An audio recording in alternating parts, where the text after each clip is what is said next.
live.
Yeah.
That's funny. All right. We've been screwing off backstage. I've been sitting here trying to collect my thoughts and get everything where, because I had a late start. My office is trashed, and nothing was set up to do live stream tonight. Everything was set up to do the work that I was doing over here before, working on model stuff. Anywho, welcome back to another live stream. This is episode 32. And we lost somebody. I went live and we lost somebody. What gives? That's how it goes. What gives? Oh, you're already at it, are you? I guess.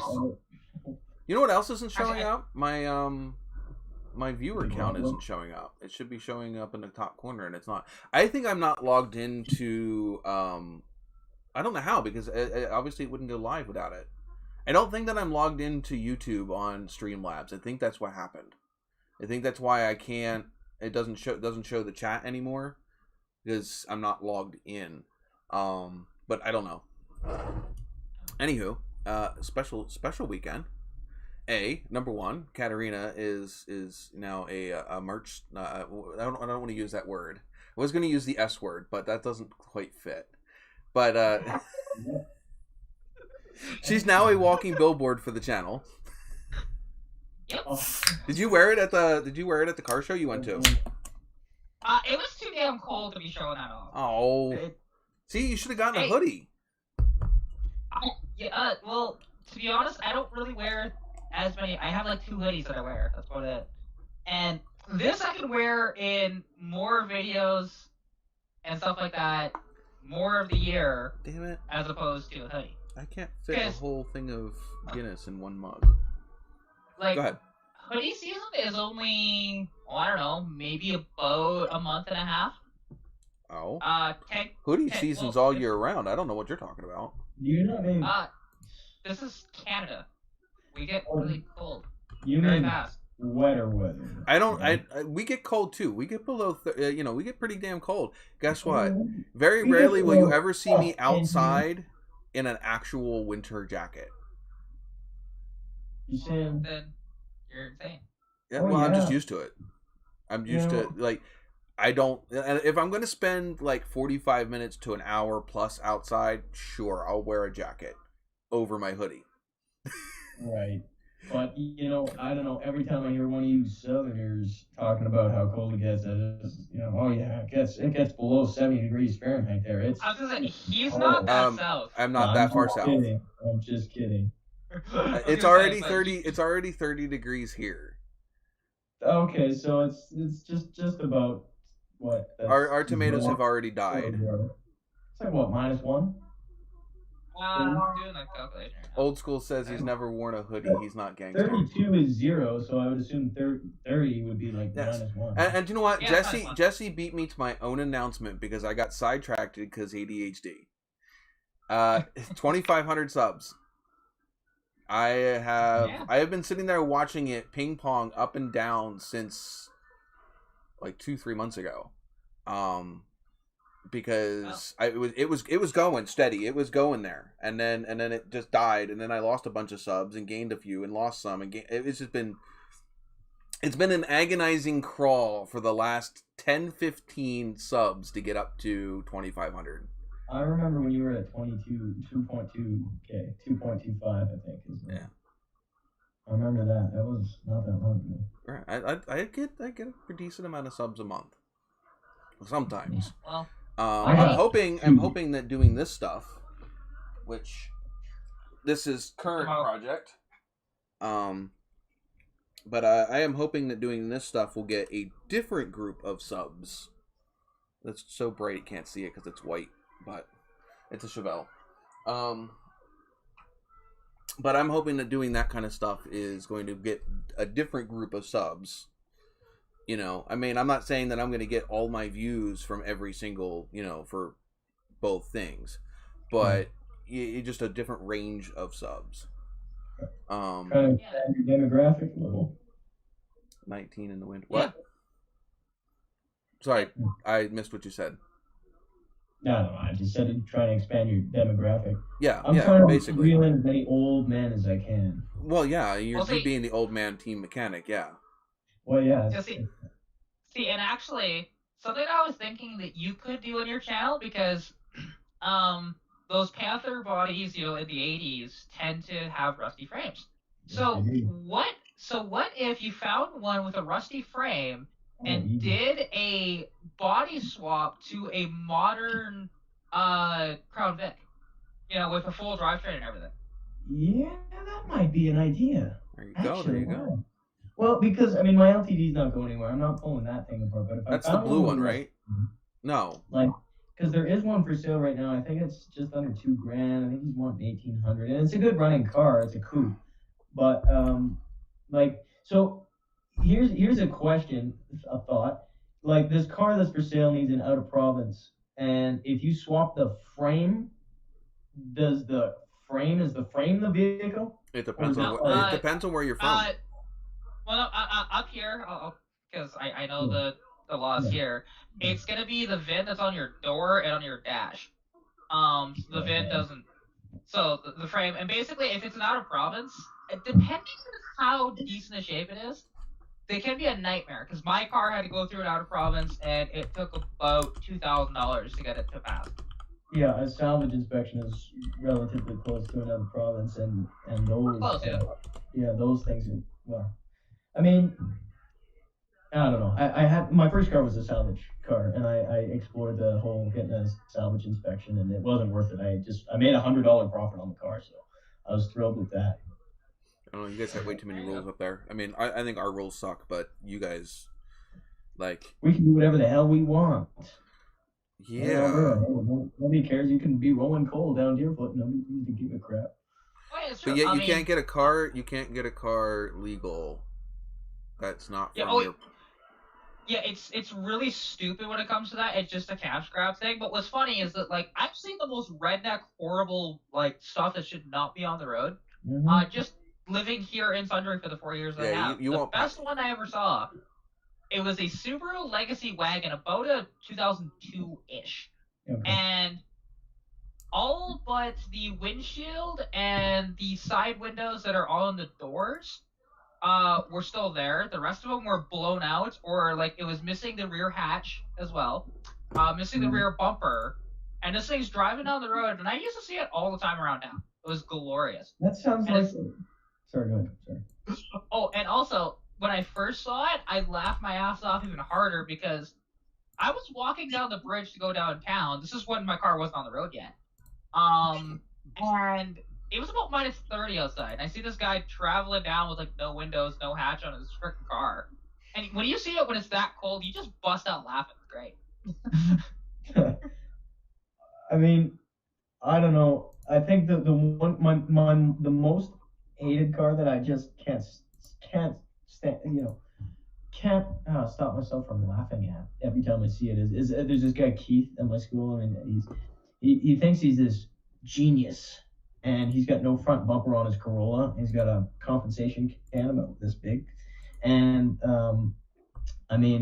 it's got an exposed intercooler, which is probably triple the value of the car, and he sits there every lunch and revs it probably past red line. He's pretending it's a Honda. What the hell is that? If you were watching, if you're following chat, it's Nick's stock car. Yeah, and he was mentioning that he got into a pretty good crash with it. So yeah. Well, and I can tell exactly what it is just from the roof line. That's a Saturn SL. Yeah, it looks like it's and to be honest, it's a squashed bug. That's what it is. It's pancake. It's pancake batter. Well, here's the thing though.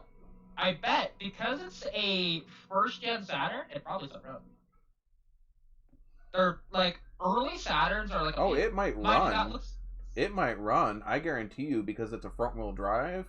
That transaxle isn't very happy, and it's not going to go anywhere near the direction he wants it to go. Oh, yeah, I'm just saying though, it probably runs and drives, just not very no, I can see it running. I don't see it driving. Maybe one wheel. Maybe the driver's side wheel might still spin. I guarantee you that's got a busted front axle on the passenger side, and it's probably not moving. Well, to be fair, they never came with a limited slip, so the motor is twisted sideways. Okay. That's sad. So yeah. Oh, well. All right. I was speaking of limited slip. I was wondering about my LTD. Do you think it just has an open rear end, or do you think there's a chance it's limited slip? Oh, okay. It's probably not. It's unless it's a police car, unless it's actually a police car, it's an open diff. Yeah, I was gonna say, 80, like even an LTD, I don't think they ever came with limited slip, unless if the only way is if somebody special ordered it. And the only way you're going to find out is either you try and do a burnout with it and see if both tires spin, or you pull the rear diff off and you take a look. No, you don't. Just back lift the back of the car up, turn the one wheel. If the other wheel spins the opposite direction, it's a limited slip. It does, I believe. If you you got to hold the drive shaft still. Yeah. Hold the drive shaft still, spin the wheel. If the other wheel spins in the opposite direction, it's a limited slip. If it doesn't spin at all, well, then it's an open. Yeah, and about 95% sure that's not going to be a limited slip unless it got swapped in. Or it happened to have that's a performance option, and they're not going to put the expense in a daily passenger car. I will say... I was gonna say it is being up here though, and it does have a towing package though. There is that. That's the thing. I had actually been talking to one of my subscribers as of late. That car is special ordered. Like nobody orders a power truck and no power loss. Hey, like that. Like tomorrow, go out there, jack the rear pumpkin up, hold the one wheel still, spin the other one. If it tries to spin the other wheel, well then you got what you got. It still has a diff tag on it. Like isn't there can't you look for an L or something? No, there should be. If there's, I mean, I don't know. GM does it. GM puts a tag on the bolt cover on the cover housing. Literally says limited slip differential. Please, because it's telling you to use. You have to use a special fluid when you change the rear gear fluid for a GM limited slip. Right. Yeah, see, you don't have that issue with the Ford ones, but Ford's, the thing is, it doesn't just say, hey, look, this is limited slip. There is a certain code on the back of it, and I don't know the codes off the top of my head. You'll just have to search it up. Google's your friend. It's all over the internet. It's pretty easy to find. Yep. But like I said, Google is your friend. Either way, I love the car. The problem is, I mean, I have no idea what I'm gonna because the Cadillac is never gonna get driven if I don't drive it in the summer. It will just sit there, and I don't want to do that. And I mean, the LTD, if I don't drive it in the winter, it's not gonna get driven, and I may as well sell it. I took it off the market recently. I mean, it's not going anywhere. So. Yeah, well, when I saw that you had it for sale again, because you've taken it on and off the market. And I put it up for crazy prices, and then lowered it right back down. I've done some funny things. Yeah. Oh yeah, I've seen it. Trust me. And the thing is, it's kind of funny that I don't follow you on Marketplace, but I seem to see all of your ads whenever you post. You don't have to follow somebody on Marketplace. If you're their friend on Facebook, it'll show up. Oh, I didn't know that. Yeah. Well, yeah. There you go. And I think I don't even have the Buick listed yet, and God, the brakes on that car, I don't, maybe you guys actually, maybe you know, like it has regular travel unless you need to slam them. Like slowing down to a red light, you just touch them, that's fine, but you need to slam them on, it's not going to do anything. Like it's gonna take a long time to stop is my point. And well, then take them apart, make sure that the pads and the disc aren't glazed. Right. Well, sorry, I should mention the pedal gets hard. It's has normal travel and then won't go any further. Like it doesn't. It's not a regular brake pedal.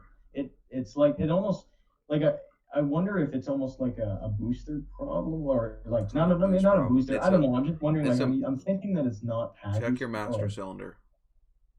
Yeah, I was gonna say that's master cylinder. You have a master cylinder. You have a master cylinder issue. Check your master cylinder. Okay. Well, I haven't done much. I mean, and also the speedometer isn't working. I assume it's a speed sensor. It's also got a code 42, I think, which would explain the stalling issue, and that's the ignition bypass wire. Tackle one thing at a time. What? Tackle one thing at a time. Well, I will, but very quickly because I got. He's flipping it. I mean, it's just like Kat and her problem with her car. You know, fix one thing at a time because, and fix the cheapest stuff first. Right. I don't want to do. Yeah, which I've already done that. It's all the expensive stuff. Well, yeah, it's that keep it simple, stupid mantra. You know, you fix the simple stuff, you take care of that stuff, because even if you fix the complicated thing, that simple thing could be still screwing shit up. Yeah. Well. Yeah. And I don't know. It's absolutely. It's like you're passing and stuff. Yeah, well, it's like on my car right now because it has this. It's a miss, but it's not ignition related at this point because I've replaced the entire ignition other than the distributor. Everything else has been replaced. The plug wire you said they are getting stiff, but they're still fine. That's the thing. Right. God damn, Kat, I'm gonna have to deduct your points. No. I'm gonna have to give you a penalty. No. No. Somebody in the chat type in exclamation point top, and then you'll see why I said. Because it's just you have three digits more than second place. Yeah, and you know why? It's because you were very generous when I donated to the stream a couple weeks ago to be the stream boss. Yeah, but I didn't. That wasn't me being generous. That's Streamlabs giving you, when you donate to the stream, it gives you points, depending on the dollar amount that you. So for every dollar that you donate, it gives you X amount of points. So it actually is. I mean, granted, gambling is cheaper. When you gamble your points, it is cheaper. Which you see people in the chat gambling now, but when you donate. If you donate with the PayPal link, it's worth more points than if you donate with the YouTube link. So if you do a super chat, you get X amount of points, but if you do a PayPal donation, you get more points.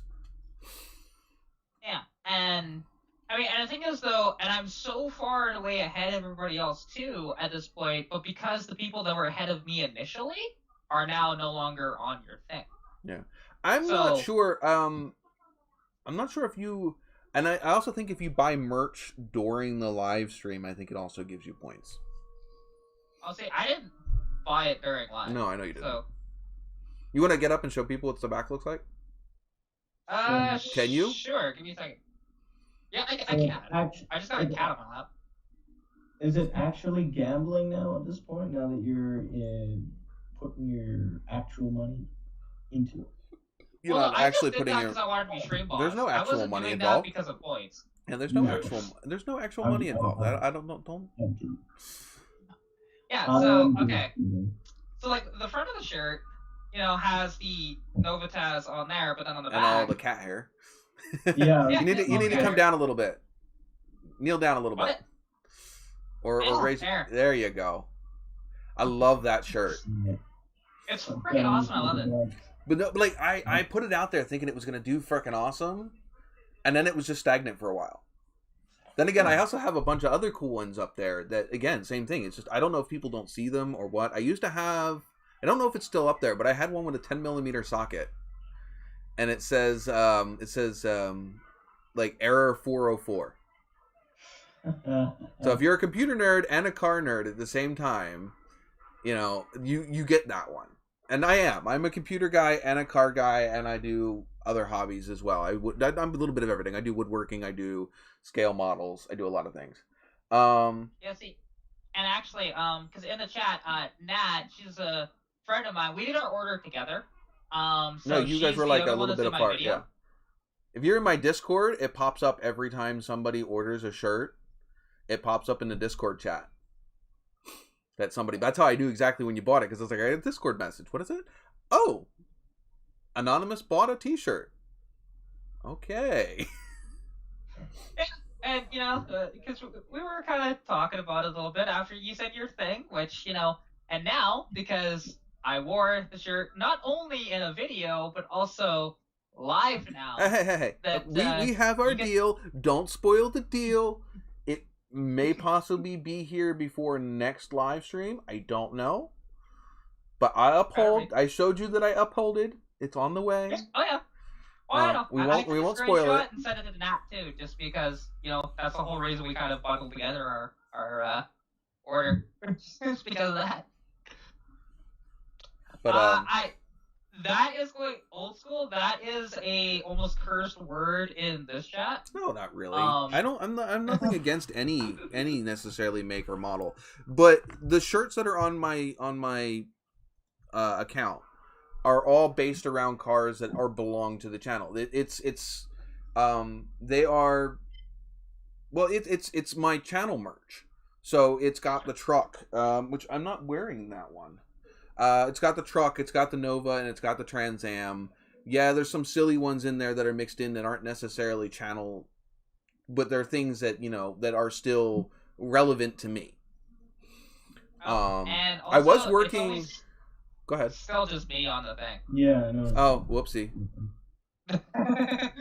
No. Oh. There we go. There you go. They can all hear us, but they can only see you. Yeah, exactly. But anyway, what I was going to say is I don't remember what I was going to say. Oh, I was working on a different one. It was a brain with basically engine parts sticking out of it. So it would have been like like a supercharged V8, but the brain is a block. Oh, interesting. I was working on that one before I moved to Tamaqua. I mean, to the last place I was at. So when I was in Tamaqua, I started working on it. Then we moved, and I had this whole computer. I had to rebuild this whole computer. So I ended up losing the file. So I'd have to start all the way over. But I do have a better drawing. It's not a tablet. It's like a think of it like a digital canvas. Huh? Okay. No, it's a canvas. It's actually a canvas, but it's a digital canvas, so I can literally draw on it, just like I would paper, but it's digital. My mom got one of those things. Yeah, I have actually two of them sitting up here. I have. Cameron, what do you have sitting behind you? What is that? A turbo? Maybe. Yeah. For what? To a Mustang? Little turbo here, I got from a buddy of mine, and I may not put this one on the car, but my car is getting turboed. The thing is, this little turbo, it's an IHI AS12, which is basically take like a Volkswagen turbo from like a TDI. Yeah. Basically what this is.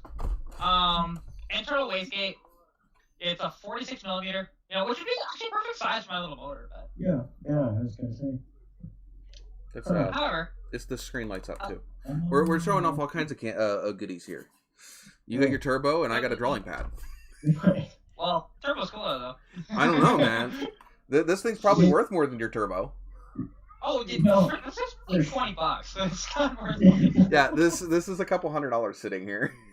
Well, yours actually has the screen. My mom's is like a. I have two. This one has a screen, so this one actually will light up if I power it up. It'll actually show exactly what I'm drawing, and it'll also show it up on the computer screen. So it mimics my actual screen.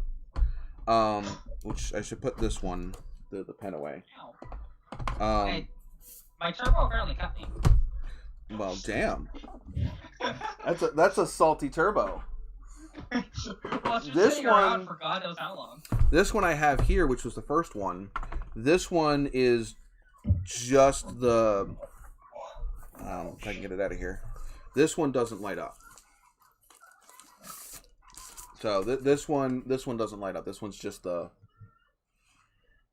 just the pad, and I don't like this one because I don't want to sit here and draw here and look at my screen there. I like to look at what I'm drawing. Oh, sure. I mean, and, you know, I can show off other stuff, too, because why not? It's in front of me. Because I'm trying to remember who sent this to me. It's a small little Honda Civic. First gen. It's a 76, this one. It's quite detailed. I looked like crazy the other day to try to find an early Fox body Mustang. Well, hello. Yep. Oh. Colton Wood, thank you for subscribing. I didn't even see him in the chat. I haven't seen him in the chat either. So I think he just kicked the stream. Oh, no. He almost kicked the stream, boss. He half kicked it. That just makes it easier if somebody wants to donate to kick him off the stream, boss. Yeah, it's you only have to do half as much. Hey, Pilot, welcome aboard. Welcome aboard. Oh, you guys missed it. We did a whole arts and crafts the whole last live stream because it was just me up here. So we went over here to the bench and we did a whole thing. Here, let me go get it. I had already given it to Jess. But it's anybody who's a fan of the TV show, the British TV show Doctor Who. It is a little TARDIS. Oh, that is cool. I remember seeing that actually. It's pretty neat. But it's so tiny. Oh my god, it was so fiddly. But yeah, it's a little TARDIS. The doors do open. I actually need a pair of tweezers to open them. I was saying, old school. I think you're gonna have a tough time trying to convince her to buy a Honda. I have nothing against imports. There are some freaking nice imports that I have seen built, but it's just not something that I'd want to own myself. Yeah, no, that's fair. Like, to be honest, I do like Hondas, but they have to be, for me, somewhat different or just cool in my opinion. You know, like basically the newest Hondas that I really like are like a CRX. But the thing is, I have the first gen Civic, which is a really cool car, but well, what do you think of like a 2011 CRV? Those are that's a car right there. No comment. My stepdad used to have one of those. What is that? What is that? That you know, Mama taught me that if I didn't have something nice to say, don't say nothing at all. And we in America, we have this thing called the Fifth Amendment, and I plead it. Oh, well, yeah. But no, I don't want to sit here and create hate for any make, model, brand. I mean, I don't give a shit if you like a Pontiac Aztec. I actually like those. I'm not going to say I hate them. I don't hate them, but they're basically just a chunky Cavalier. They are. That's what's great about them. I love the tent and the cooler, and it's fantastic. Did you know my Nova came with a tent? That's cool. Actually, not my Nova, but the that generation. Actually, all the way back in the earlier 70s. If you had a hatchback Nova, you could get a tent. Oh, hatchback Nova, right? Yeah. And they made hatchbacks in the fourth gens. They made hatchbacks in the second in the second gens. It did. Yep, you could get a 2-door hatchback all the way back in the the late 60s, early 70s. I remember my dad's Chevy Venture that he had, and I had one of those too, and I loved it. And then I blew the engine up. But my dad's Chevy Venture that he had an air compressor built in. I thought that was the coolest thing ever. And I think the Aztec has one of those too. It can. Like, everything on the Aztec was an option. Yeah. Right. I figured. Yeah, like, but you know what's funny though is if you buy, you could buy like junky Aztecs for like $1,500. It's so hard to drive and everything, and if it happens to have the tent, it'll actually make money. Basically, the tent's worth about $2,000 to somebody on eBay, and then basically your car's made you $500 without touching. I mean, I think I know a lot of people hate them. I think a lot of people think they're ugly. I don't hate them. I find that there's a lot more cars I find out there that are more hideous than they are. Yeah. Well, like, the what is it? The HHR. Absolutely gross. The PT Cruiser, gross. You see, I love the PT Cruiser. And I also like the HHR, but also the HHR, like, if I was gonna buy one, I'd find the absolute unicorn one, which is the HHR SS panel. Yes, one of those. I'd rather have the Corvette sport truck thing. was it the SSR? SSR? Yeah, but it's still a failed attempt. Oh, that. Yeah. And that's just like the Plymouth Prowler. I mean, if they would have stuffed if Dodge would have had the mentality that they do today with that car, then that car would have sold like hotcakes. But because they put a V6 in it, I mean, at least put a supercharged V6 or a turbocharged V6 in it. Well, you know, all they needed to do, because to be honest, actually, Tyler Hoover of Movie's Garage proved this, because he bought a Prowler. They're cool looking car. They're cool looking. Well, what he did though was he did a tune on it, did the exhaust, and then changed out the rear gearing for 373s, I think. That was like a haul ass. Right, but the thing is, the Plymouth Prowler is supposed to represent a modern hot rod. So, you know, the old school, you know, T-buckets and shit like that. That's what it's supposed to is a custom hot rod. Yeah. It needed a V8. It needed a V8. I mean, that's... Yeah, and the concept for it actually didn't have a Hemi. But the thing is, with packaging and actually working on it, they realized that it was very, very difficult to do. Exactly, of course it is. But that's not the point. You don't have a car like that because it's easy to work on. You have, you know, that's kind of like, that's the whole point of having that kind of car is it's unique and it's balls to the walls and. Well, the thing is, Chrysler wasn't at that point yet of like saying, "Hey, you can't work on your vehicle anymore," because they're getting there. They're pretty close to that. They're there. Trust me. Well, actually, I saw a thing. It was actually on TikTok. Now this is an electric Mercedes, but still. The thing is, you could not actually open the hood on it yourself. You have to actually go to the dealer for them to open the hood. Oh, fuck that. So there's this little door on the side of it because it's an electric car. So really, the only fluid that there actually is oil changes you have to do. I don't care if I want to tend to the battery. If I want to do anything, that's the. You can have it back. Take it back. Don't want it. Take it back. No, exactly. But like the thing is, the only thing that you could access from the outside of the car, because you could not open the hood, was they have this little door on the side of it so you could put washer fluid in it. I work on my own vehicles. I work on my own computer. I've had almost everything that I own. I've had a part, including my Xbox, PlayStation. I've had everything that I've ever owned. Even if it wasn't broken, I've at least taken it apart. I've done that too. Me too. My mom, I have a story when I was a kid. My mom, you know, you gotta remember that I was born in the 80s. My mom had one of those front wheel exercise bikes where it's just the front wheel. Yeah. And it actually had a actual like bike wheel on the front, and it had this little screw down that you would use to adjust the tension and everything else. It even had like a speedometer on it. I completely took that whole thing apart, and I almost had it back together. And our play area was down in the basement. I mean, it was decked. We had probably about a 20-foot rack of games, cars, Barbies, whatever, because it was, you know, 3 of us kids, so we had plenty of stuff.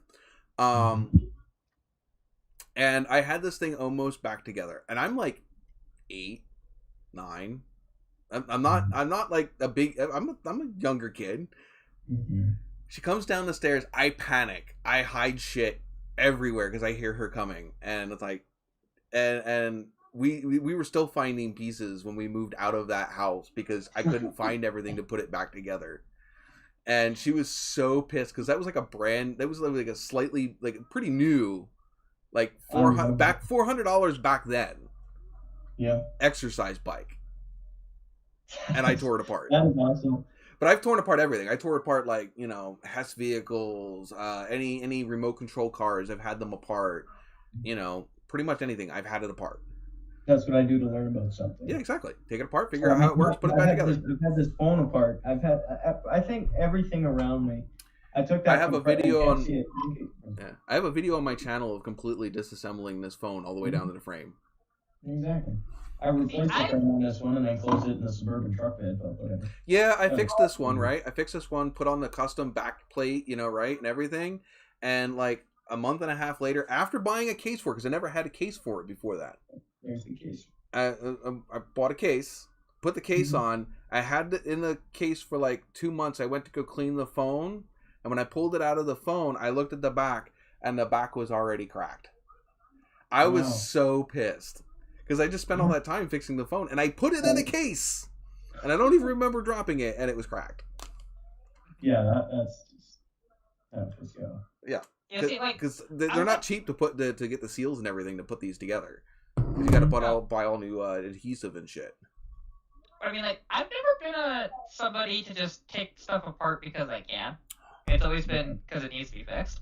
There's always those too, but you never know how things come apart unless you took them apart when they were working. I mean, you're not take it apart when it's working, so you know how to fix it when it breaks. That's see, with my luck, something will just go wrong, and I'll misplace one of the screws or something like that, put it back together, and it's screwed. Well, it was at that moment. It was at that moment that my mom started buying me like erector kits and big Lego kits and connects and anything that she can find that dealt with taking something apart and putting it back together. So I was taking that stuff apart and not her stuff. See, it was my mom's stuff when it was made. I took apart her entire stereo set that was brand new. She got a brand new Sony stereo set, and I took it apart. And I put the receiver back together, but you can't put speakers back together after you cut the foam off. Unless you replace the foam. What was it? Because technically, I took these apart.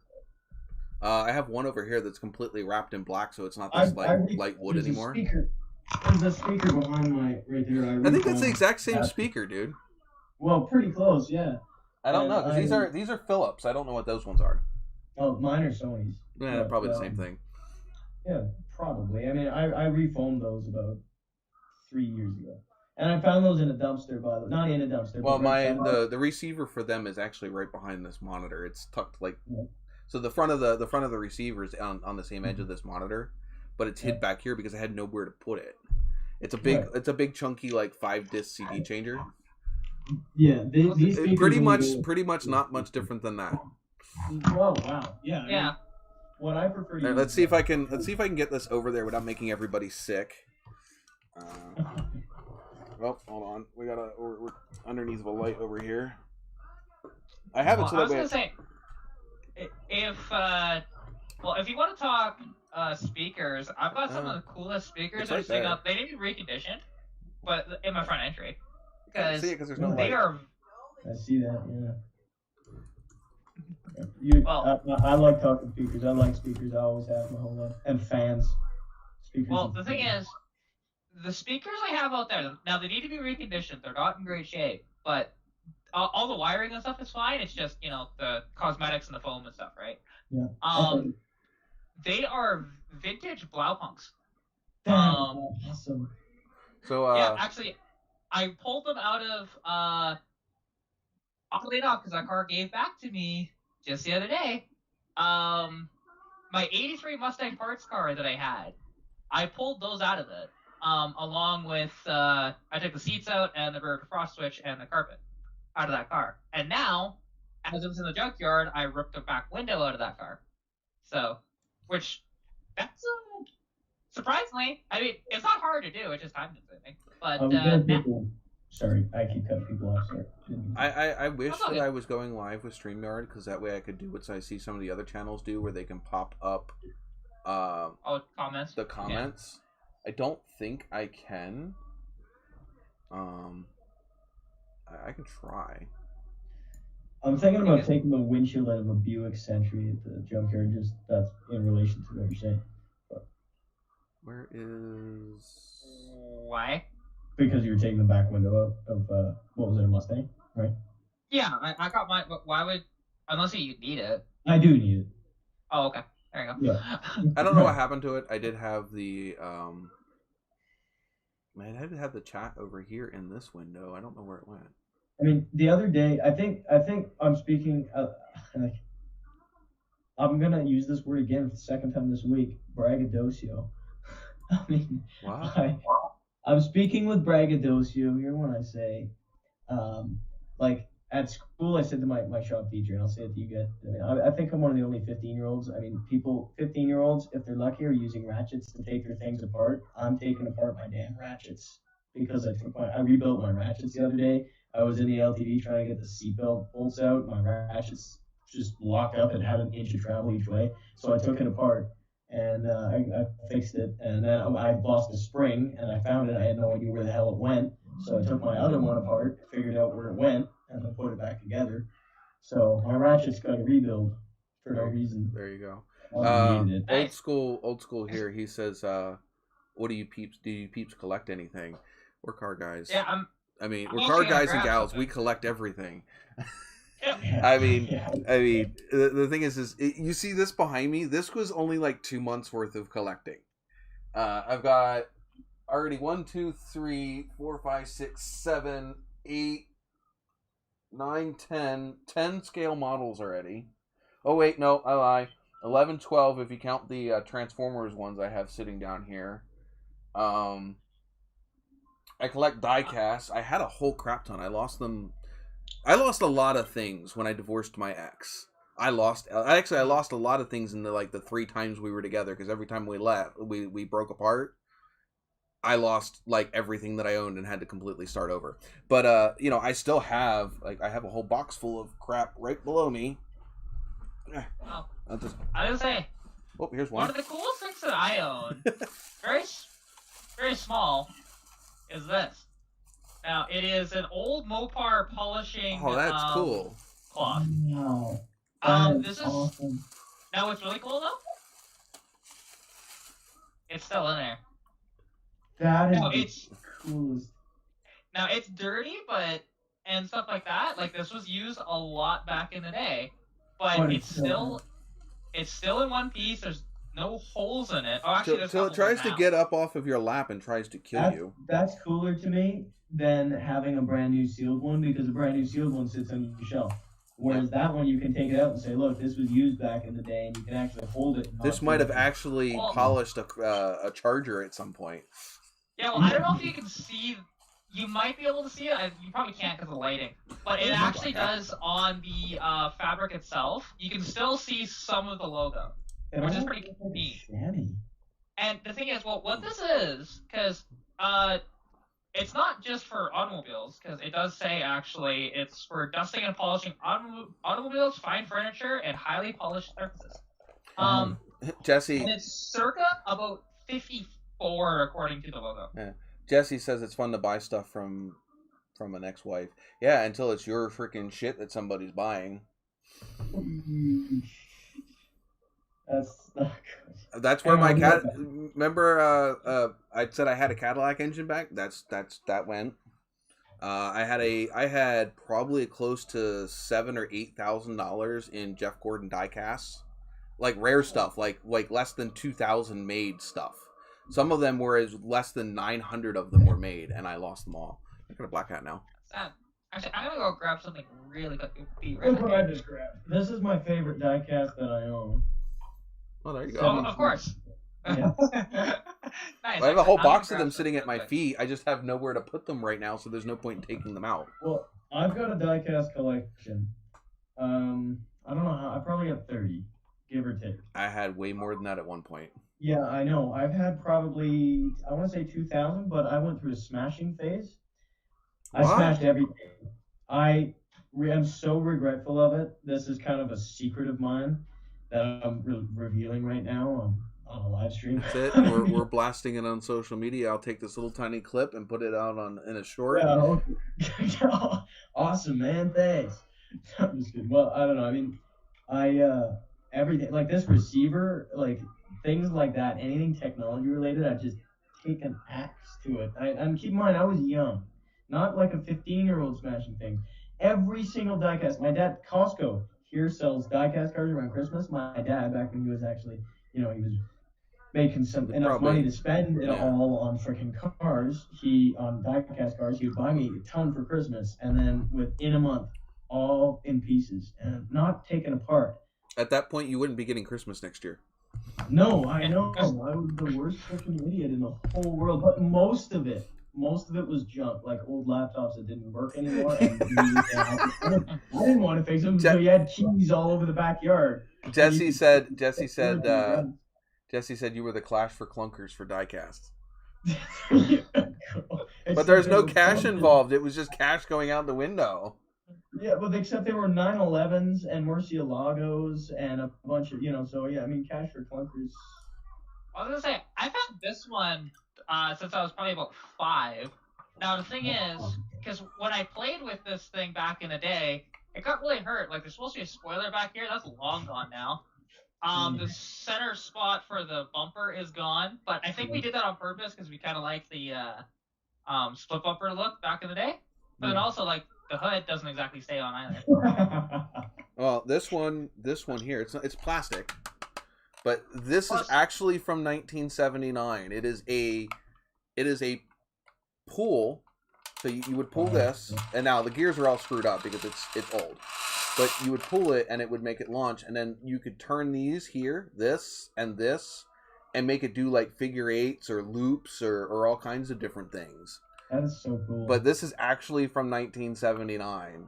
It sits on my desk here. I had a subscriber give me this and a couple other things because I was in the Trans Ams. I can see that. Yes, and the speakers I was talking about, a couple of these. Those are cool. Yeah, and like right on the back, which. How much would you sell those for? I kind of want to see if I can recondition them myself.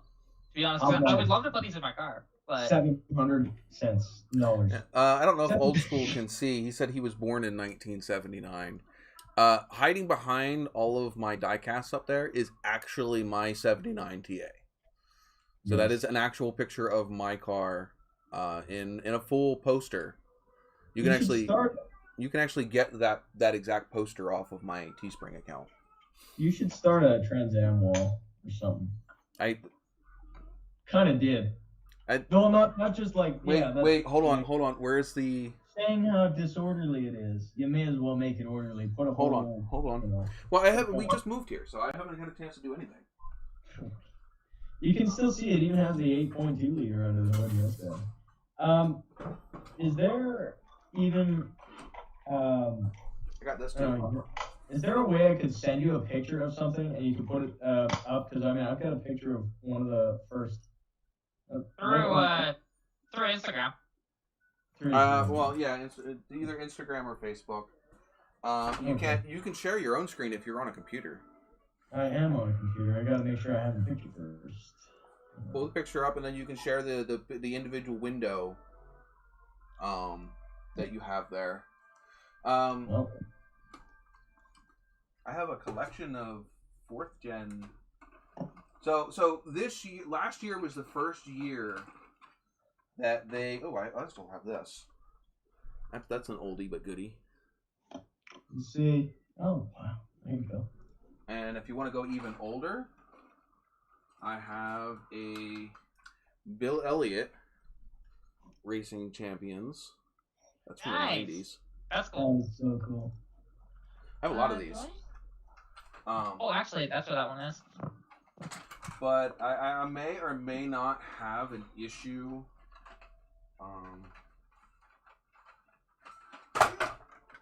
So, like I said, this year was the first year that they released a 4th gen Nova since the 70s in a Matchbox. See, I love how we're just playing like show and tell here. It's great. Right. Hey, this is. Let me tell you. If you guys were all in a shop in a garage having a chit chat about freaking car shit, tell me this wouldn't happen. Absolutely. Oh, exactly. I know. It's just funny. That's all. That's just. I can't even hold them all up here. Hold on. Let me get them out. Like I said, I may or may not have had an issue. I think that might be all. There's a picture of my. I don't even think anybody's seen my van. I found a picture of it, but. I have one more sitting somewhere because I have just the empty box for it. Oh, I have videos. I forgot I have videos of doing this head gasket. Hey, do you think I should put a video of me doing a head gasket? Put anything up. Anything up. You never know what's gonna freaking hit. I'm not sure if you can see this. I can. Those are all '79 fourth gen Novas. That And is the top one's empty, but I have that car. Of course. So that's I don't know how many, but every time I found them, I bought one. Well, sorry. This is the only now my notchback early one that I've ever found. Now this one is painted how mine was going to be painted. It's gray on red. I have still. As I'm breaking shit. I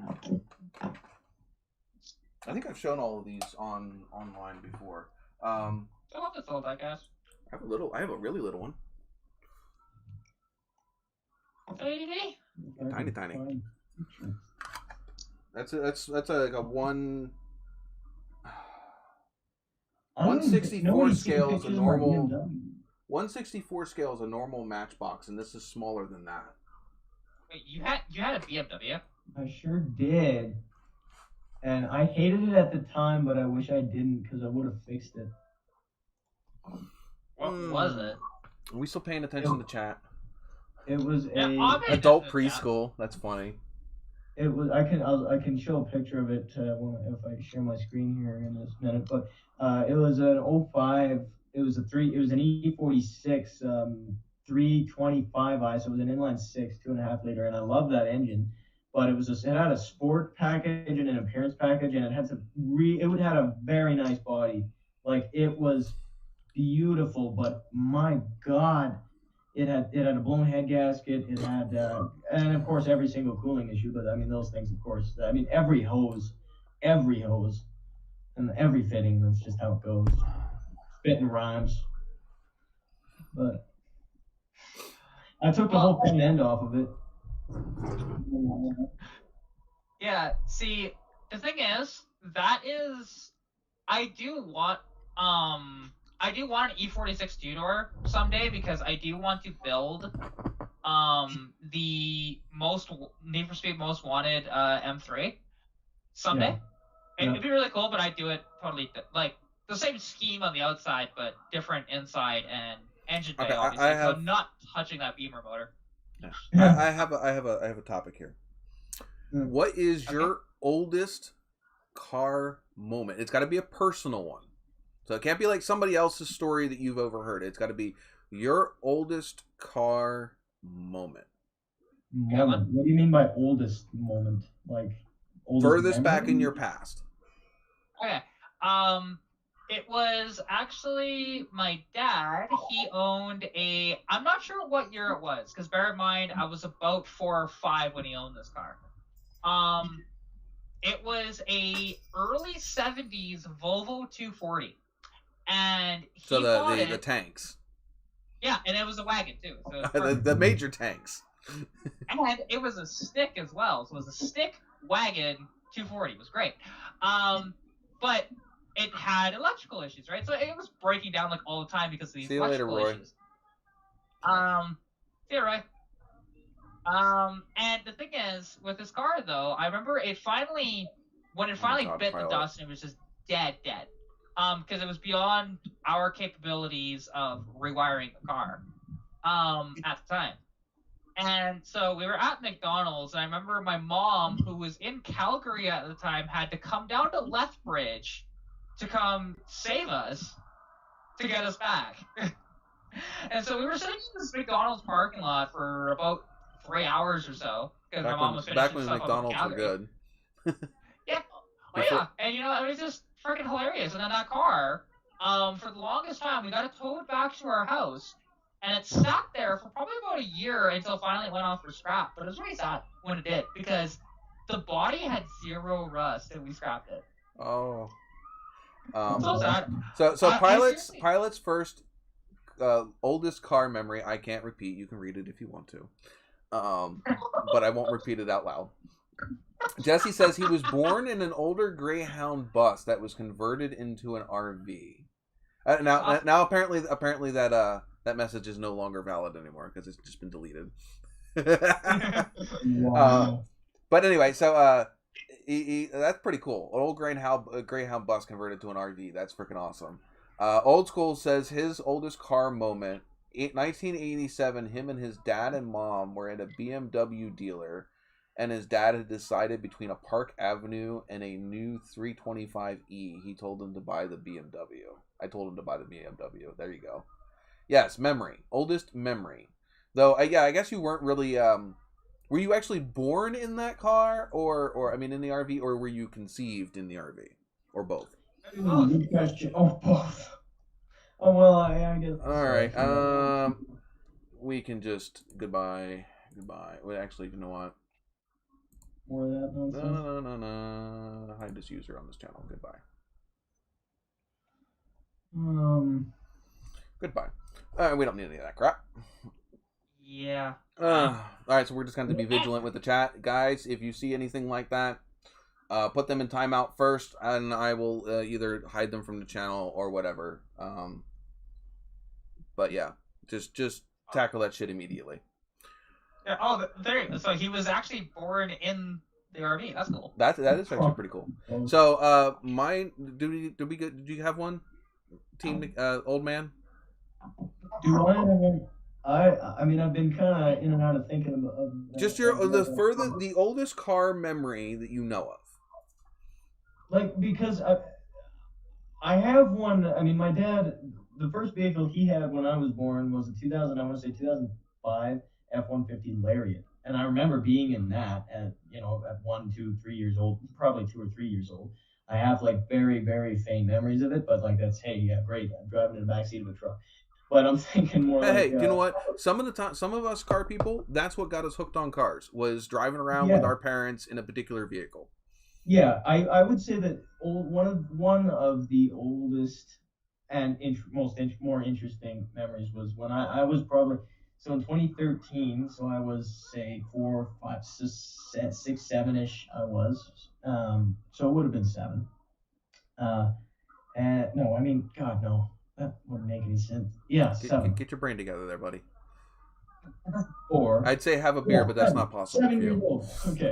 So when we bought the Cadillac, when we bought the Eldorado, we went out to Cranbrook, a place called Cranbrook, BC, and we live in Calgary, so that was maybe, I don't know, that was probably close to a 4-hour drive, and we were on our way to Creston, which is another place close to Cranbrook in BC. So we drove out there in my dad's truck to go buy this Cadillac. We were going to drive it to Creston, enjoy it in Creston, and then drive both vehicles back.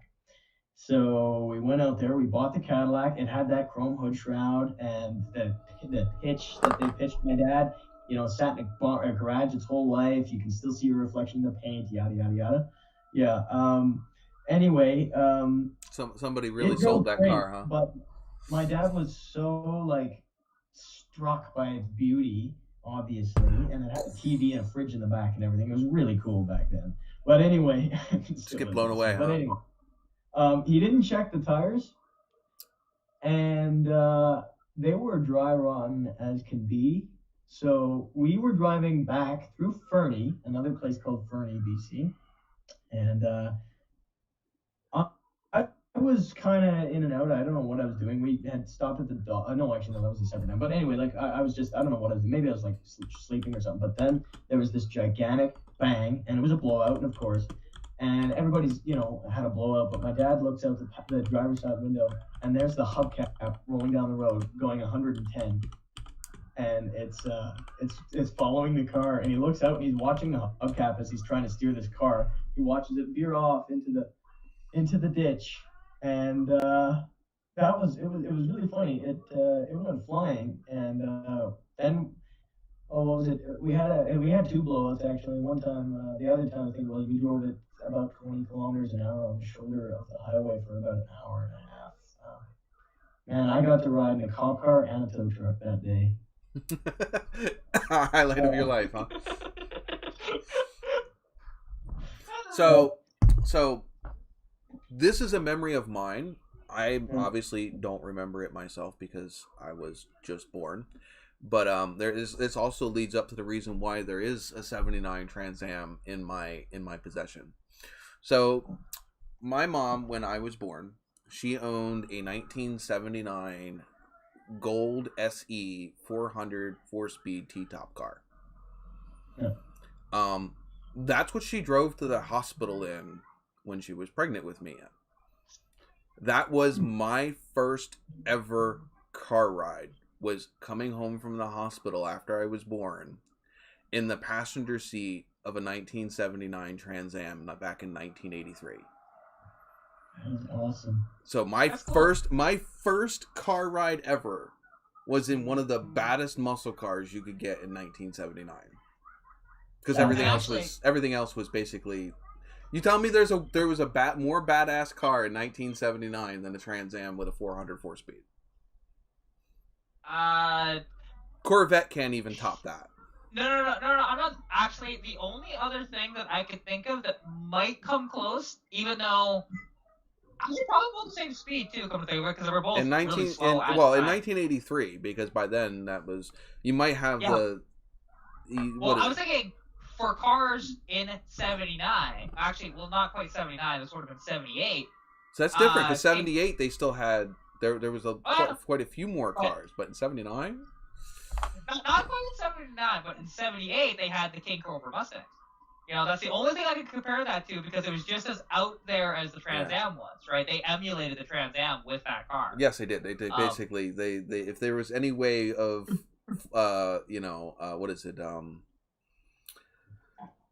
what is it, the copying is the highest form of flattery or something like that. Exactly. But also, they did not have the performance. No, it did. To be honest, it was just kind of an appearance package on the regular Cobra Mustang.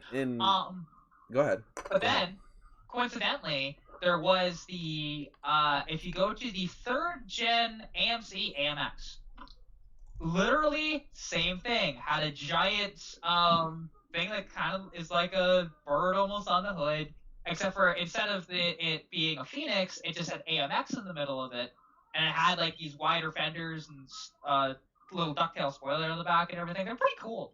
Those didn't have the 304 in them though, so they were a pokey little car. Basically, take an AMC Spirit hatchback and put a 304 in it.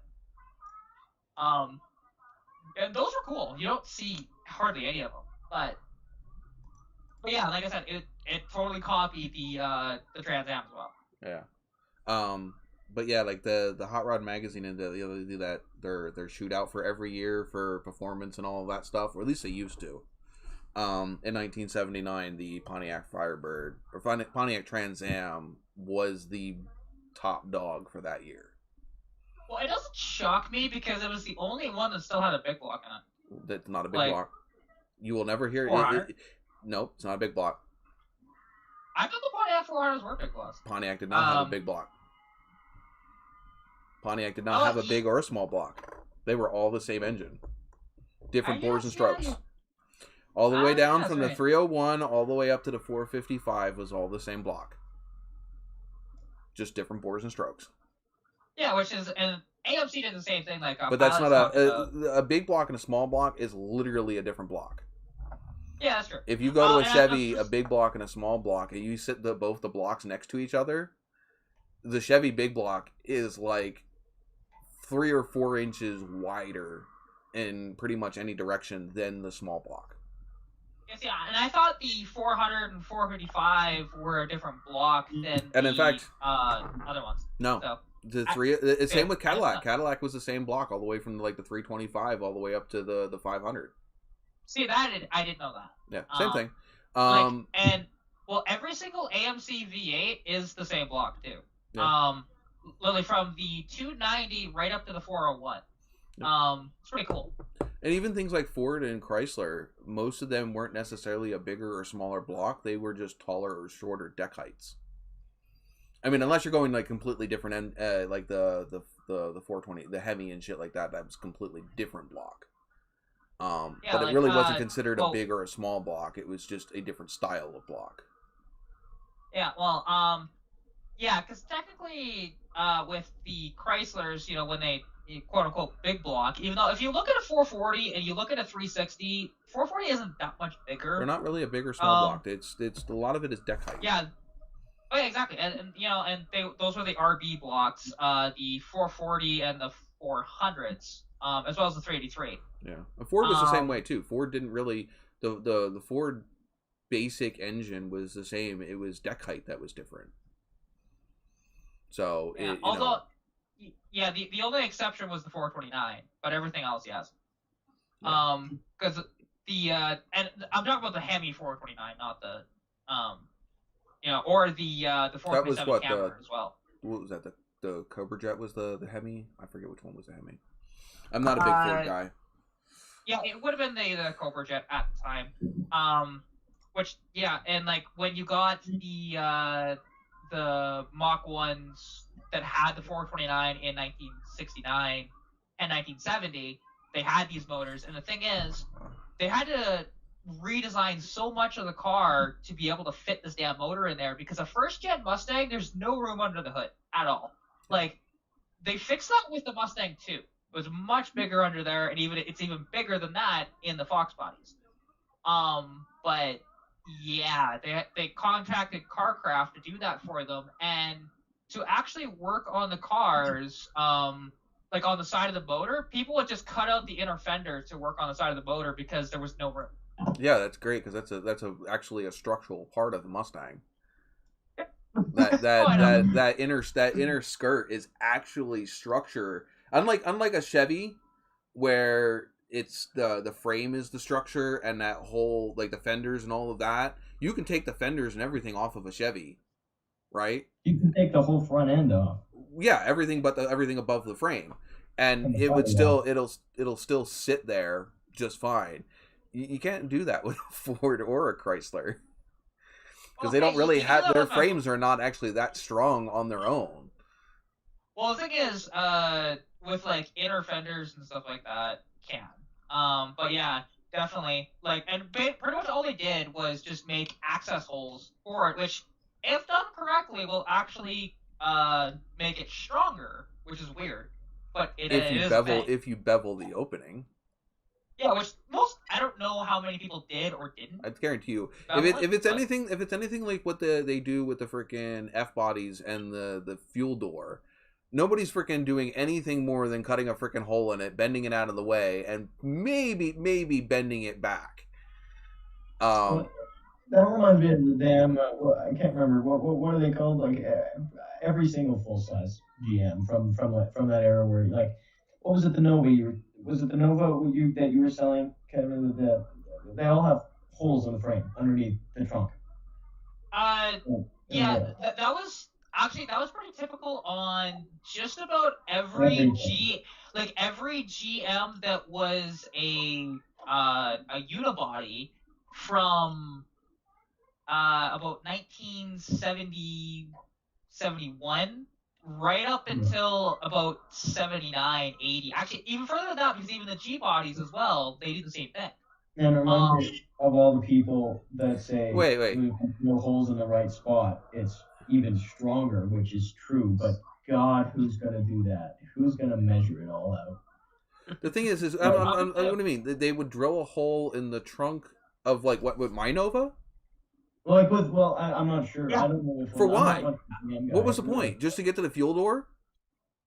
Yeah, well, no. I was gonna say, because it's literally 2 bolts to drop the gas tank in in one of those cars. He's not talking. He was talking about the rust that happens back there. Yeah. And he was kind of joking around saying, "Hey, look, a speed hole." But okay, that's different. That's not somebody cutting a hole in it. That's right. I mean, and the thing is most of that, all you had to do was pull out the little plugs in the bottom of the drop downs. Mm-hmm. And most people didn't know those plugs were ever there and clean them out. What happens is dirt gets stuck in there and then they rot out. Well, see, that's the nice part about Fox bodies, actually, because if you want to take out the sending unit, it's not that hard. Basically, if you have carpet, which mine doesn't, so just take everything out of the trunk and, hey, look, it's right there. 4 screws and it comes out. It's great. But and I wish more companies would have done that, because it makes it so much easier to work on your damn gas tank. Well, I mean, I understand, like, the 4th gen F bodies and the 3rd gen F bodies. I understand why people do it. I absolutely hate it. It's like, this is your prize car. If this is something that you're proud of, why would you do that? Take the time to do it right, or take it to a shop that's going to do it right. Because now you have a hole cut in the back of your in the back of your car. I don't know why you would do that. Because Honestly, because you got I do understand. Okay, I see in the where they're third coming gens and from. the fourth gens, you have to pull the rear axle to get the gas tank down. Yeah, Right. actually. I see what incentivizes them to do that. But you're right on the pride aspect. Like, why, if that's what matters to you, if that car is your, like you said, is your prize car, why you cut? Yeah. Well, it's no different than every single person that has an OBS Chevy and cutting a hole to get the fuel pump out, in their box. But the thing is, But again, if you do that, I have people do that. Like, with that, because actually, my buddy, he has a really nice truck, to be honest. He's rebuilt it. It used to be a Champion mud truck back in the day. It's got over 800,000 kilometers on the body. It's awesome, to be honest. But he's, like, completely redone the truck. It looks nice. But inside the box, somebody did that, but oddly enough, when he got it, luckily that piece of metal was still there. So he welded it in crudely, because at the time, when he was building it. But then I gave him the idea of, like, and you could cut that back out, and if you did it correctly, you could make a watertight seal, like trap door type idea, so you can get your fuel pump out much easier. And that's what I would do if there's already a hole in the it's box. like 6 bolts that hold that bed down, and you don't even need to take the bed all the way off. I had to do the one in my Dodge Ram. It's basically the same idea. 6 bolts, your 3 bolts for your filler neck. And I think there's 2 bolts back by there's a couple bolts back by the rear bumper. And I literally just stuck a bottle jack and lifted it up. If the bed's empty, you can lift it up yourself and put a jack underneath the frame, like in between the frame and the bed, and you can reach your fuel pump just pretty easy. I can understand. I mean, like the other thing is you could drop the tank, which actually isn't that hard on those either. It just sucks when the tank is 30-some gallons of fuel in it. That's a lot of weight. Ford is generous. Like when I was saying, Ford is generous when it comes to fuel systems, not only with their Pinto, but when like my LTD. You caught my LTD video. I was talking about the gas tank and stuff. Obviously you wouldn't have shown, but in that video I was talking about the LTD. I mean, they had a problem with it because obviously back then state troopers were using them, highway patrol, and they of course they're getting rear-ended at 1,000,000 miles an hour. They're gonna explode. But they were particular, like people would focus on it because Ford had such a deep trunk, and the gas tank was under a bulkhead in the trunk, and it would get the trunk floor would get pushed into the tank, and the tank would get pushed into the spring purchase. Anyway, the point is it's in a different and weird spot. So the fuel sending unit on those Panthers, or the sending unit on the Panthers, is right in the side above the axle, and I love that. I think it is a fantastic design. Personally, my first Crown Vic, I took the sending unit out to replace the float. Yeah, it was easy. Like you don't even have to lower the axle. If you lift it up from somewhere other than the axle, and then it releases the tension on the springs, you've got all the working room in the world. Yeah. And do whatever you need to do. That is how it should be, in my opinion. Oh yeah, it should be that simple, or like how it is in my Fox body, where it's right there. Nick says it's 4 bolts to take the bed off his father's. It depends on what year. I mean, I have a 2nd gen Ram, and it's definitely 6 bolts. It's 2 in the front, 2 in the middle, 2 in the back, and then there's some that are back down by the bumper, and then of course you have your ones for the and that's if you're not taking the bed completely off. Like if you're just lifting it up out of the way. He might be talking about a 1st gen. Which in that case I think they have less. I thought they were 2 bolts, but I don't know. That's why I do it again. Yeah, I mean I know 1st gen Rams pretty well. And and the thing is, what I love about a 1st gen Ram though is because they kept that design for so damn long, and everything is interchangeable. They're now technically. That's a 3rd or a 4th gen? I think it's a 3rd gen. Nick, he says it's a 07 Ram. 07, that's a 4th gen. Oh, wait, no, that's 3rd gen. Yeah, 4th gen didn't come out till 2012. Yeah, so that's a 3rd gen, which I don't know a lot on those. If it's a short box, I can see that. If it's a long, Okay. it's a long. This is something that I've seen. And even you mentioned this. Okay. Said cut a hole above where the sending unit is, right? His very next thing is, and then weld it back shut. See, if your gas tank is absolutely full, like as full could be, that's fine. Most If modern it's gas near tanks. empty, Hold on. Most modern gas tanks are plastic. There's that. Yeah. Yes. Well, are you guys talking? Yeah. Okay. Right. Jesse said Not about only welding it back shut. I'm sorry, but that is the most asinine, stupid thing I've ever. If you are not taking the time to drop the tank out of the way, you are.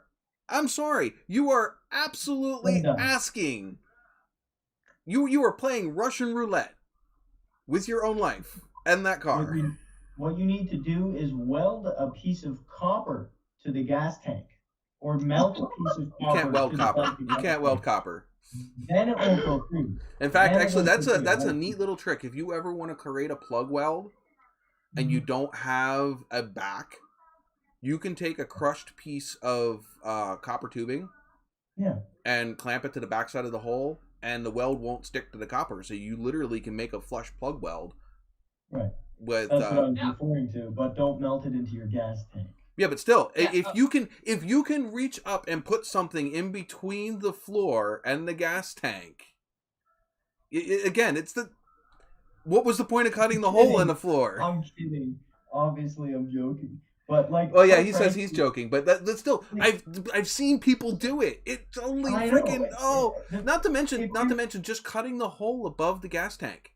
What are you cutting it with? What are you going to cut it with a hacksaw? Because if you're using a cutoff disc, or you're using a plasma torch, or anything of that, you are going to be creating sparks above a very flammable part of your car. Why are people so lazy? I get it if you have to take out the whole drivetrain except for your engine transmission, which don't really matter. Sometimes on an older car, sometimes it's because everything is rusted.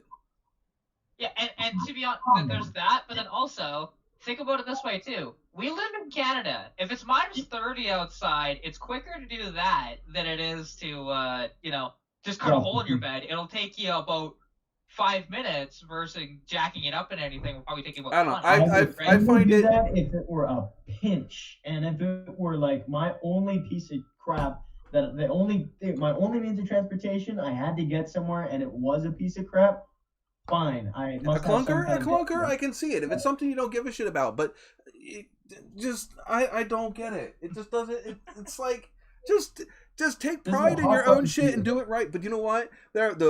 I belong to so many groups on Facebook or whatever else that has to do with cars, and people have no problem rubbing it in people's faces. Like I belong to so many Trans Am groups, and they love to post, "Yep, just cut a hole in this freaking clean 4th gen just to free."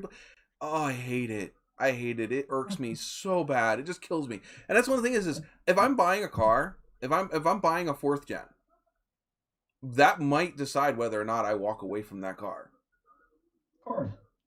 Alright, well, like the thing is, you would hate. Now, I did do it in a pinch, and I'm not sure if I'll ever properly fix it because it's going to take a lot of work to fix it.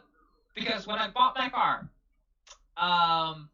there was one issue with it that required a welder, which was the seat mount was ripped out of the floor, which is actually common on the Fox bodies, to be honest. And the thing is, I gotta take off for about 20 minutes. If you're still around, I'll hop back on. All right. I gotta take off. See ya. All right. See ya. Yeah. But anyways, like with that, I had to actually weld the counterweight that's supposed to go underneath the floor to the floor because my grinder decided, hey, I'm gonna die because Bosch grinders are POS. I hate those frickin' things. I've gone through 2 already. Depends on which ones. If you get one from the 90s or 80s, they were a beast. Yeah, these are new ones. Literally, I have not even been able to use them. I've had 2 of them now that on first startup they just die, or it's either that or they just break the discs regardless of which disc you put on it, even if it's a nicer disc. It'll just snap it. It's like, what the hell? It's just stupid. So I ended up buying another freaking. I know. I want a Bosch. That works better. I want a Bosch router because that is like the best router you can get right now. Yeah, those are nice actually. But their grinders are vile. I don't like them. I don't know. I use a DeWalt. But anyways, like when because when I did this, of course, because I did not have a functional grinder at the time. I had some spare metal around, and I just took it to the machine shop and told them, "Hey, can you cut this?" Not realizing, oh crap, I still got to somehow get the counterweight underneath the floor. So I said, "Screw it!" As I welded it in, and I just welded the counterweight to that piece of metal that's on top. It's supposed to be underneath the floor, but it's been like that for about 1.5 years, and it hasn't snapped. Yeah. So.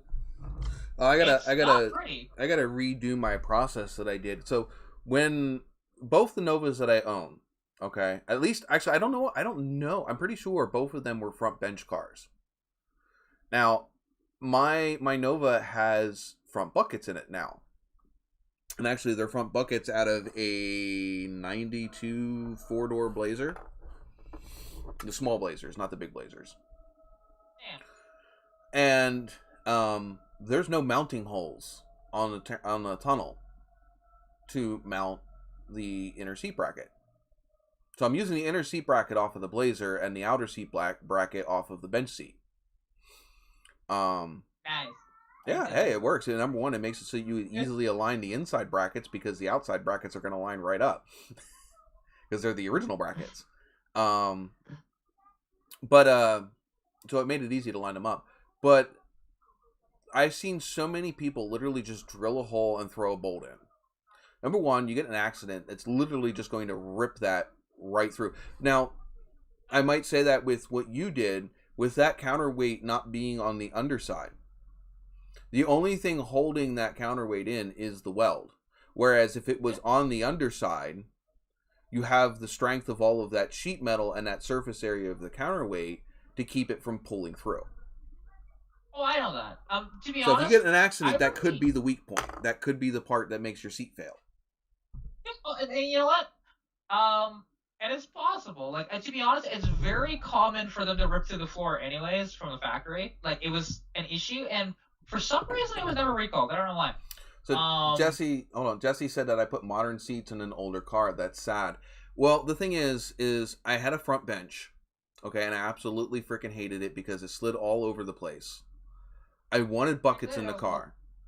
Me finding number one, if anybody's ever driven in a set of, second gen or whatever, buckets, they're not that comfortable in a Nova. Nova buckets back then were not very comfortable. So, of course, I had a set of 92 Blazers. Number one, they were there. The truck was getting scrapped. They were free. And this was when I was driving that car, I was like 21, 22 years old. I was living by myself, I wasn't living at home, so I still had to support myself. And this was my daily driver, so it's not like I had another car to get back and forth or whatever. So I used what I had. Number two, those 92 Blazer seats. No, there's no airbags, no nothing in that. The only thing that they had was a lumbar support. And they were taller. They had a taller back. So they were more comfortable. If you've ever seen interior shots of my Nova, they look good in that car. They don't look wrong because they had leather seat covers on them. The back seats had a leather seat cover on them, so they all matched. But yeah, I mean, it was a matter of you do what you have with what you got. I didn't have a crap ton of money to throw at this car. It's a 1977 Nova. I mean, it's not like it was a 67 Mustang. Well, and here's the thing, like with you saying about the modern seats in an old car, there's like a bad thing. You know how many people decide? Well, you know how many people will put like Cadillac seats in their older GMs because they're so comfortable, like these modern Cadillac seats. I see a lot of people throw third or fourth gen F-body seats in these cars. I run a 4th gen group. I've even seen it before. I've seen it with throwing 4th gen seats, 4th gen F body seats in a 3rd gen F body. People actually now, people in Fox bodies do the same thing. There are people that'll take either New Edge or SN95, which is that it's the 95 to 04, or 94 to 04 Mustangs, right? They'll take those seats because they're a lot more plentiful than the Fox body seats to find, to be honest, and they're typically in better shape. And they're reasonably comfortable, actually. They're not too bad. The only issue is they sit a little high, so you have to, if you don't want it to damn near touch the ceiling with the headrest, you just have to cut the seat mount down. Okay. And then, with the Blazer seats that I used, they're meant that they kind of sit pretty high up in the Blazer, but the seat itself is not very thick. So when you mount it in the Nova, it literally makes you feel like you're sitting. You sit like an inch and a half lower than the stock seat did.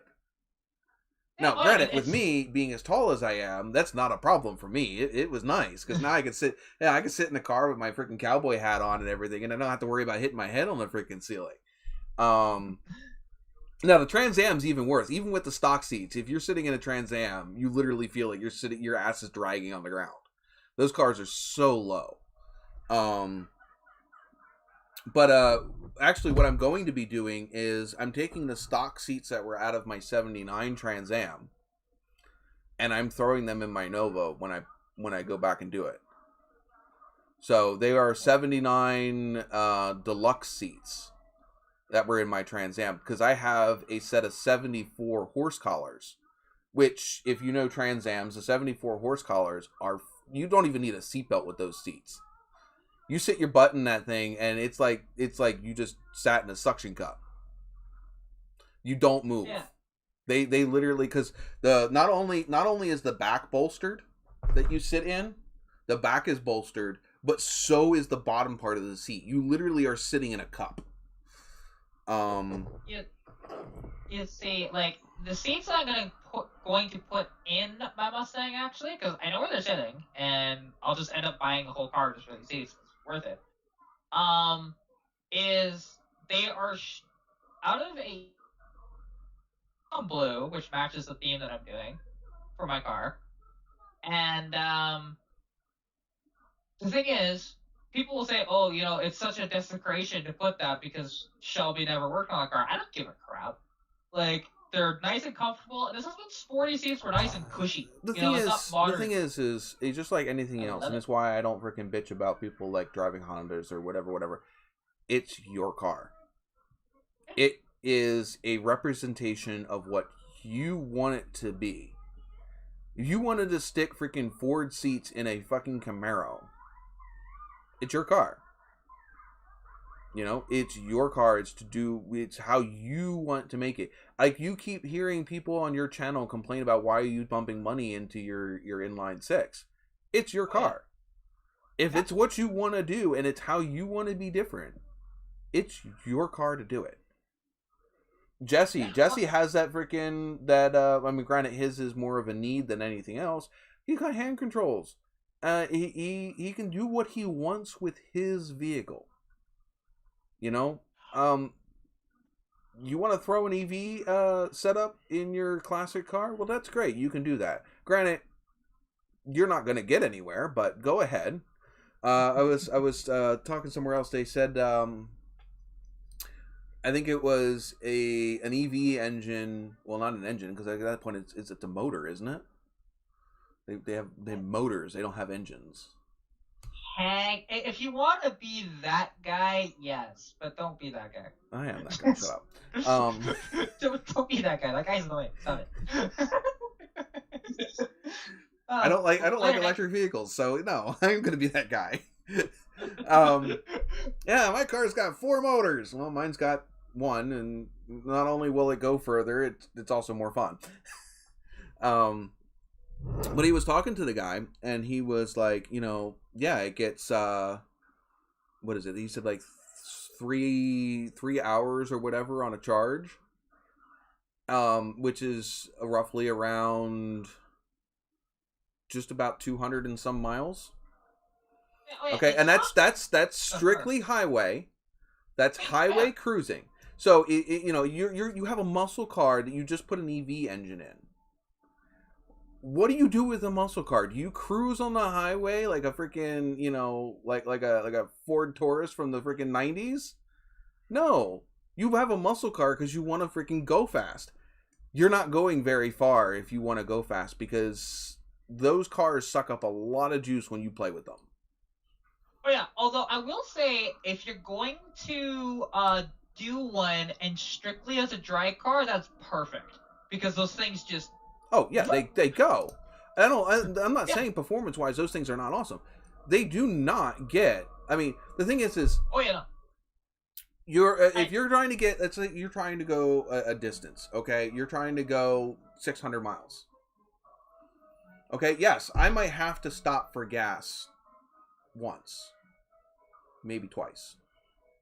It takes me 5-10 minutes to fill up for gas and I'm back on the road. That's even with that's with taking a pee and grabbing a big gulp out of the freaking soda machine in the gas station. Wait, like with EVs now, if you're not doing anything, like okay, with the when you do the conversions, yeah, they're not as efficient as the new ones. That's I get it. But even the new ones, I mean, how long does it take how long does it take to charge an EV from dead? If you're traveling somewhere.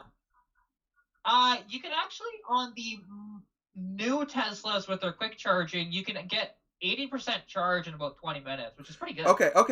So you still have to sit there for 20 minutes to get 80% charge. That's not even a full charge. It's an 80% charge, which means you're only going you're still going 20% less distance than you would on a full charge. So and your full charge is still only going to get you less than 200 miles. So you have stopped now. Let's say if you're going 600 miles, let's say you're getting a full 200 miles to a charge. You still have to stop at least 2 or 3 times. Okay, and if you have to spend 20 minutes, that's an hour. That's an hour of sit time that you have to wait to get there. You're still going to make it there faster in a freaking conventionally powered, even in a muscle car. Even in a muscle car and the gas mileage a muscle car gets. I never said that wasn't gonna be the my point is what is the point of converting your muscle car over to EV? And to be honest, other than just to be different. It's some practicality to it because most people when they own something like that, they're not road tripping it that far. Like, yes, we are the abnormal people that way that is gonna road trip our car everywhere that way, but most people don't. You know, when they have their old car, unless they're going to a specific event. Oh, hold on. Jesse says that if you race your Nova around, it'll suck fuel. Yes. But it doesn't take me an hour to charge my Nova when it sucks fuel. Yeah, but number 2, a Tesla only gets 300 miles to a charge at cruising highway speeds. You literally have to be cruising the full. That's like yes, okay. So our Kias, they can get 36 to 37 miles to the gallon. They can. I've gotten it to read, 37 miles to the gallon. Do you know how often that I can actually freaking get 37 miles to the gallon on one of those? Well, the thing is, with the Teslas, they do make it a little easier to quote-unquote hypermile it because there's a lot more computer control than even your Kia is. But the thing is, and actually the Tesla, now that's the base Tesla, because actually if you get the long range version of the Model 3, if I remember correctly, it's like 5 or 550, which is pretty good out of an electric car, to be honest. Like, that's reasonable, because you can, if you need to go somewhere and go back that's reasonable distance, you can do that on one charge, and then charge it back at home. This is America. This is America. Yeah, I know. Like, we travel 500 to 600 miles just for freaking fun. You can. I mean, you one can way. Yeah. Oh, yeah, I know. You can do that. You can how to do. Believe me, it's not that hard to do. Well, yes, but like the thing is like that doesn't make any sense. Like, you know, especially being out here in the middle of nowhere, it takes me an hour just to get somewhere. Although, to be honest, the people that are EV swapping their muscle cars, there's probably going to be the same people that are also trailering their cars anyways. Exactly. It's a nice concept, and I have nothing. Well, I shouldn't say I have nothing against it. It's like, great. You just crippled your car. It's like putting donks on your Monte Carlo. Just no, or I should say donks on your Corvette or your Camaro. Just no. Yeah, we'll say when you put the big ribs on it, that's when it becomes a donk. It's not actually donk wheels, technically. But yeah, because it's the wheels normally that make it a donk. Yeah, I know. So it would be donk wheels.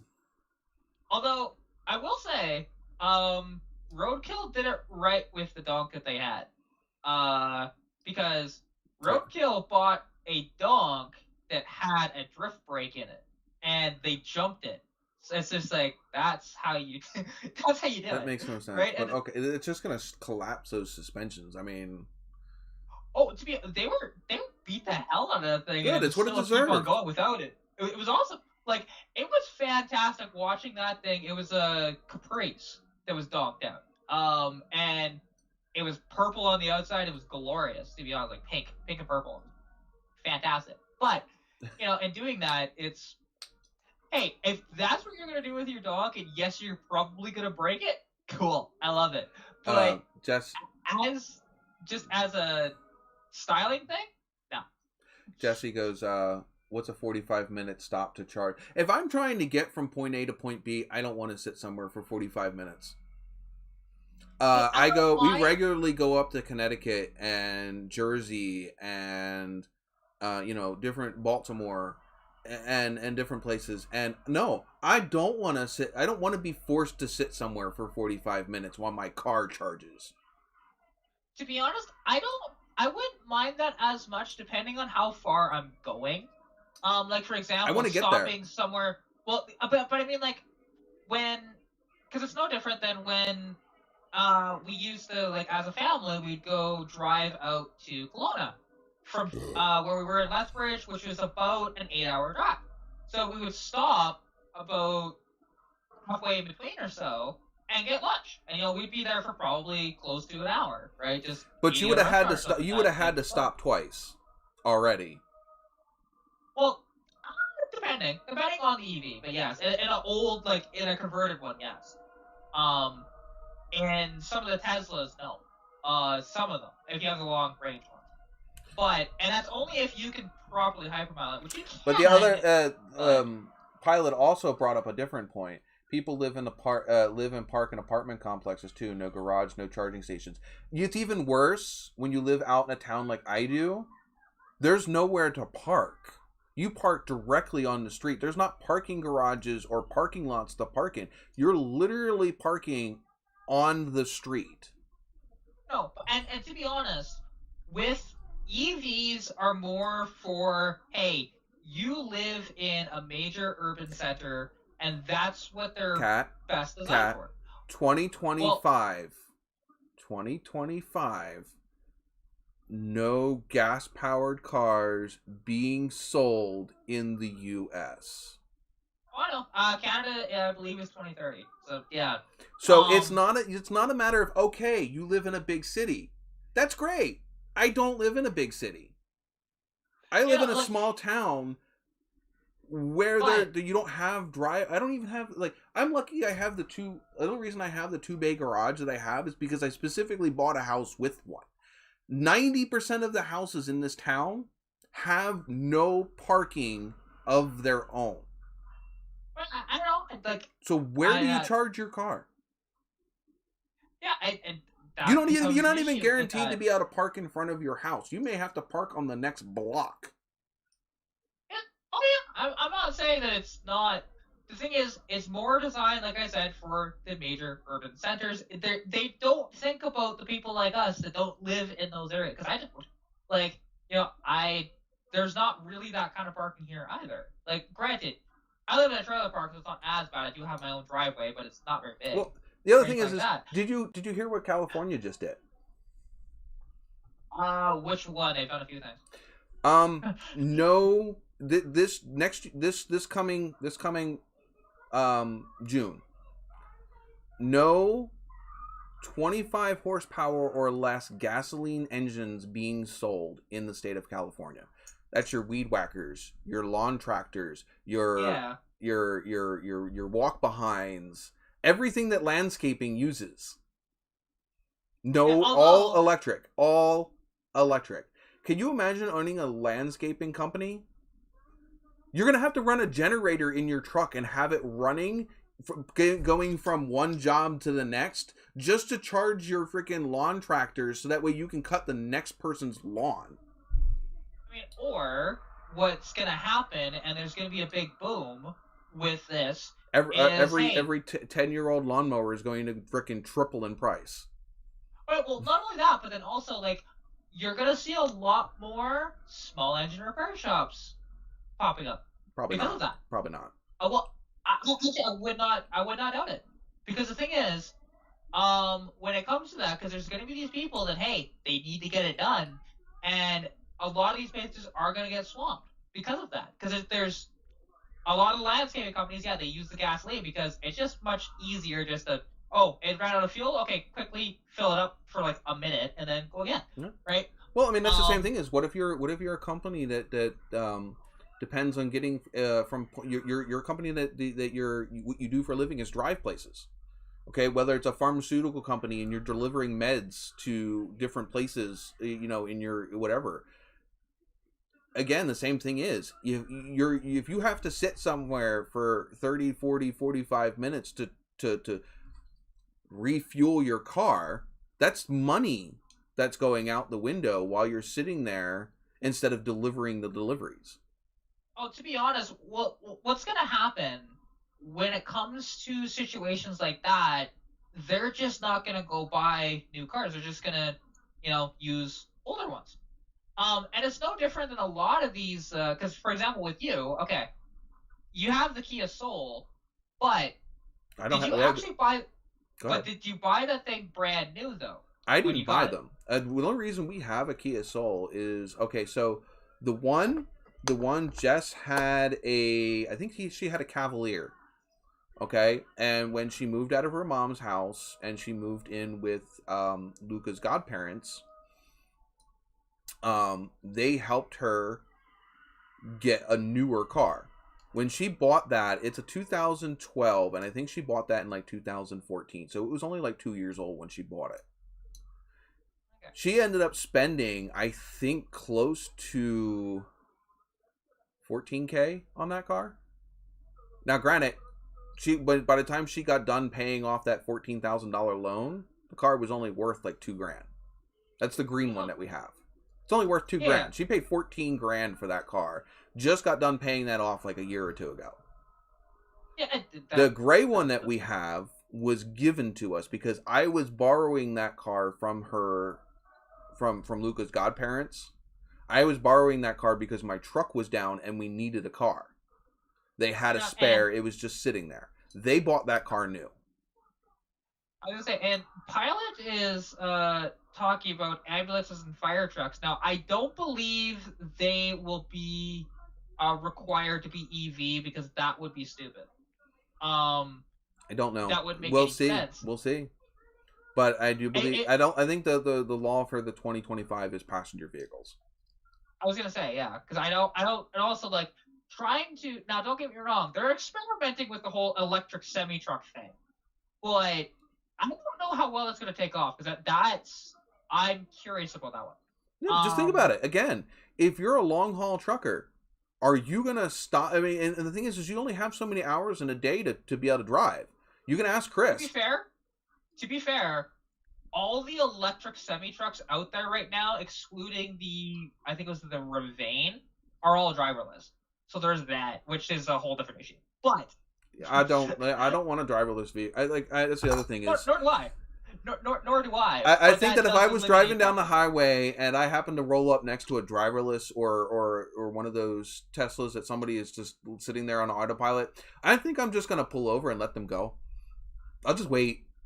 Because I'm not going to be there when that freaking thing decides to, make a correction that doesn't need to happen and ends up, taking out everybody in traffic. Yeah, like what Jeremy Clarkson said when they were starting to toy with this idea 10, 15 years ago. And he said it on Top Gear, just like, okay, so when is it going to, there's a crash. Guaranteed you're going to crash no matter what. And these are the only two options that it has. Obviously, extreme. Oh yeah, that's that whole the thing is there's actually tests out there that are supposed to train these AIs. You literally can take this test, and you basically are picking they give you two really bad options, two options that neither one you'd want to take, but you have to pick one or the other, and it's basically, does this person live or does that person live, and that's how they're training these AIs, is what humans are answering those questions for. See, but then again, are these people actually taking this test with? Because you can find them on, you can find YouTubers and stuff that literally took these tests on as a video for their channel, and it's like one of those things. It's like, are you actually answering this stuff honestly, or are you just answering it for shits and giggles? Because Google did that shit way back when with like the CAPTCHAs and stuff that you have to do when you to prove you're a human. Yeah. They're not there as security measures. They never have been. You're just being free AI learning tools. That's what they've always been. First, it was numbers and letters and stuff that you had to fill out, because what you were doing is you were teaching a computer how to recognize certain letters and numbers. And they were actually letters and numbers from Google Maps. So you were teaching Google Maps to learn how to read street addresses from an image. And now, if you noticed, it's no longer numbers and letters, because Google, the AI now has a pretty good grasp on letters and numbers. Now what are you recognizing? You're recognizing lampposts and traffic lights and boats and bikes and planes and cars, because now you're teaching the AI what a bike looks like. What does a traffic light look like? It's not a security. Oh, yeah. It's not security. It's absolutely hilarious. It's the biggest lie. It's not the biggest lie, but it is a big lie that is a security measure to keep you freaking something safe from a bot. No, it's an AI learning tool. That's what it is. Yeah. It definitely is, and I had actually heard of that before, and it doesn't shock me one bit, because it makes zero sense as to why. Okay, yeah, of the whole street sign thing, and then when it decides, oh no, you actually got that wrong, you have to redo it because there's like a millimeter of a fucking sign in a picture. Fuck off. Like that's right. No, I hate that. And they should really just. I know why they're doing it, but they should just get rid of it. It's just why it's free. It is literally free data for Google. Well, I know what it is. I mean, it's free labor. Free labor. Everybody that's on the internet that has it is instead of them sitting there and having to manually train a computer AI to recognize shit, they can use the millions of people that use the internet every day. Oh, yeah, sure. Yeah, it like, don't get me wrong, it's brilliant marketing on their part. And it's just, I don't like it. That's all. And the other thing that bothers me about the EV thing is it's all about being clean. All about being clean. Yeah. It's a cleaner. It's a cleaner energy source. Have you ever seen a lithium mine? Oh yeah, trust me, I have. Yeah. Have you ever seen a silica mine? Yeah, and the thing is, if you ignore that, which is hard to, but if you just happen to ignore that, what happens with the batteries? Because the thing is, yes, we're at about, I think it's 85% of all batteries can be recycled right now. But that extra 15% just gets thrown into a landfill and, buried under the ground. No, I guarantee you it's more than... 80% of batteries can be recycled. How many have recycled their batteries that are in their phones alone instead of just throwing them out when they're done with them? How many of you have actually recycled a cell phone? Exactly. There's not that many people. I have bought how many cell phones? Do you know how many of them have actually made it to a recycling center? I don't know. I can't say I know what happened to all of them. I can't say I necessarily threw them out, but I can't tell you where they are anymore. So those batteries, I guarantee you, didn't make it into a recycling center. You know, and Jesse, the problem with hybrids, though, like if you take a gasoline hybrid, it's just as bad. Well, exactly. Because not only are you doing all of the resources that it takes to make an EV, you also still have a gasoline powered engine and are still using the gas powered resources as well. So you're double dipping in both of them.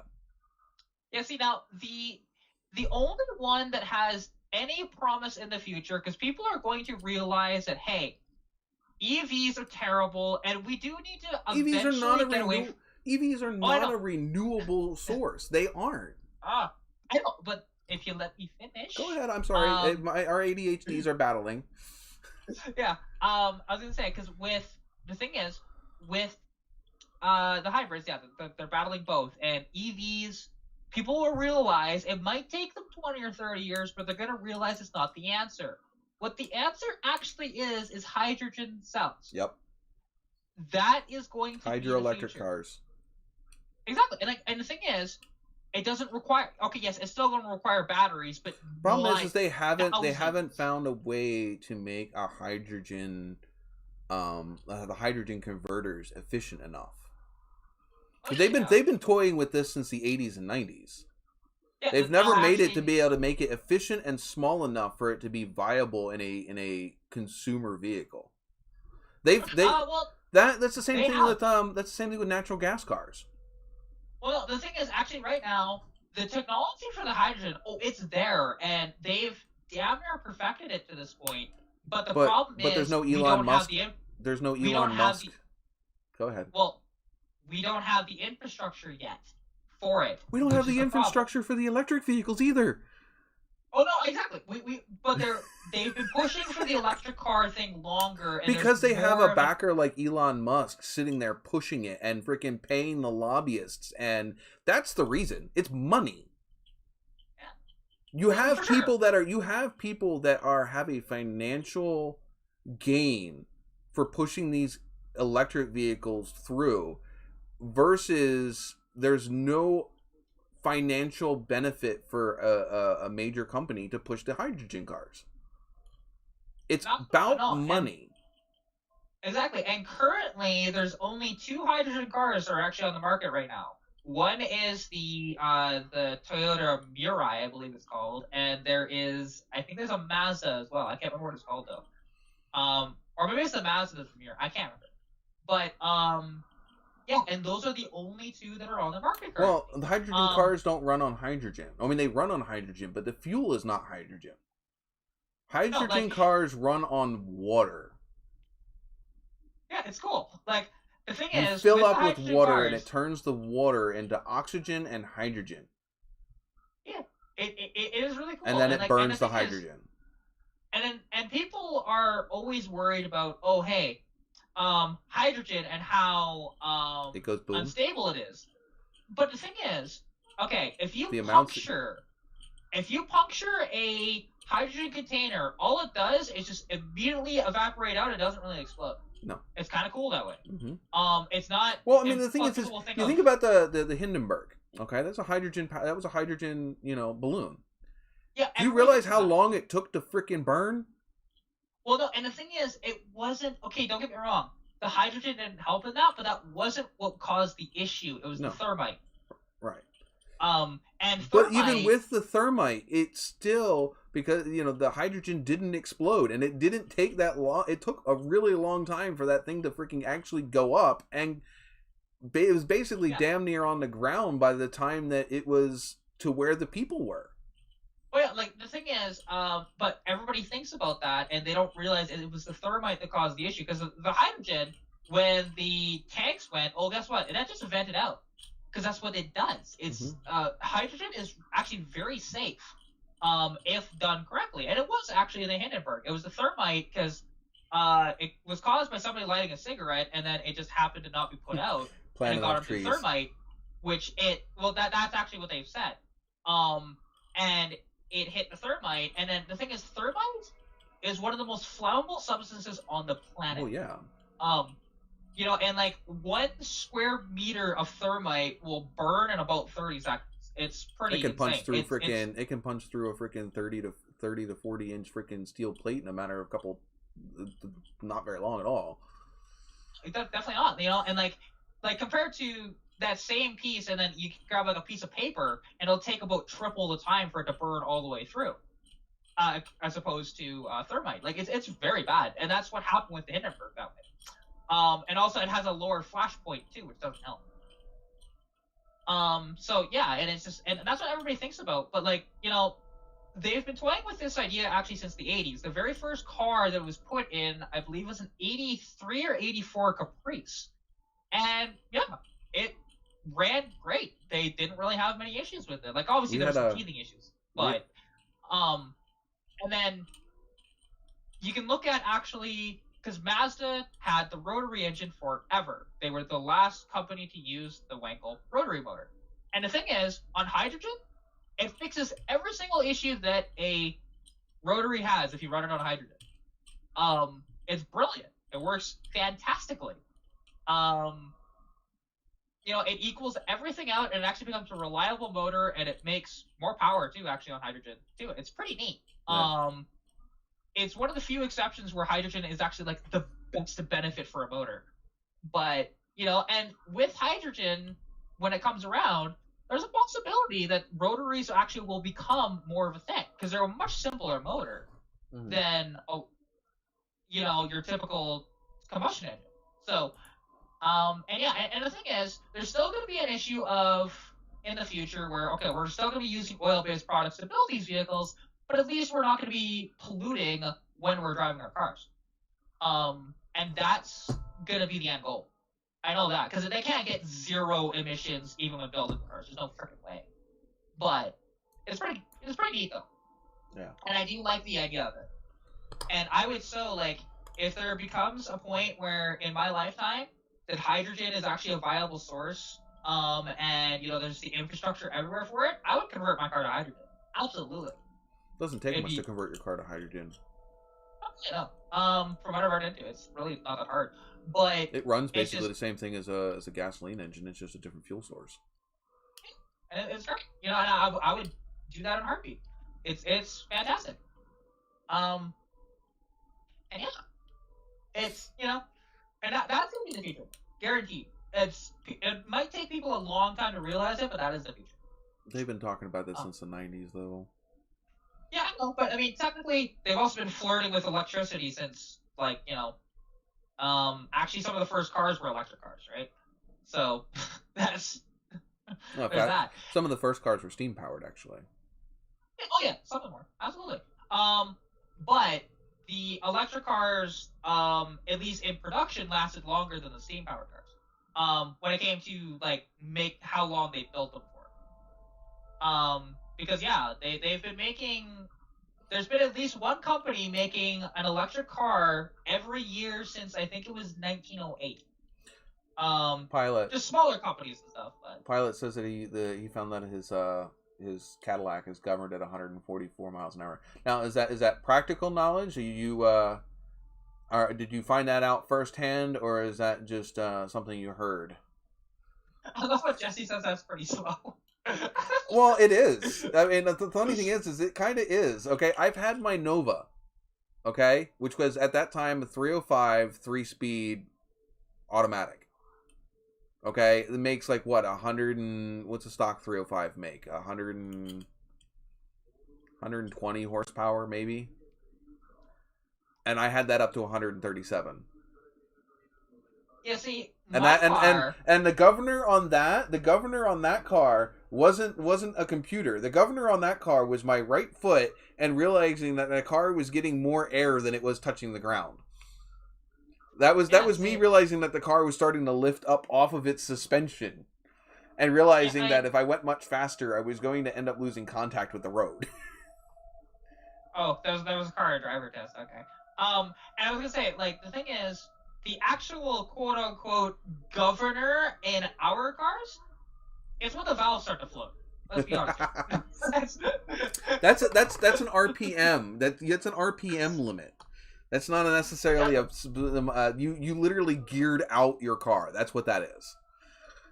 But a governor is something that limits the speed before you get to that. It's a natural governor, okay? Well, yeah, everyone has that. Whether it's throwing a rod or a valve float or you know, whatever. Well, the thing is, my car, where the body started, aerodynamically, my car won't stay on the ground above 137 miles an hour. Yeah, well, my car used to do that at like regular highway speeds until I mounted the spoiler that I have on it, and it makes a big fucking difference. Well, you got to think about it. My Nova is number one. My Nova no longer has. There's supposed to be a plastic.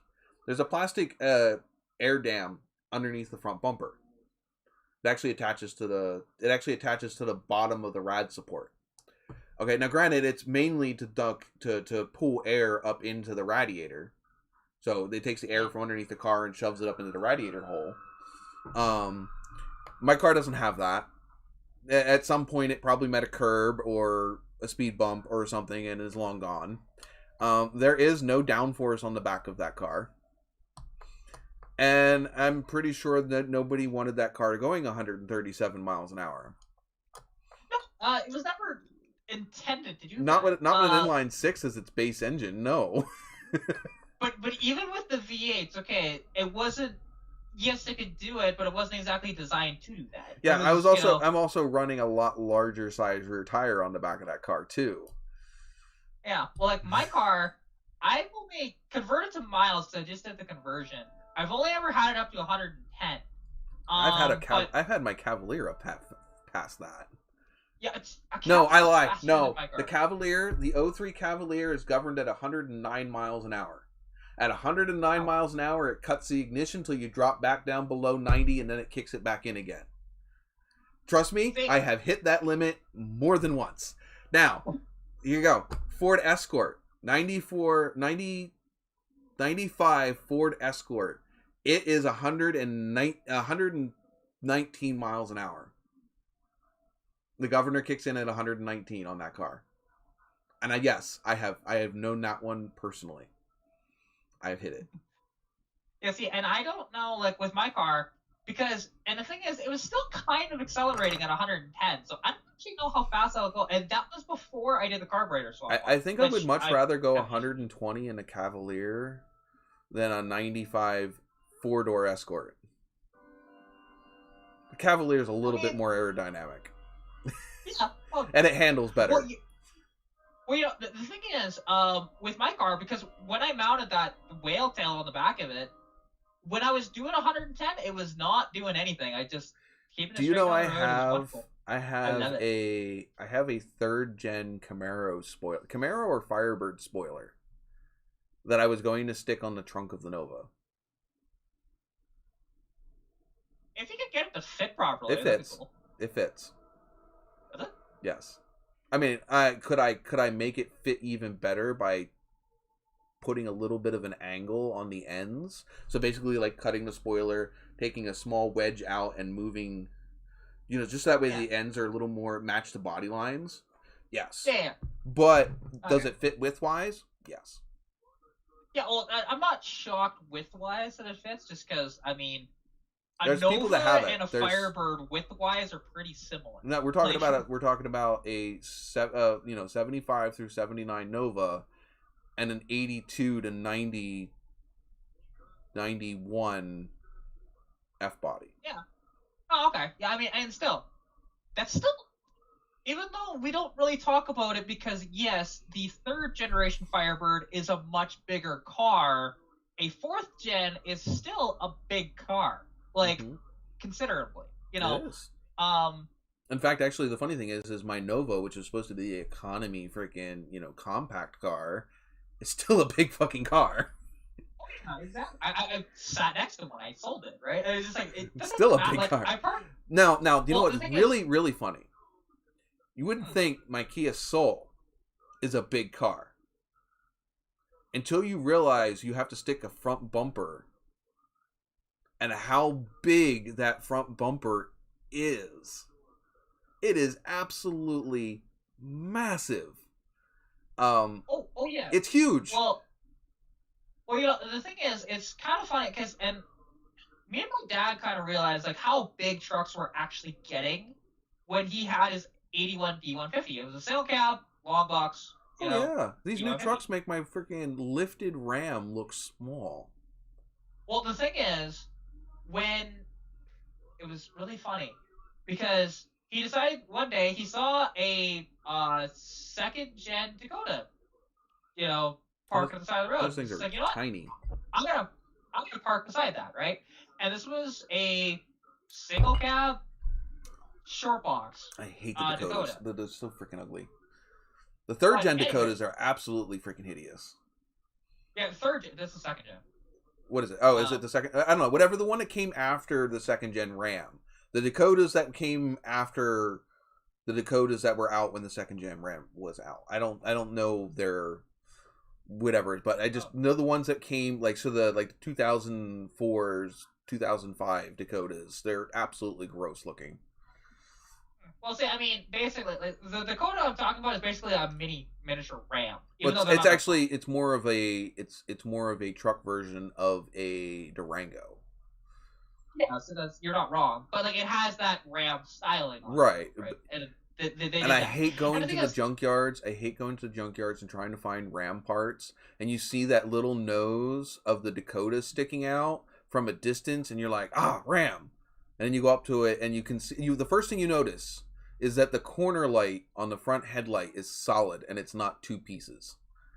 That is your dead giveaway. The other dead giveaway is that the way that the front grille is attached to the hood is different. Yeah, that's true. And the thing is, but when my dad parked next to this thing, and bear in mind, he was an 81 D150 full-size truck. The Dakota was actually same size lengthwise, but taller too. And it's like, that's just screwed. Now, I understand.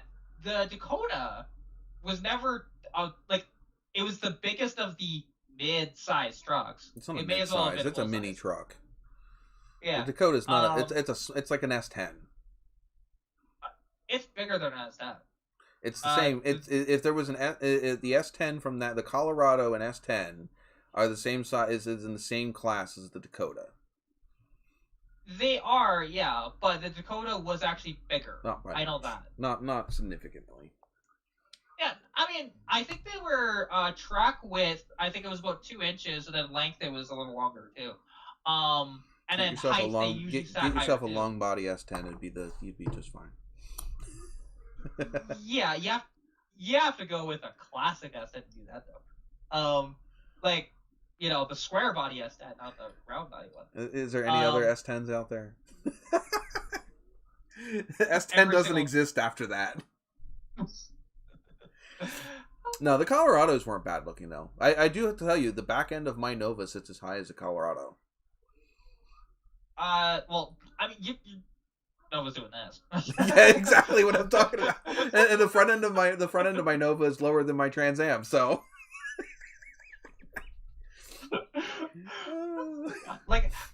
I mean, honestly, I hate the new mid-sized trucks though, because they're not small. They're not.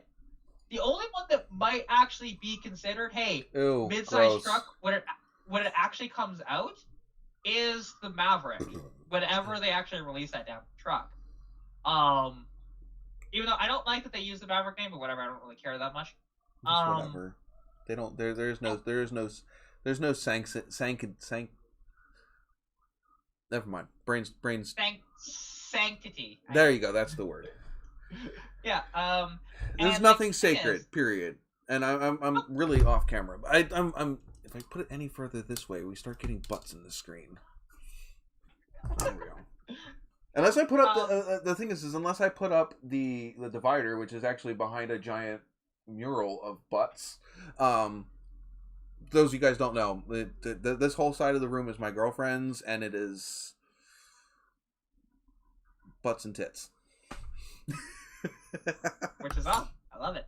And the thing is, See, the Ranger, I mean, I don't know how good or bad of a vehicle it is or anything like that. Hey, the old man. The old man is back. Hey, there's the old guy. So, and like, but the thing is, if you want to go with the modern sort of, the new mid-sized trucks, if you don't buy a Taco, there's something wrong with you because it's the only one worth buying. Like legit. You mean a Yoda? Yeah, like the Tacoma, right? Yeah. Everybody calls it Taco. So, if you don't buy that, there's something wrong with you because the problem it's the most dependable. The mid-sized trucks doesn't hold the value the best. The Ranger's fantastic. What are you talking about? No, Ranger sucks. Shut up. Yeah, well, Jesse's trying to talk up the Ranger at the chat. I know. I see it. I know. I just not no. I'm allowed to just sit here and be petty. It's my channel. I can be petty if I want to. No, I mean, in all honesty, they're all vehicles. They all have they have all good points. They all have bad points. They have good years and bad years. But no, I just don't like the Ford Ranger. I mean, it has nothing to do with performance. I just don't like the way they look. I don't even think there are good years and bad years anymore. Like, quite frankly, I mean, vehicles. They're all the same. They're all the same. I mean, well, yeah, and I mean, nobody stands behind the product anymore. Nothing. There is a Raptor Ranger. There is actually. Oh my god. The thing is, but if I remember correctly, they're not releasing it in North America, which is stupid. Good. And if there's anybody that wants performance-based vehicles, it's here in Australia. And I think it's like you Canadians don't even like your super muscle cars. Exactly. But I think they're only releasing it over there, and basically, so in Australia? Raptor. It's Australia, yeah. Oh well, yeah, of course. I mean, they still run V8s in their 4-doors. So I mean, come on. Yeah, I know they are awesome. I'm so jealous. Yeah. Well, and they're still messing around with. And it's still rear-wheel drive. You can get a rear-wheel drive 4-door. Yeah. Where? Huh? Australia. They still have big V8 4-door rear-wheel drive cars over there. Although, to be fair, I think there's only one of those still left, and that's going to be the Ford Falcon, because they don't make Holden anymore. Which is sad. It is sad. It's Chevy's fault. They screwed it over trying to bring the freaking... It's Chevy's fault. They screwed it over trying to bring the SS over here, and they freaking killed it. Oh, yeah. Well, the thing is, hey, the SS is what they have over there. The thing is a beast. Those Holden V8s were fucking... The problem is Chevy didn't get it right bringing it here to the U.S. Yeah. If they would have literally... They're not bad cars. They didn't advertise. Yeah, they failed it marketing-wise. But the car is a beast. If you could get a hold of an SS, those things are nasty. Right, and the thing is, you could look at what Pontiac was doing towards at the end of its tenure. The Pontiac G8. Hey, that's... same thing. And you could get the LS powered version of that car over here too. And then, because I think they called it, it was the G8 GXP, I think. And then, if you remember the last generation when they brought back the Pontiac GTO, that's a Holden Monaro. Yeah, those were freaking badass little cars. Right. And they sound so nasty. I mean, great. Is it a Holden Monaro or is it Pontiac GTO? Like, quite frankly, I mean, do people over there which one came first? Like the Holden. The Holden came Monaro. first. The Monaro came first. Yeah. They were building that car, not with an LS2, but they were building that car, the Monaro, since I think like '97, and it didn't come over here till I think 2002, 2003. Okay, when America and over here we all went front wheel drive, little tiny 4-bangers. Australia was still doing rear wheel drive V8s. Because they're smart. Their muscle car era lasted. Our muscle car era ended in the early '80s. I would say most people will say it ended in like '74. I disagree with that because there was some pretty badass. There were some pretty badass Pontiacs in the late '70s. Yeah. But I think Pontiac was one of the last people that were still building some badass cars. Well, and then GTO is a good example of that. Huh? Well, and then wait, what did you say? I mean, yeah, I didn't hear. I said the GT. Sorry, I said the GTO is a good example. The GTO died in like 71, 72. Well, unless you count the one in the 2000, that was a rear wheel. But that's different. That's again. That was I'm talking the end of the muscle car era. So we're talking 70s, 70s, and 80s. Early 80s is more like it is. I agree with you. It died in the late 70s. I mean, most of the manufacturers were not producing anything. There was still namesakes still, but I mean, you got to think about it. From 71, a Chevy 350 in like 71, 70, I would say 70, 71 would make 250 to 300 horsepower. Mm-hmm. That same engine in 1977 made 105 horsepower. Yeah, right. They were extremely even down, so even if they still looked like muscle cars, there was no muscle left in them. Mm-hmm. No, to be honest, the last of the actual quote unquote muscle car was a '79 Trans Am. Yes, I know. That was the last one because, like, in 1980, they got rid of the 400. They got rid of the 400, and in fact, in halfway through '79, they ran out of the Pontiac 400s, and everything after that got the 403.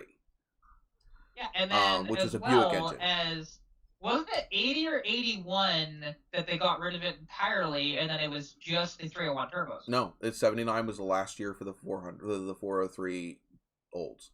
Oh, okay. 70 in 1980, you had the 301, you had the 305 Chevy engine, or you had the turbocharged 301. Yeah. Well, I was just thinking for the Trans Am, I think they only came with a 301 turbo after that, if I'm not mistaken. You can get the 305 and the 301 in them as well.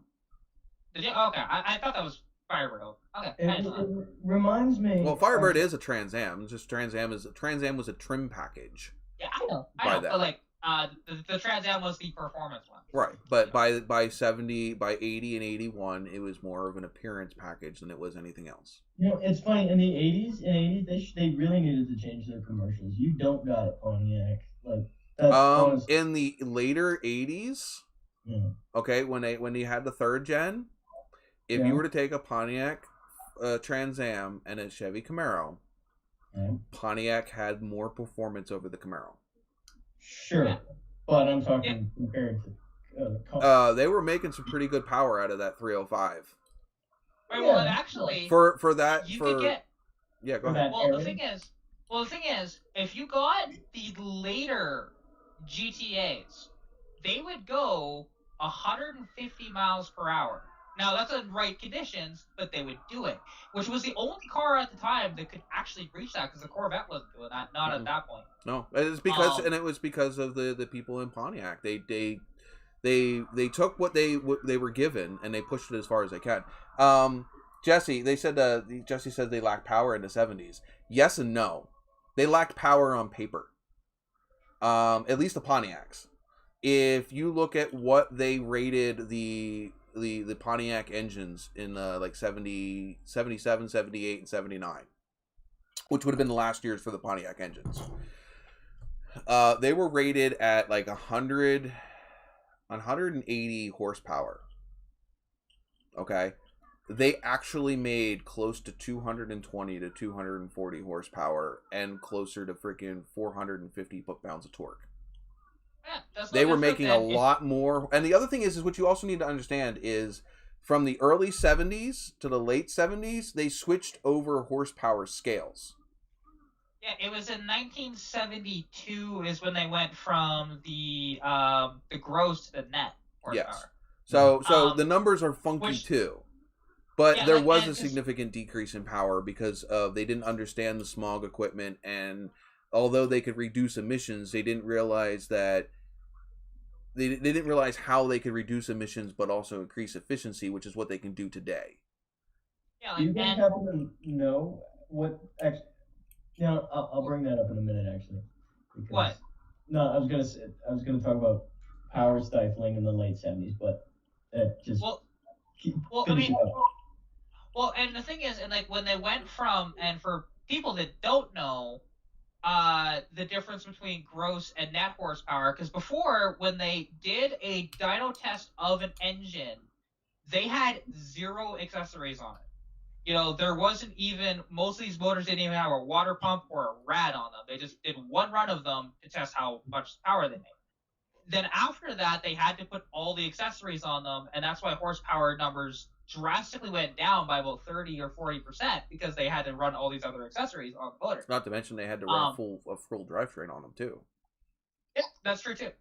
They did have to do the transmission to the rear end and everything.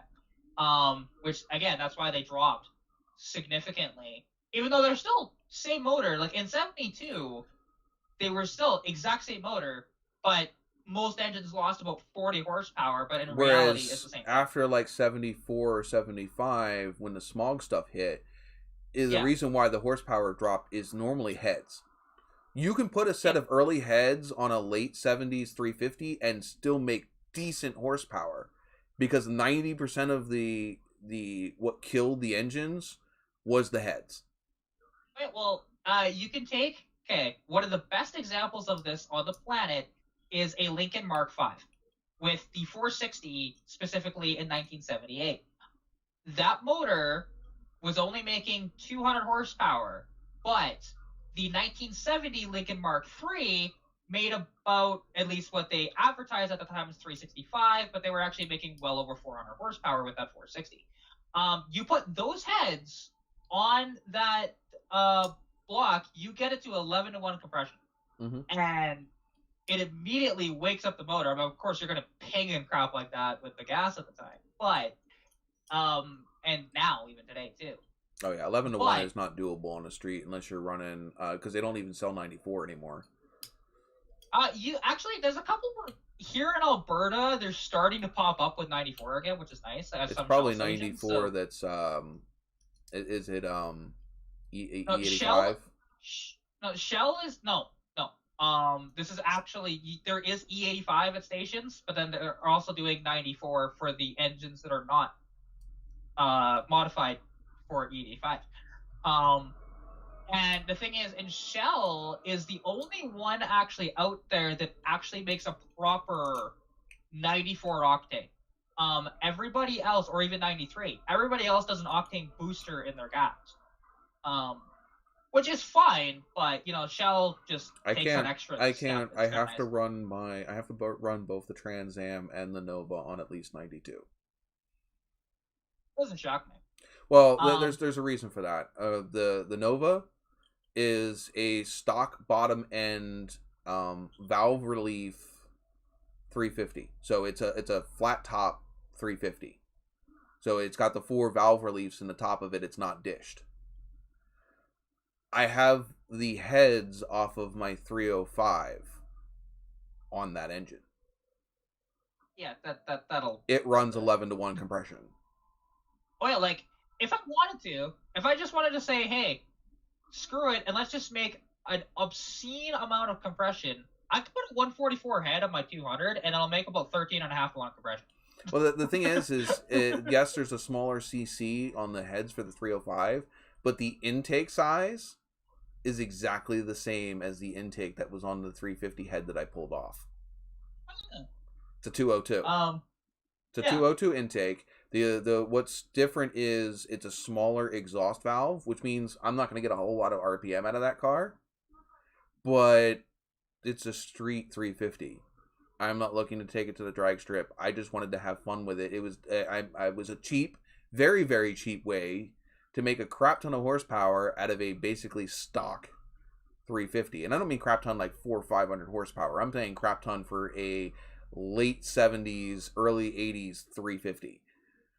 Yeah, and it's interesting because I did this little video. Now, it wasn't very conclusive, but you did see positivity with it. But because my car's not running right, I need to redo the test when it's actually dialed in and not having issues.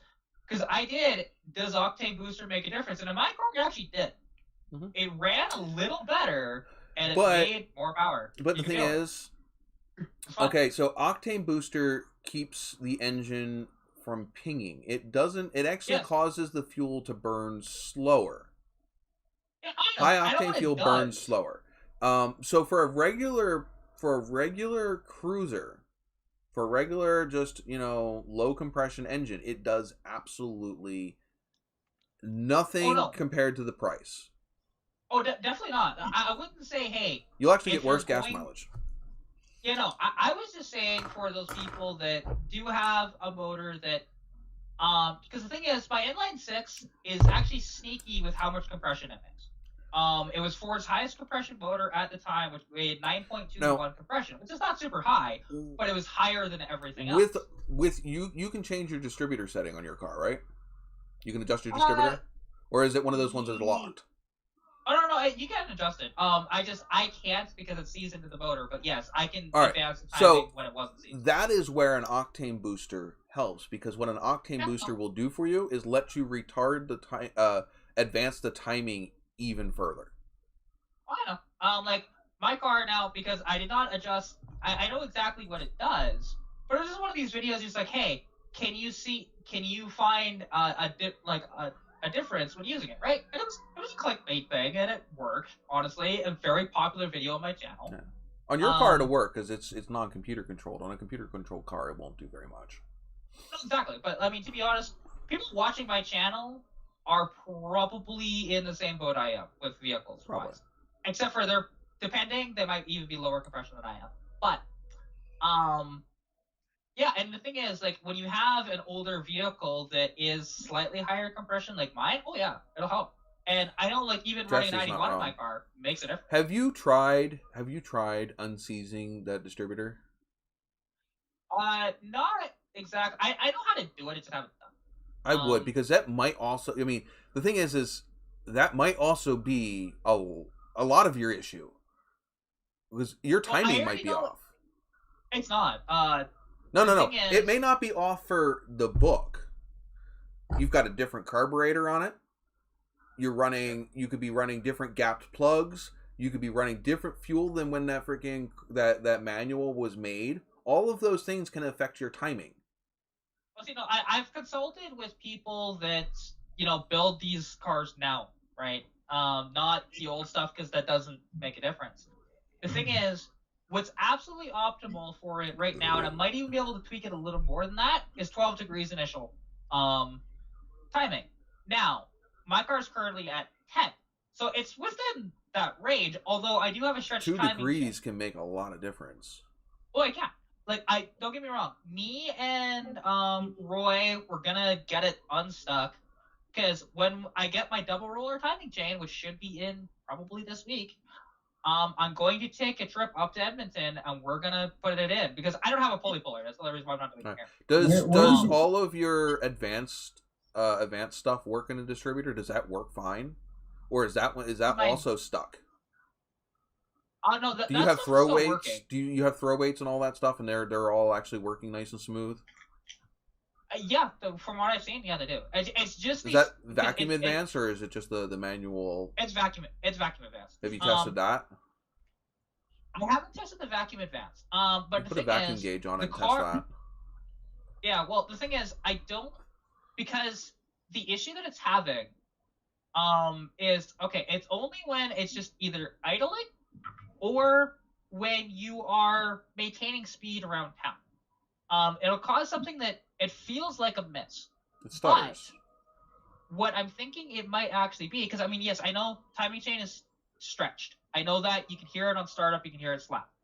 And you're thinking the valves are coming out of time. Yeah. Oh, for sure. So you got yourself a VTEC. But you got yourself a VTEC Mustang.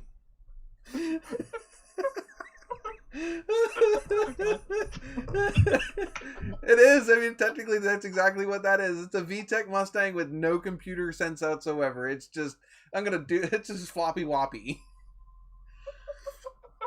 Oh, that's fantastic. It's a centrifugal VTEC. There you go. But the thing is, because I think it's not only that, but also I think it's within the carburetor, because I know the jets are too big anyways, and when you have too big of jets as well, it can cause what feels like a misfire, but it's not. It's flooded. It's exactly, which it does flood. That carburetor does flood, absolutely. If well, you drive it when you got a 2-barrel carb, probably meant for something bigger than an inline 6, on an inline 6. And you remember when we were having we were talking with somebody a while back about them having it was Cletus when he had that big ass freaking carburetor on the freaking smaller engine, and we were telling him 90% of his issues was too big of a carb. Oh, yeah, exactly. And Jesse, currently it has 50s in it. I prefer 40s, but I can't find them. That's the problem. Oh, and you guys might be able to in the States, but I can't here. You guys were also talking about vacuum distributors suck. This is why I'm running a Holley Hyperspark that I have sitting out in the garage waiting for my car to show up. It's no longer vacuum advanced. It's completely controlled by the Holley EFI. The Holley EFI will control the timing on that car. Usually people have their car waiting for their parts to show up. I bought those parts back in the end of 2019. Right. I lost access. At that point in time, I was working too far from home. The garage was also an hour in a different direction than where my work was, so I couldn't get out to the garage. Then I lost the ability to be at the garage, and I had to pull my vehicles that were there, and the one went down to Lancaster, which is about 2.5 hours south of where I'm at now. That's the Trans Am. The Trans Am is sitting in a storage unit down in Lancaster. And then my truck, not running yet, got dropped off in front of my house where I'm not allowed to work on vehicles that I did it anyway. So we got the truck running and inspected, but we are waiting on me cleaning, on the garage getting cleaned out, so I can pull the Trans Am into the garage, because I can't pull the car up here until I can put it in the garage. So you're saying you live in a neighborhood now that doesn't allow you to work on cars? No. The place that we were renting before I moved here. Right. Oh, that's right. That was part of the deal with the lease was I was not allowed to work, because she knew I had an automotive YouTube channel when we moved in. Right. She said I was not allowed to work on vehicles or have car parts at the house as part of our lease.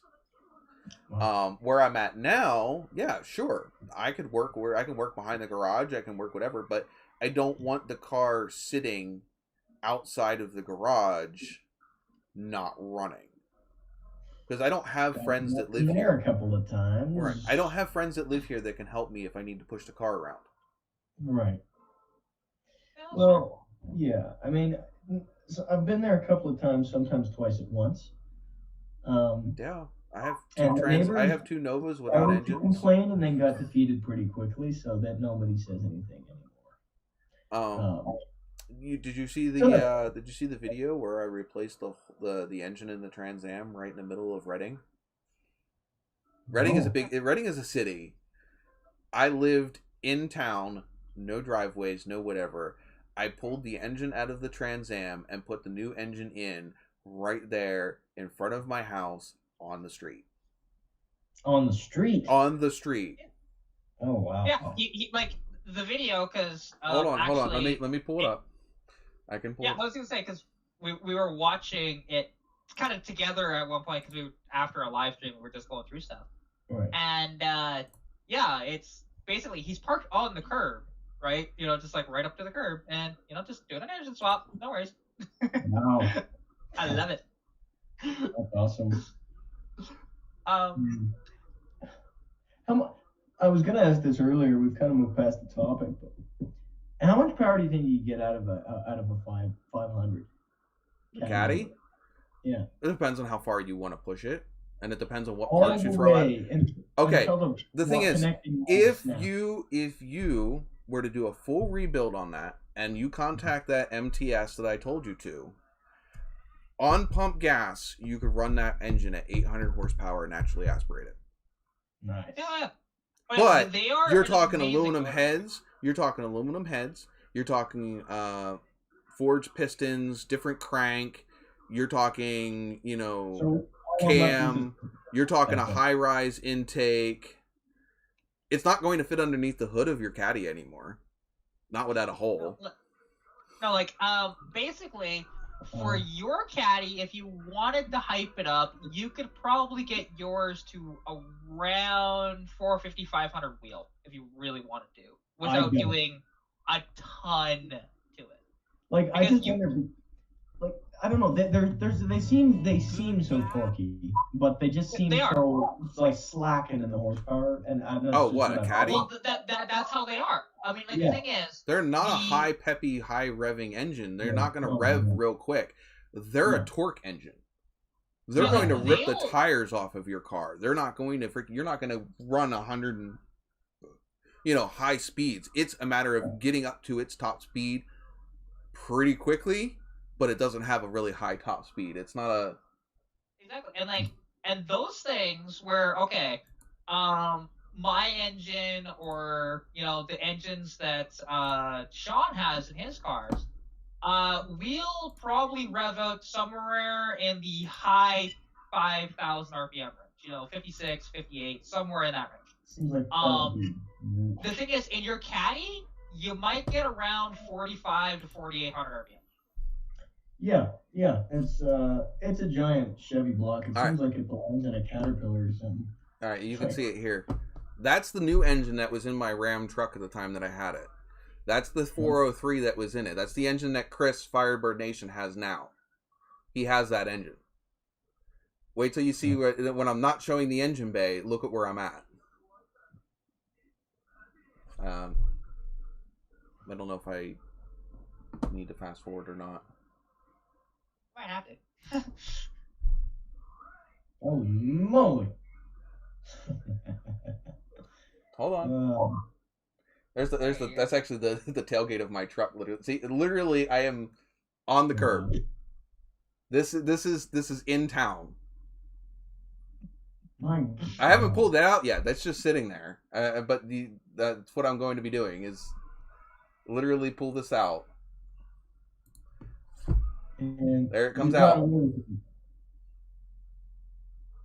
That's the one thing I regret with my LTD. I didn't get my freaking SD card was full and my battery was about to die, so I didn't get. I'm filming this too. I have tripods and cameras set up while I'm doing this. Yeah, this is somebody actually holding the camera on this one. I was not gonna wait till the next day, so I pulled it out off camera mostly, and then I just I put it in on camera, which was nice mostly. But I pulled it out by myself, but I put it in with a friend. Yeah, I'm literally a freaking city street, right in front of my house. Coolant dumping everywhere. That's just water. There was no coolant left in it. Oh, okay. That's okay. Here is the gorgeous Pontiac 400 going back in. That engine is gorgeous. That Pontiac metallic blue, that early light metallic blue. Yeah, that's a 1976 Pontiac 400. The heads are shaved. It's bored 30 over, and that's my mom. That's the girl that's the woman that owned the 79 Trans Am when I was born. Yeah, well, I would assume so if she was the one who gave. Well, yeah, and that's my little brother. But there's also the story of when I first drove this car down my mom's street after I bought it. She was in tears. She was in absolute tears when I came down the street in the 79 TA. That's so awesome. But yeah, literally, I mean, my house was right up here. I mean, see, yours is built there. Like that motor's got valve covers on it, for God's sake. Mine had no intake manifold. This engine I went all the way down to Tennessee to go get. 9-hour drive south. I see. What did that cost? What did you pay for it? $700. That's it? Actually, that's what it cost me for the engine. If you're asking me what it cost me to get that engine back up here, considering there was 2 trips and a blown motor and a Dodge Ram 1500, I made it. I made it from. I got up the money because I had to have the money for gas. And I didn't just buy that engine. I bought a bunch of shit. Right. I bought the engine. I bought the red seats that were out of the 74 Trans Am. I bought the hood scoop, which I don't know if you know that the shakers on these things are freaking expensive. Because every shaker is only made for that specific engine. So you can't put a Pontiac 400 Trans Am's shaker on a Pontiac 403. I mean, on an old 403 car. So the shaker that I had didn't work. You know, and the thing is a 403 shaker hood, they're a dime a dozen. They're cheap. A Pontiac 400 shaker setup, the whole setup, the air cleaner, the air box, and the top part that sticks out of the hood. Yep. Yeah, they're like $400-$500. Wow. I ended up getting a decent freaking deal. I also got a decent deal on this engine because I knew the owner of the engine. Right. Yeah. I got to get more into old GMs and Pontiacs of any kind. Like, because quite frankly, I've been a Ford guy, and I don't know my engines very well. Like my GMs. Like when you say big block stroker, a 283 stroke, it's kind of over my head a little. I got to brush up on that. Really well, the thing is the a stroker just means that you have extended. In the pistons, I assume that's what it means. Yeah, right? you stroke. Oh crap!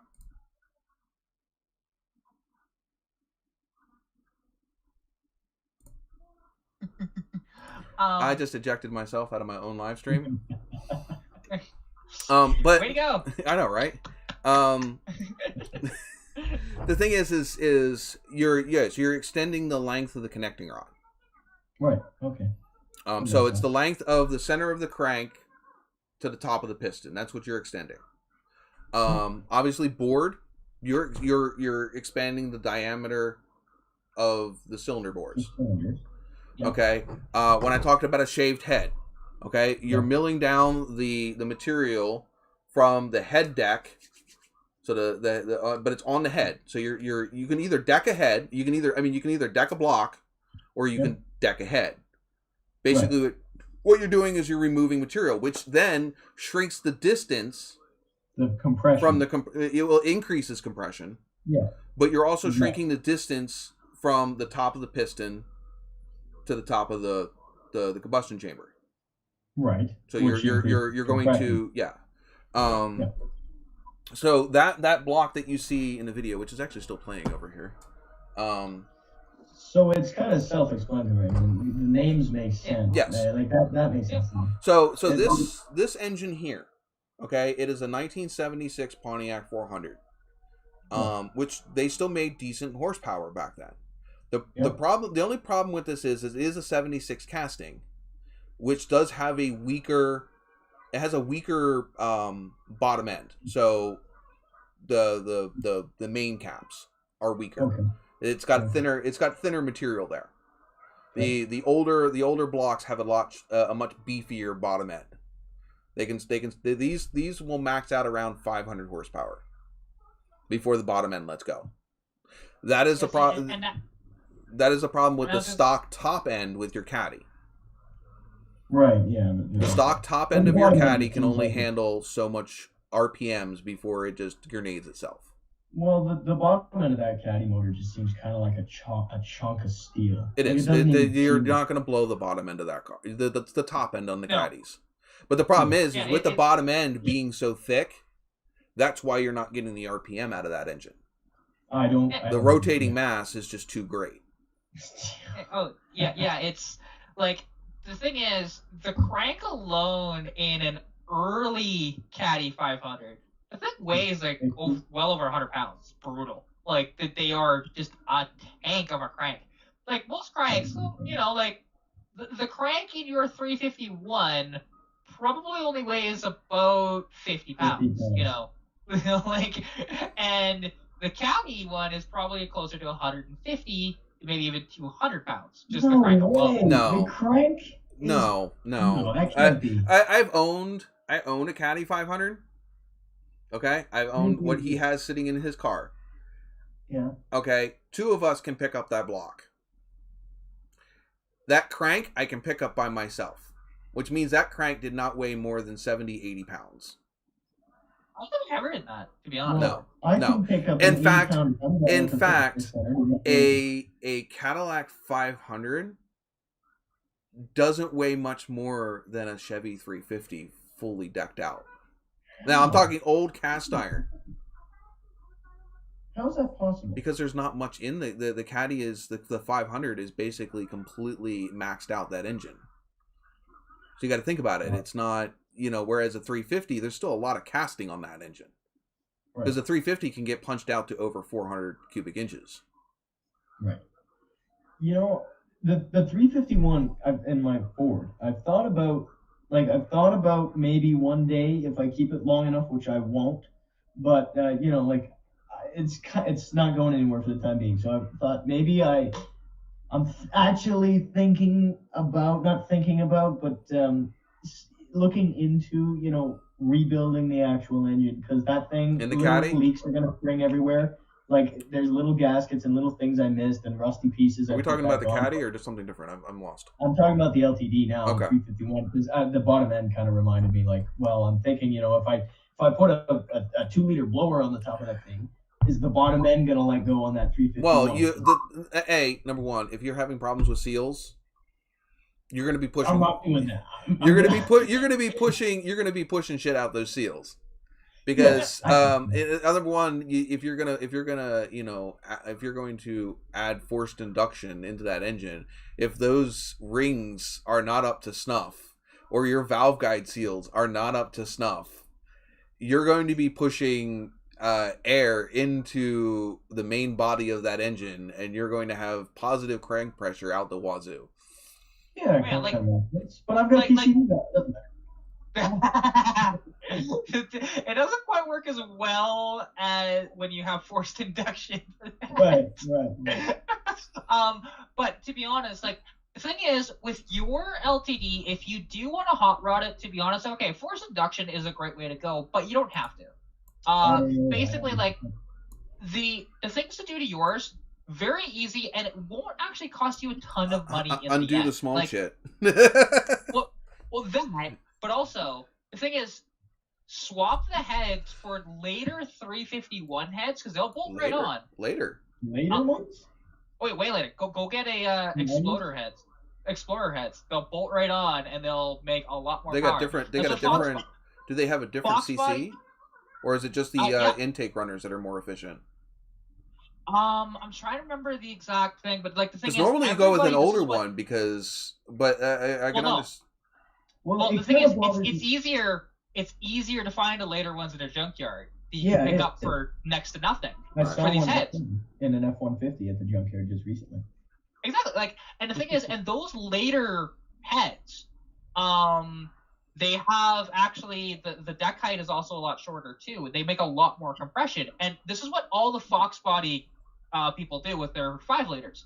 They take Explorer heads from like 2002 and put them on, and makes the world of difference in the cars. It really does. Like your 351 is probably making about 8.2 to 1 compression ish, maybe even lower than that.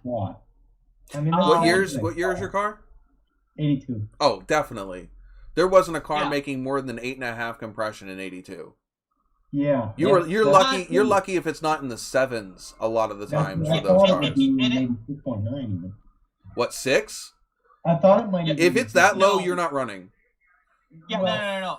Like the thing is, at the time in 82 with a 302, they were making 7.9, but the 351s did make a little more compression than the 302s did. Yeah. Just a little. The lowest normally compression got was like 7.5. Yeah, exactly.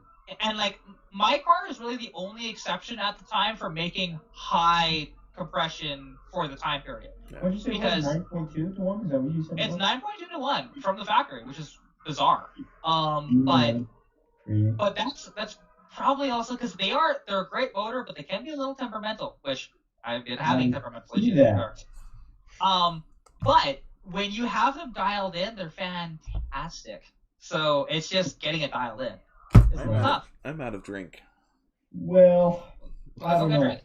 Huh? Hey, go get a drink. What do you do? I'll be right back. Well, I mean, I don't think I would do crazy force induction. What I need to do Behave. is a 4-barrel. Huh? What? I said behave. I'm leaving you kids alone for 10 seconds. Behave. Okay, will do. I don't know. I need to do a 4-barrel swap. I wanted to get an intake for it, and I was looking online, and everything is out of stock for some damn reason. But I don't even know, because Canada, it's so hard to get parts. Because like, I looked on Summit Racing. I looked on Holly doesn't even ship to Canada, but the place I would look for that for you, yeah, because you have one, go to JV Power Center. Really? Yeah, that's what they do. They're a hot rod freaking store. They're no different than Summit Racing. But how much does it cost? Because depending. Like a 4-barrel intake for that, you could probably pick one up for around $450 brand new. It's really not that bad. Like, don't get me wrong, it can be a little pricey, but it's not that bad. You're not going for an Edelbrock Torquer, like that's just ridiculous on that. No, you don't need that. You're not doing a tunnel ram, and you're not doing dual carb. So really, you're gonna have a around 400-ish dollars spent on that intake. And if you want, you can also just go for a used intake that's a 4-barrel too, and it'll cost you half that. Well, and I don't even know what to put on there for a carb, because I'm looking at I want to go with Holly if I can. I'm a Holly guy. For your 351 with a 4-barrel, you're probably going to be around a 650-ish CFM. Yeah. And you don't need a double pumper on that, although you can if you want to be honest. Well, I wouldn't do a double pumper. Yeah, so like basically, okay, for just to wake that motor up a little bit, 4-barrel intake and carb will make a big difference. But then as well, if you want to do the heads as well, you can, and it'll make a world of difference with both of those together. Go EFI. Heads, I would do heads. I mean, it actually kind of bothers me that I left the heads as stock as I did, which is 100% stock. Like I literally put the camshaft in there, and it said that you can use the stock valve springs because the lift won't hurt them. And I just threw them back on there because I was into that car for so much, and I was planning on selling it. The only problem with throwing the stock springs back in there or whatever is the fact that car has how many miles on it? 143. Yeah, and that's kilometers. His car is not miled out. Right. So that would be, let me think, 26. So that'd be about 90, 60, 90,000 or. So about 90,000 miles, give or take. Okay, yeah, no, those springs are tired. I'm an engine guy. Those springs are tired. They're not going to hold that valve as tight as they did.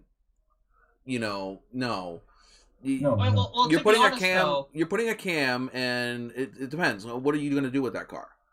I'm tow a trailer with some 2x4s on it. I don't know, nothing. Yeah. Well, why'd you put a cam? What'd you put a cam in it for?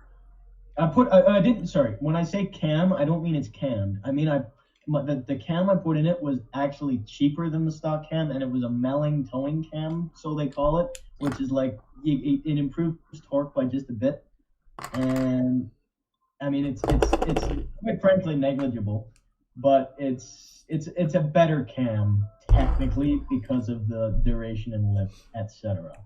But yeah, I mean, like that cam is probably only making you an extra about 5 pounds of torque, and that's about it. Like when you do that caddy motor, don't keep the stock springs. No. Period. No, don't. No. Nothing got 75,000 miles. To be honest, I couldn't see you like building out the caddy motor as much. I'm not. I will not do that. I'll take it. It's fan stock. Yeah, like the 351. And it's so much easier and cheaper. If you were talking to me 10 years ago, I would have taken that caddy motor in a heartbeat. Yeah, well, it's not for sale, and I'll tell you that car. I don't know if that car would have ever ended up, I don't know, bad end of an accident, and that engine, that engine was no longer useful for that car. Right. Yeah. we'll see. And then at that point, then you're just gonna make like a mini truck with, build a Maserati 2.0 with a caddy motor this time instead of an old school. No, if something happened to that car, I swear I'd fix it as long as it didn't get a junk title. Like I don't know what I would do with it if it had to sit in a field. Like I think I've told you both at this point. I was offered $15,500 for that car. And it's not even good price, yeah. That is like not even fathomable. Like it's not even close to worth that. It's maybe worth 7 in maybe 10 on Spring Fever, but like say summertime, maybe 6. Well, the thing is, actually, right now, that thing is probably worth closer to 15 because everything is worth more right now. Everything is. But in Canada, I've noticed it's significantly less. Well, not really, to be honest. Well, okay, look at my car. Yeah. My car in particular. I've been offered $6,000 by multiple people on that car. But you have a Mustang. And most of them probably are not even caring about keeping the stock engine in that. They just want the chassis. It was just a clean body, but the thing is the body on his is actually it's in pretty good shape actually overall. But you can always have a second drag car. Yeah, like the thing is though. But I mean, the thing is, people will pay a premium for if it has a clean interior and a good body on it. Yeah, depends on what they want it for. Yeah, well, the thing is, an Eldorado that is, that is like his, you're not building into a drag car or anything like that. I don't know. I've seen some pretty sick freaking drag caddies out there. Oh, I know, but his, being the El Clasico, it's got these massively cushy seats, more so than even the stock, like, regular Eldorados. That's just even better weight savings when you take them out. Yeah, but I mean, honestly, it's not the one for that. There are other ones that, yes. Don't get me wrong. Style. Like, I drive a bone, well, not really bone stock, but I drive a base model LTD. That's what I say I drive. Even though I don't drive yet, but like that's the one that's... Paint that black and white. Throw some big old bubbles on the top of it. Throw a couple dents on it, and then go around saying it's got cop tires, and it's got cop brakes, and it's got... See, the thing is old man here has no idea, well, probably does not know what I'm talking about. I know what you... I mean, it depends. Is it a reference to some movie or something? Maybe. Yes. Okay, because do you know the movie? Do you know the Blues Brothers? Of course I do, but I'm thinking Monaco when you say Blues Brothers, Bluesmobile. Like that's what I think. I think Monaco. I don't think LTD. LTD is just a standard cop car, and yes, the Monaco was also a cop car, but you can slide that reference over there pretty easily. But you have no idea how many people, and it's the wrong generation. But I have no idea how many people told me. Every day I told them I had a Monaco, turn it into a Bluesmobile. Yeah, I have a friend. Right. Hold on. I have a friend that did that. Hold on. Well, it'd be cool, but like, I mean, that was a 78, and I think what was it, probably a 75, 73. Does not matter. How many people turn the wrong year freaking Cadillac Hearst or ambulance into a fucking an Ecto 1? There's that. And the thing is though, with that car, because actually when I had it, there was one guy that he did want to buy, and he was going to turn it into a cop car, not into a Bluesmobile, but into a cop car. And it would have been perfect for that. It was actually pretty solid. So, but yeah, and he never bought it, and then you bought it. So and then you had your fun with it, and then you moved it on. So. Stop rubbing salt in the wound. Rubbing salt in the wound. Trust me.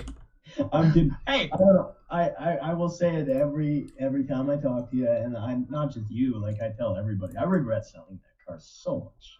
Like I mean, mind you, what would I have? I wouldn't have had the LTD, and also like I can't have 2 cars I can't sell. The Eldorado I am not gonna sell. I'm not. It's just not happening. Everybody has a price. Pretty much everything else I get, unless it's my grandpa's SS. It's like my grandpa won't live forever, I don't think.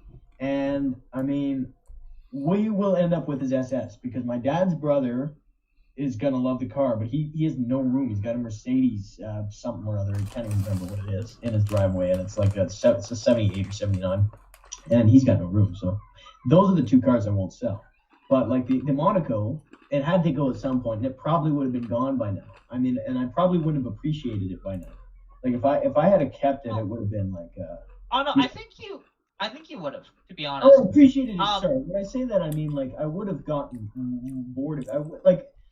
My dad's truck he sold back in 2016. I say, man, I wish he didn't sell that, and he says, yeah, me too. But by now, I mean, we wouldn't have really known what we would have missed. Like, you know, it's hell goes. You'd be surprised though, because like the thing is, I think overall, I think you would have liked the Monaco more than the LTD.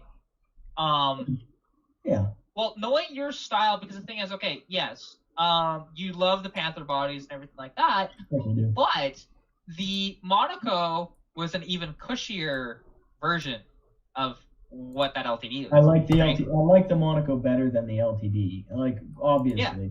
Like, I'd feel so much cooler driving around that Monaco than the LTD.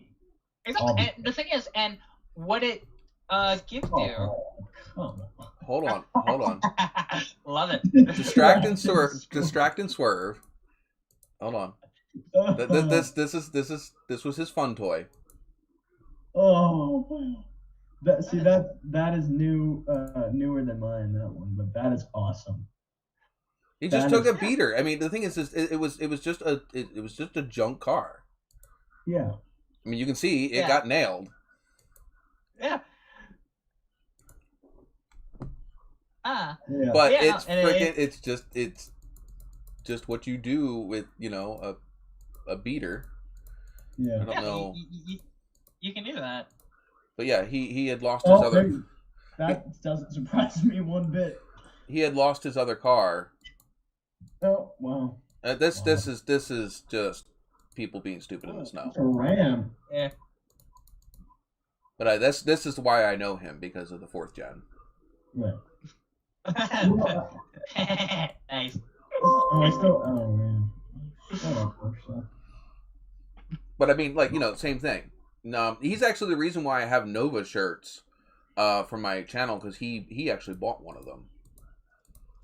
He bought the one that I did. He bought a personalized one of his car. I don't know if he still has it. Let me take this off screen so I'm not showing all of his shit.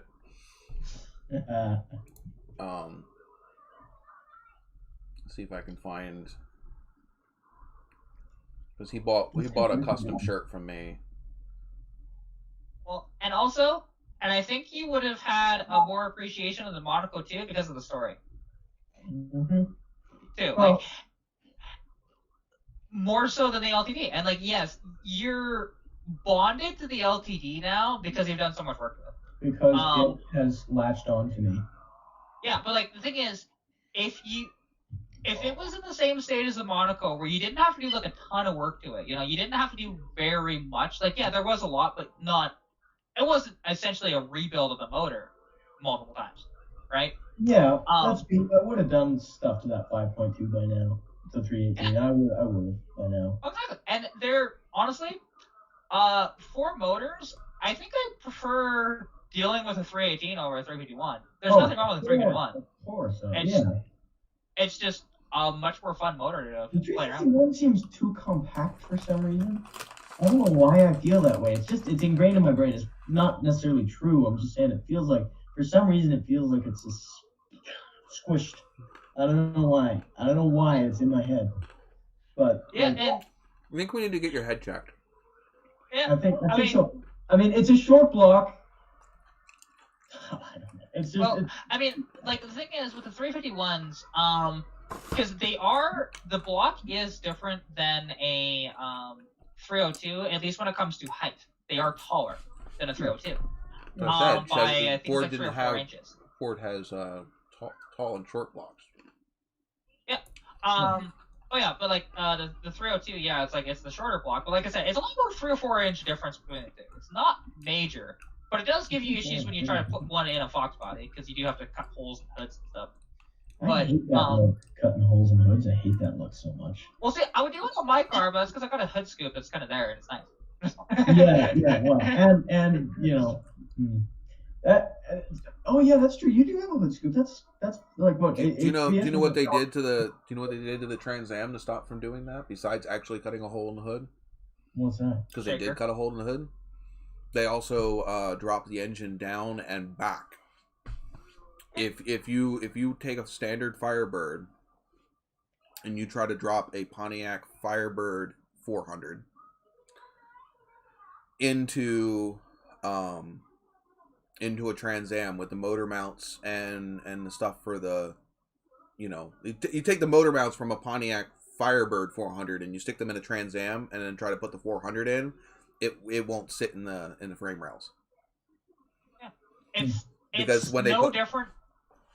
I was gonna say that's no different than having the inline 6 in my Mustang and trying to put a throw 2 in it. Well, no, that's completely different because those are. I'm talking the same engine. Yeah.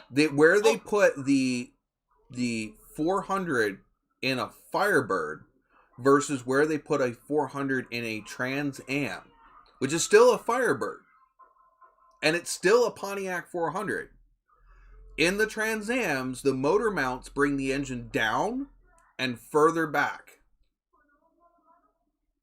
which lowers the center of gravity and brings the center of mass closer to the center of the car. And also gives them the hood clearance. Why? And to run a taller intake on it. Was it technically a mid-engine? No. Did you get it before the rear axle or the front axle? No. A mid-engine has to be behind the driver's seats. Well, no, that's not true. That is not true. There is front. I was gonna say there is front mid-engine cars. There's quite a few of them actually. Mm-hmm. And like the Toyota Previa. Well, okay. You can consider that almost a cab over at that point. Yeah, actually, that's true. But you know what's great about the Previa is they made an all-wheel drive stick supercharged version of those. I know, it's so whack. It's freaking awesome. I want one. Yeah, have either of you seen Doug DeMiro's video on that? I saw it years ago. It's unpopular opinion. I don't like Doug DeMiro. It's not actually that unpopular these days. But anyway, I mean, his intro to that video was, today I'm filming with, what was it, a mid-90s supercharged all-wheel drive, ultra-rare Japanese car. And then he showed... Also unpopular opinion, I don't like Matt Moran motoring either. Don't know, I never heard of him. I don't even know who that is, so... He's another one of the... He's like Doug DeMiro. Freddie... What the fuck is his name? Tavares? No, Tavares, I watched some of his stuff. But then he does wacky shit. He does car builds. He does wacky car... That I don't like the channels that are just like the car review or the... Yeah, and that's not my thing either, but I've learned, believe it or not, I've learned stuff from Doug DeMiro because there are cars that you guys have talked about that I never would have heard of if it weren't for him. And I think he's a pretty level-headed guy. I just don't like his videos. They bore the shit out of me. Yeah, and to be honest, I unless it's like a very weird car, I do get very bored with Doug very quickly. Oh yeah, like the new stuff. I don't know. Like when he did the Previa, that was awesome. But then actually, Tyler Hoover had a Previa too. That was a supercharged one. That was. You want to hear something really sad? Yeah. I'm an automotive guy. Do you know how much automotive YouTube I actually watch? I would hope it's a lot. No. Say it so. Because again, it's like when you do something for a living, and then coming home and doing the same thing at home. Yeah. See, to be honest, the reason I don't like watching automotive YouTube is because it's like watching myself. You see, and I don't have that issue.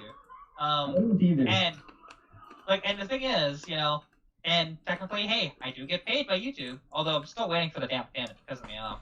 But, it's not a matter about being paid for YouTube. It's just unless you're doing something that I feel like I'm going to learn something that I want to learn. There's very few automotive channels that are actually entertaining. Speaking of which, I wanna ask you, what is it that you don't like about Scotty Kilmer again? He's an asshole. He's fake. Why He's a douchebag. Why is he all these names? He's like, just sure, no. he might be a dick. He is. But he's a dick. What?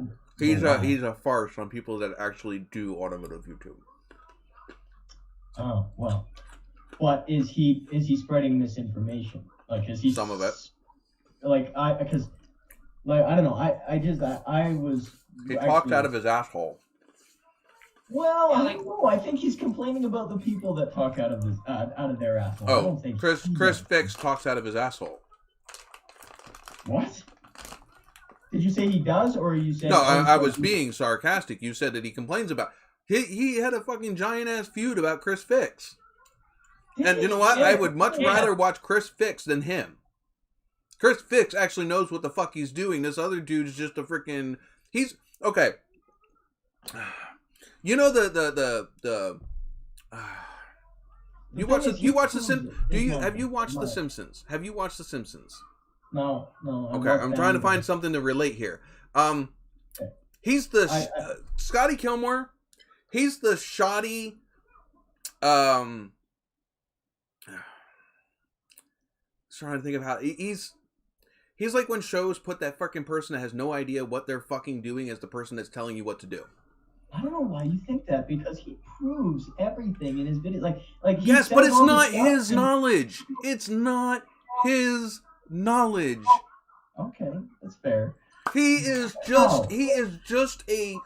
a face and a personality on a camera. He's not actually like Chris Fix. Chris Fix knows what he's doing. He knows what he's talking about. It's his knowledge he's passing forward. That's true. I agree with that in certain respect. He's a sham. Yeah, I mean, like, here's the thing with Scotty Kilmer. He appeals to people that don't know automotive shit. But, like, and to be honest, with Scotty, he has a script every single time that's not written by him. How do you know that? That's been proven, actually. You can look. Go look it up. Google it. I'm not gonna sit here and I'm not gonna. You put me on the spot. I don't have a whole list of notes and proving things to be able to tell you on the spot why. To be honest, like I'm not a big fan of his either. Like, don't get me wrong. There's a couple of things I'll watch of his, but and it's true. I see what you mean by the script that's not written by him. That is very easy to take out of proportion because of what he used to do. Back when he used to do the TV thing, like now with his YouTube channel, he goes, this and that, and he like hesitates and words and stuff, and there's no way that's I don't care about that, because here's the thing. I do that same thing on mine, but that's because, like with me, I'm running out of things to say. But the thing is, that is actually scripted into his, though, for him to do that. Which, to make it seem like it's more real, when it's not. Because he wears those glasses all the time, right? Where's those damn, right? So you can see in the reflection of them sometimes, and there's no prompter. You don't need a prompter. I can have stuff that I want to do and what I want to say. It's not necessarily on a prompter. Guy memorizes a script for every video? Yeah. You don't have to. It's called editing. There's that too. And notice that, like, all of his videos, do you notice that, hey, look, he's talking here, then 5 seconds later he's talking here. 5 seconds later he's talking here. Well, that's editing. I've been told I need to do that in my videos. Yeah, that is actually that. Honestly, though, that is proven. This is why I mentioned when you said that you do your stuff all in one take. You do you. Yeah. It's working for you. I'm not going to tell you not to do it, but there's a reason why any TV show you watch, anything you see, a lot of anything that's professionally done. The camera changes angle or something changes every 30 to a minute. Every 30 seconds to a minute, you will see there will be some sort of change in angle or whatever because it keeps the human attention.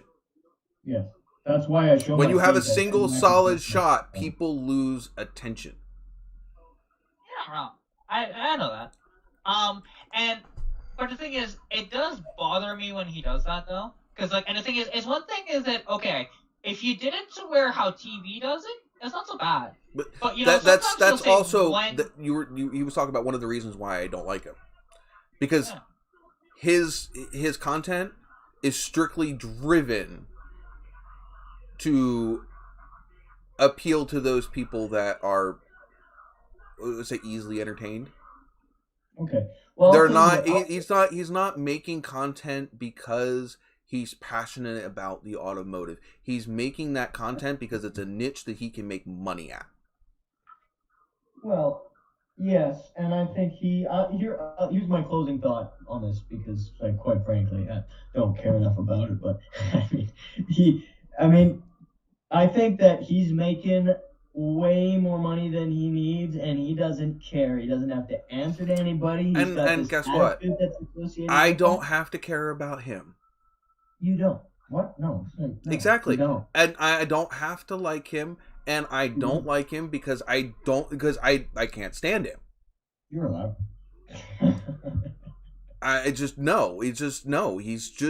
He is a son of a bitch. No, it's too nice of a word. He's not a true automotive YouTuber. Well, that's not what he's trying to do. He's a mechanic. He's not a builder. He's not a car enthusiast. He is a personality. He is not a mechanic. I think he's a mechanic because he's doing it for 52 years. Well, no, I can show you people that have been doing it for 52 years, flying by the seat of their pants. It doesn't make them necessarily a mechanic. It just means that they've been doing it. He could be a part changer. I know people that have never worked in a shop in a day in their life are smarter than some other mechanics that have been working in a freaking shop. Yeah, hi. The thing is, you know how often that I get misinformation about shit about my own car from people that said, oh yeah, I've been working in a shop for 30, 40, 50 years. Yet you're a half-ass mechanic. And there's a ton of those. Oh yes, a ton. Like, it's a reason why they call it YouTube certified. YouTube certified mechanic, because it doesn't just because you say something doesn't make it true. Just because you did something doesn't necessarily mean you were good at it. Exactly. And how many comments I got on my video of the octane booster and people saying, hey, that's not going to make a difference in your car. Well, I proved that it did. Now, granted, I did 4 runs. 2 of them were faster than my base runs. 2 of them weren't. That's because issues with the car that I'm having. The thing is, and quite considerable difference too, because I have this little app that's actually, I vetted it myself. It's very, very accurate to about a 10th, honestly, of how accurate this app is. I quite like it. And it's just this free app called Drag Racer. You'd never heard of it, but it actually works pretty well. And the thing is, when I did my test, because all I was really testing was 0 to 60 and quarter mile. Same road, same conditions every time. I got as much as half a second off my 0 to 60. I got it down to 14.5 seconds. And I got my quarter mile down, I think it was 3/10. Which is pretty good. Just off that. And so now, and like the thing is it like a super viable thing to do if you're daily driving the car? Hell no, you're not putting that in every time. But if you're taking it to the track and you have a car that has slightly higher compression, like mine does, it does make a difference. This is why people change fuels when they they go to the go racetrack. outside right now and start your car, let it warm up for maybe a minute, and you rev it like foot to the floor revs. Does it bog, or does it because I'm thinking carburetor setup. I'm just curious about that. Yeah. With my car, when I first started, it takes a while to warm up, to be honest with the thing. But actually, if I rev it as it is right now, it's totally fine. If like in gear, it doesn't rev as high, but that's because I don't have a kickdown on for the transmission on the car. I have to physically manually shift it for it to go higher in RPMs. The other thing is when you're in gear, you got the resistance of the drivetrain. Of course, it's not going to rev as high. You have the added weight of that's not what I was referring to. When I had the 1-barrel carb, it actually revved a lot higher versus now. That's just. Well, you're flooding the engine out now, so. Oh hey, Mach 1. Hey! Appreciate you looking. No worries. I haven't seen you in a while, Mr. Mach 1. I haven't seen him in here in a while. Oh, he's been in my live streams quite a bit. Because he he owns a junkyard. He was looking for jets for me in the junkyard, and unfortunately, he couldn't find any. So Yeah, that sucks. Which, yeah, it's such. I might just have to bite the bullet and pay the $50 for 2 freaking jets. It just pisses me off. Jets? Are you saying jets? Thank you, Mr. Mach 1. There you go. Yeah, and carburetor jets is what I'm referring to. Yes. I mean, yeah, it's. Go ahead. I'm sorry. I went back to Scotty for a minute, and I really don't want to bring that back up again. No. Yeah, no, it's all good. I don't like yeah, him. He just makes me so irritated. But with my car now, it used to rev out. If you absolutely pinned it, it would rev out to about 38 to 3,900 RPM before shifting. Like if you just mashed on the gas. Now it only revs to about 3,000, 3,100. Well, that's an automatic transmission, right? Yes. It runs on vacuum. Yeah. It knows when to shift by vacuum. So that carburetor, it may not be an engine. It might not be an engine reason why it's shifting that way. It may be getting a different vacuum signal. To be honest, that's exactly what it is. Yeah, you're not creating as much. Either you're creating more or less vacuum than you did with the one barrel. So the transmission is now not getting the correct reading that it's looking for, so it's shifting early. Yeah, well, and also, I mean, it doesn't have the kickdown anymore either, because we couldn't utilize the kickdown. We have to like custom fab stuff for that to set it up. Which, to be honest, I'm totally fine without having a kickdown. I can kick it down myself. Not the other road. But it's really easy to do, to be honest. Unless if you're like racing your car, you don't need a kickdown. Like which I'm gonna convert it to a manual transmission anyway, so no point. No point setting it back up. Like, and with manually shifting it now, it's quite pokey. With everything I've done to it now. Well, you're giving it more air. It's able to pull more air. I'm giving it now giving it more air and more spark because I put a super assault oil on. Oh, there you go. Yeah. Well, I'm going to take off actually just by the way because I just realized. Old man needs to go to bed. Before Monday. Old man needs to go to bed. Well, yeah, it's about 5 hours past my bedtime. I got to take my calcium. Oh, I love that you're a good sport, man. I mean, since the first day you were on this live stream, yeah, you got a little heated the first day, but you took it well, and you've always taken. I love it, man. You're a great dude. I appreciate that. Thank you. You're a great dude. We tease the shit out of you, but you're a great dude. I see that. I appreciate you make it easy. You make it easy though. Awesome, and I wish I wouldn't forget as often. I mean, set yourself an alarm, man. I do. I'm gonna. Or you can yell at me and make sure that I set. Later. You can yell at me. If I didn't text him today, he would have had no idea. Right. Exactly. Is he can also yell at me because I don't always remember to make the live stream schedule. I don't remember to schedule the live stream in YouTube. Like today, we scheduled the live stream 1 minute before I was normally supposed to go live. Right. Because normally I go live at I go live at 8:50 for the pre-countdown, but technically I don't start the live stream until 9. It goes live, but I don't start the dialogue part of the live stream until 9. Yeah. Oh, but yeah. Hey, I forgot to announce. Did anybody notice that I got a puppy? What? Yeah, I got a big puppy. It's a mastiff. You got very. We got a puppy, and we also hit 2,500 subs. So yeah, I've had a which week. is freaking awesome. I've had a week. Should I bring up I would bring. Well, sometimes I put the pillow in here and she sleeps in here, but she's a rescue. She was we got her up at the Animal Rescue League down in Reading, and they said she was only 4. I think she's a lot older than 4, but she is an absolute doll, and she's huge. And when she decides not to want to go anywhere, you might as well be trying to move an Impala with locked up brakes.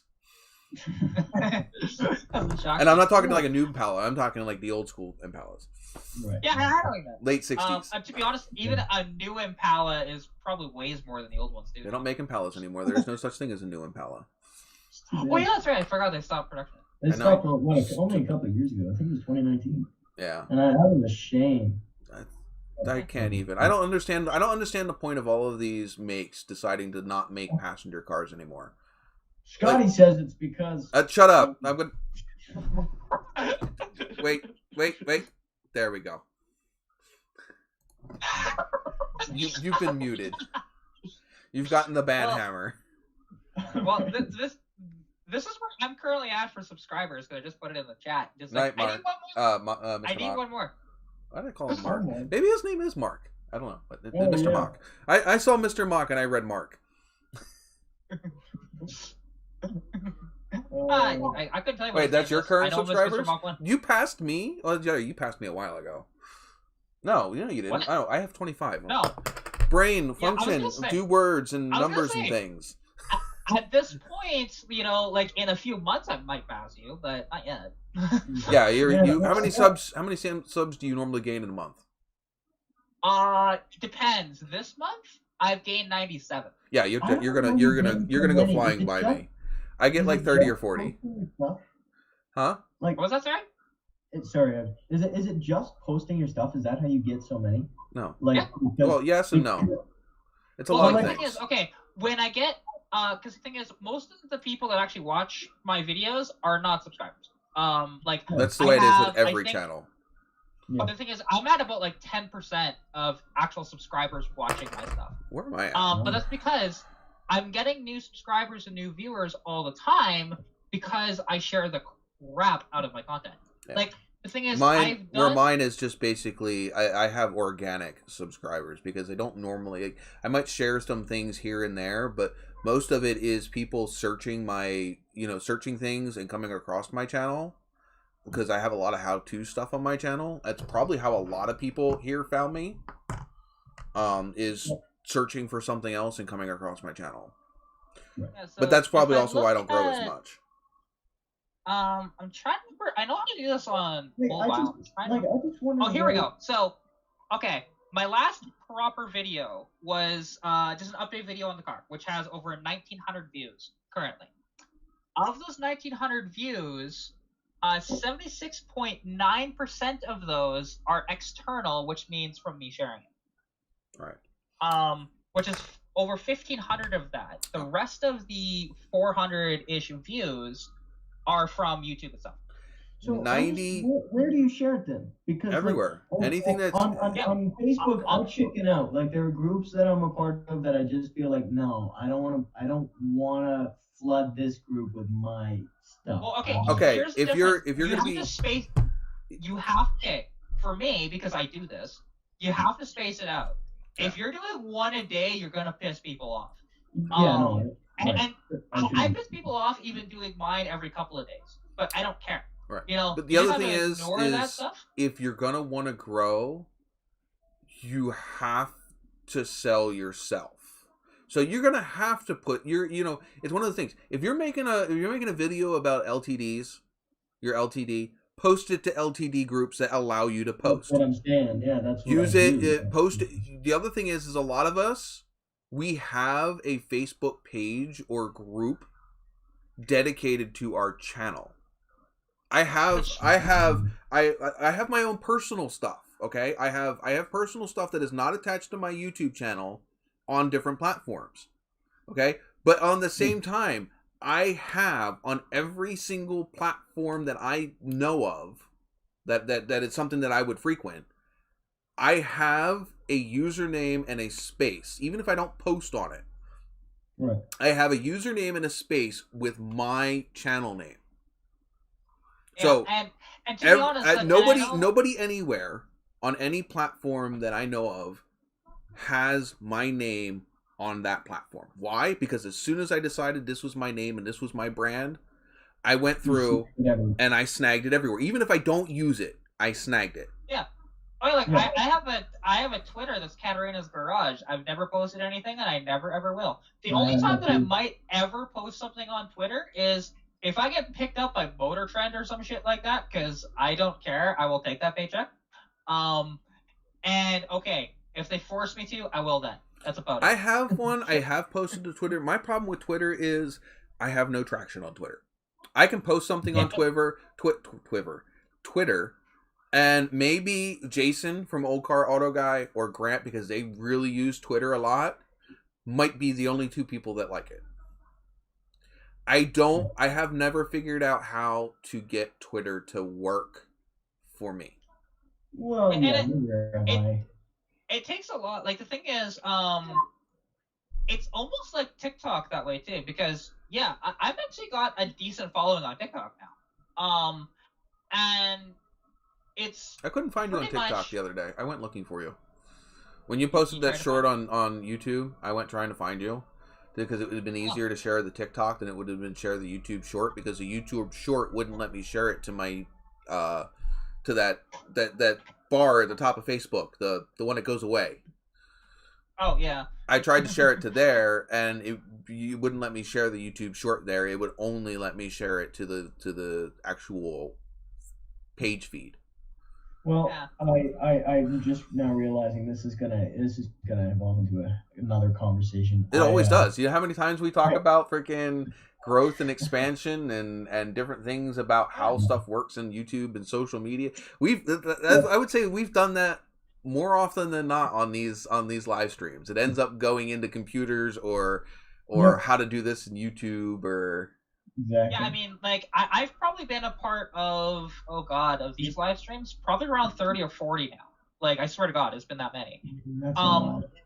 And the thing is, though, this conversation's probably popped up in about half of those, minimum. I have no problems talking about it, and I pretty much know how to do a lot of it. It's whether or not I actually do any of them, because when it gets time to put up my video, I don't want to sit. I just don't. I put up the video, and I'm like, I'm not necessarily trying to grow super huge. Yes, I want to, but I'm not motivated to do so. I was gonna say, there's a link to my TikTok that is posted in the chat. Are links turned on? Oh, they are turned on. Okay. Well, you're gonna have to send it to. You're gonna have to send it to me in a thingy that I can click, because I can't click that here. I don't know if that'll work for me actually. Yeah, I can't click it here because I'm not on my. I mean, unless I open it up on my mobile. I just want to see if it works, because if it does, I want to send this to you, and I want to know what you think of it, if it's even still available. I have a TikTok too, but half the videos got taken down because they were dangerous acts. Oh my God, burnouts!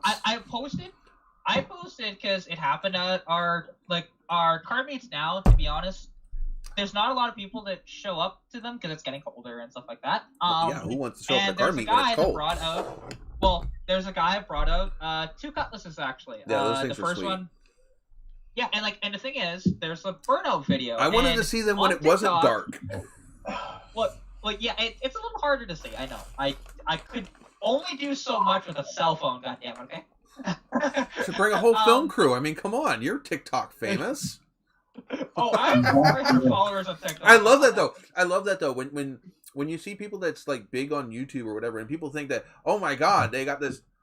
Half the time, no, it's just them and a camera. They just got freaking lucky. Like you can look at Marsh that way. You know, it's him and a camera, or it's him and Jared in the camera. That's it. Like, and you would think that they have all these thousands of. No, most of the time their budget is they might have somebody they pay to edit their videos, but most of the time they don't have those people don't have somebody that's a dedicated film person for them. Right. I would like to have that. I mean, I would just like to have somebody that lives close enough to me to hang out in the shop with me. I don't. Nice. I have nobody close enough to me to help me in the shop, let alone just to hold a camera. And I have people that live close enough to me that they would, but nobody knows anything about cars. You don't have to hold a camera. Actually, the best thing you can do if you're a car guy and you want to make YouTube, find somebody that's a tech guy. Yeah, that's true. That's good. Because then they can film and edit, and you can do the automotive working on stuff. I mean, the thing is, Goon Squad, perfect example. The one brother's mechanically inclined, the other one's mechanically inclined, but he's not That's not his thing. He edits. The mechanical guy. The other guy's the edit person. I've wondered about editing. I've wondered about getting an editor if I got to even 50,000 subscribers one day. I thought just maybe, remember, you have to pay them. Huh? You have to pay you them. Gotta pay them. Yeah, no, I'm just saying, if I got an editor, I don't make enough money to pay an editor. No, neither do I. Well, obviously. Yeah, and I mean, and to be honest, an editor is really only worth it when you're doing YouTube full time. Yeah. When you're making enough money, you can support yourself and support somebody else. Yeah, exactly. Because even at my point, I've unless only made it's a friend. Unless it's a friend that's doing it for, or an intern or somebody that's doing it for experience. Yeah. I've only made about $160 off of YouTube since I got monetized back in September. I'm not mentioning my earnings. Yeah, well, I've seen your earnings, to be honest. Oh. Hey, by the way, Sean, I sent you a link on Facebook to an ad. Ad? I want to know what you guys think of that thing. I don't call cars gorgeous very often unless I find the right one. I'm looking. Shush. Yeah. Okay. Ooh, a Buick LeSabre. And then I got to get out of here because I have a pretty high bar for gorgeous, and I want to know what you guys think. Is it your Buick? No, it's not. Yeah, it is. It's not. It isn't. My Buick is not even close to. It's a nice looking car, but the thing is the first thing I'm going to say is what's wrong with it. It's got a few things. I don't know. I'm surprised it's that cheap. You can make a turd look nice. It doesn't necessarily, and you can make there's plenty of cars that look like turds that are really nice. I'm always leery of the ones that look nice. Yeah. Case in point, the '83 Mustang convertible that I looked at last weekend. Oh my fucking god. Right. Okay. How about my Nova when I bought it. Okay, when I bought my Nova, it looked clean. You would never have known that the whole driver's side of that car was nailed. The whole the thing is I think I've shown you pictures, I don't know, but when I took the front fender off of that car and you see the damage in the bottom of the cowl, where the piece where you got the firewall and then it wraps around the side but behind the fender, the very bottom there was so crunched in up on itself. The driver's side door, the outer skin was replaced. The front fender wasn't even the original fender to the car. Right behind the driver's side door was about 2 inches of freaking Bondo. Okay, you know how the doors, they have it's straight and then it bends in and then it's out and then it bends in. It's like that. It was crumpled all the way down to the first bend. It was just pushed all the way in. You would never have known that. Here before I can't. I have. Bye.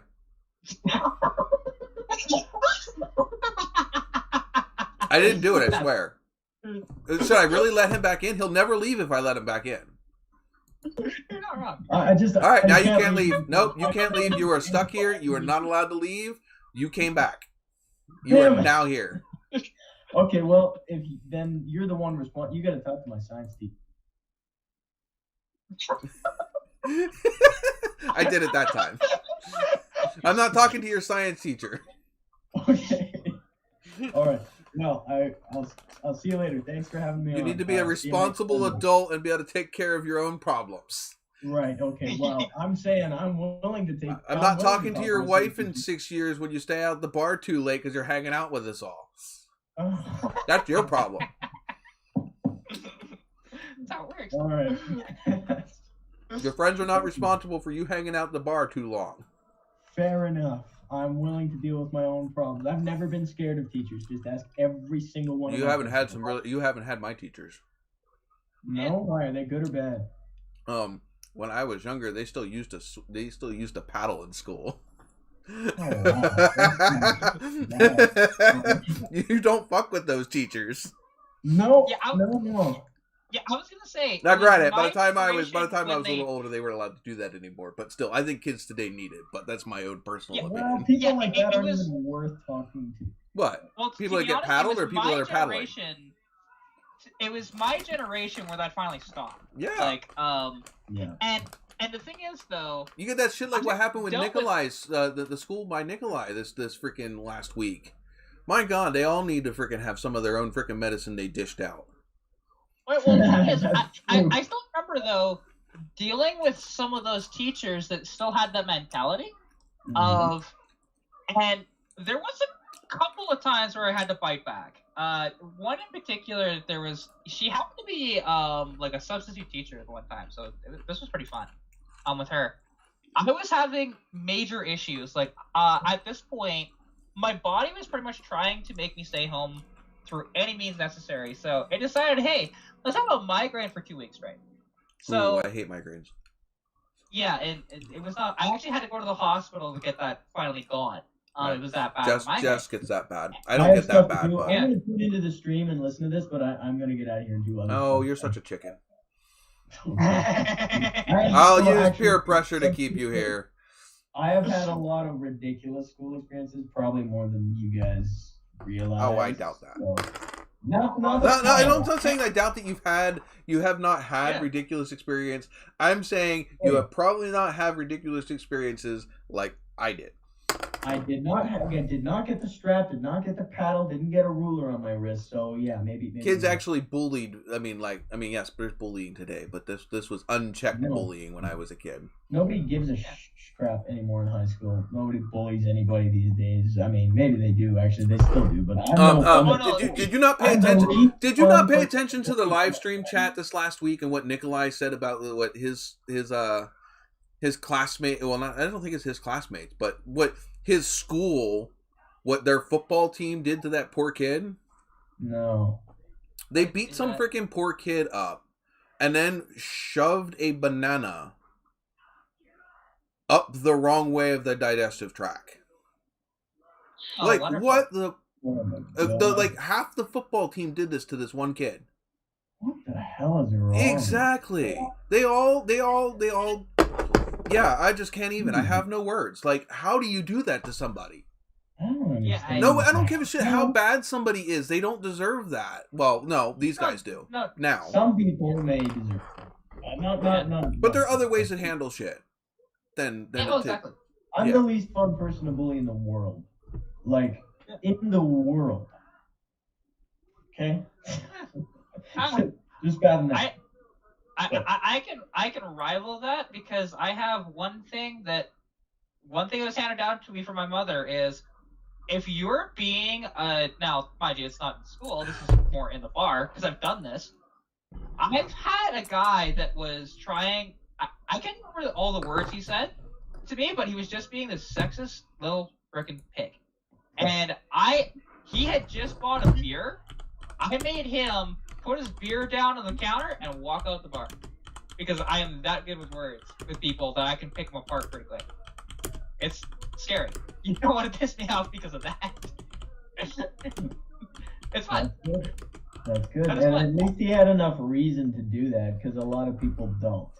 I mean, he was not a reasonable guy, but I'm surprised a guy like that did that.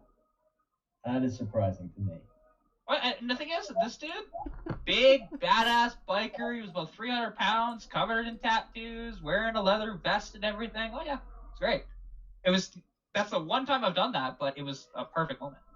I like to think I'm pretty good with words myself. I used to get picked on. I used to get picked on all of the time, all the way up until like the last 2 years of my school. It was a group of kids, and they were all. It was all like passive aggressive shit. It wasn't like super whatever, but it was enough to whatever.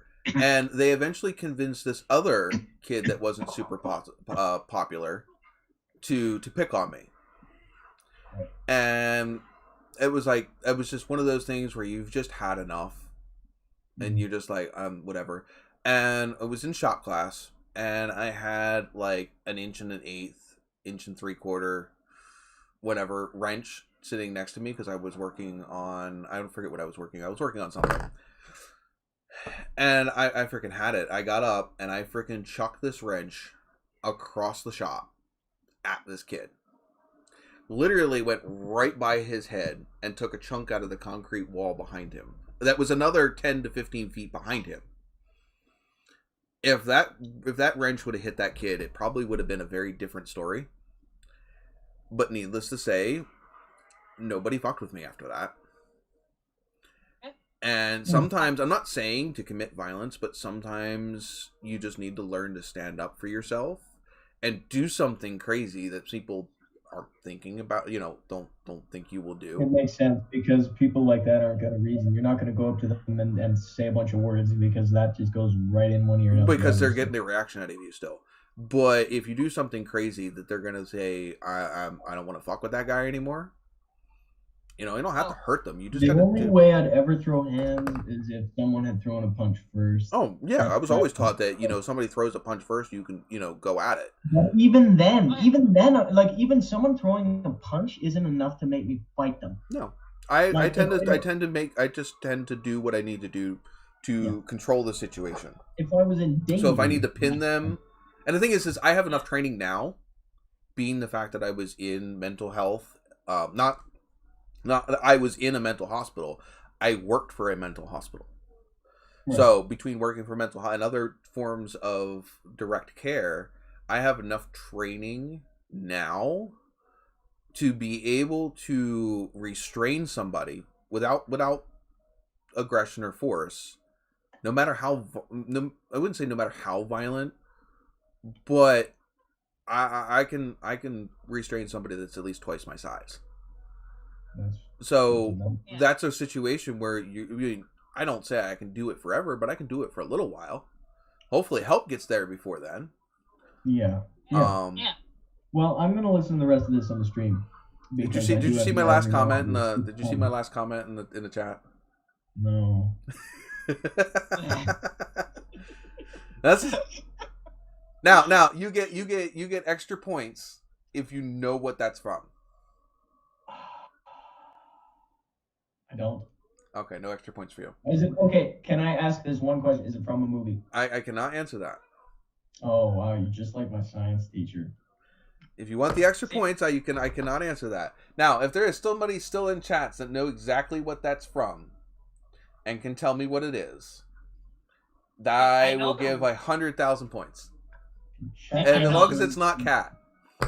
Yeah. I was gonna say I know the reference, but I don't remember what it's from. To be honest, I'm not a movie guy. Well, the thing is if you know the reference, I don't know if you actually know the reference, because a lot of people don't know what that song is even about. It's a song. Pilot gets it. It's 100,000 points for Pilot. Oh my god, how did I miss that? Oh, yeah. Now, double or nothing. You can steal his points. What is the song about? You know, trick question. They never said what the song is. I don't care. You know what it is. No, yes, I know exactly what it is. It's about the bellhop, whatchamacallit, who's haunting the hotel. No. God damn it, I can't remember that. No, it's the Eagles is notorious for not telling people. It means it is very simple if you listen to the lyrics and know what it's about. Really? Then what is it about? I'm waiting. Someone out there, if you can nail it on the head, which you can't, then it's not possible unless you it is very easy. Once you know what it's about and you listen to the lyrics, it's very easy to know what it's about. What's it about? It's a woman. Hold on, I'm waiting. I want to see if Pilot knows what it's about. Pilot might know what it's about.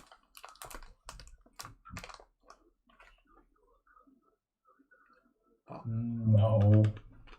Oh, come on, Pilot.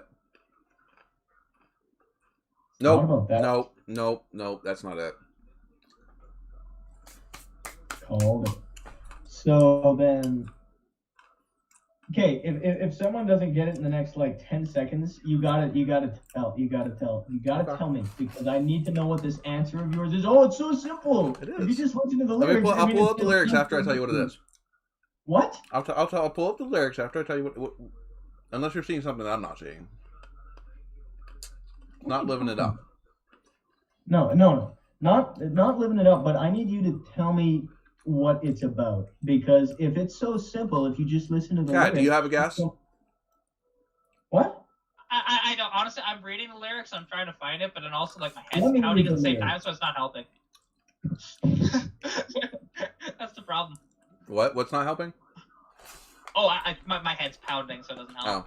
Oh, sorry. It's going in one, like it's going in my head and not registering. It's fine. It's a woman. I feel like it's about a woman. Well, it's got something to do about a woman and man, yeah. But like very primal urges. I heard them say. Hold on. Watch singing. Watch singing. We had this discussion before. Yes. Trust me, I know. Did you guys give up? Pilot still gets 100,000 points. That's funny.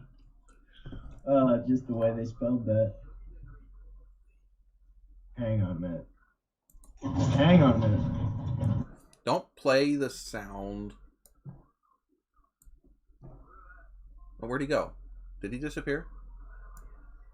Yeah, I think he turned off his camera. Let me get Pilot his money, his points. Yeah, me as well, because like, yeah, I said he gets what, 100,000. So you said 100K, yeah. With his, it's not actually that much.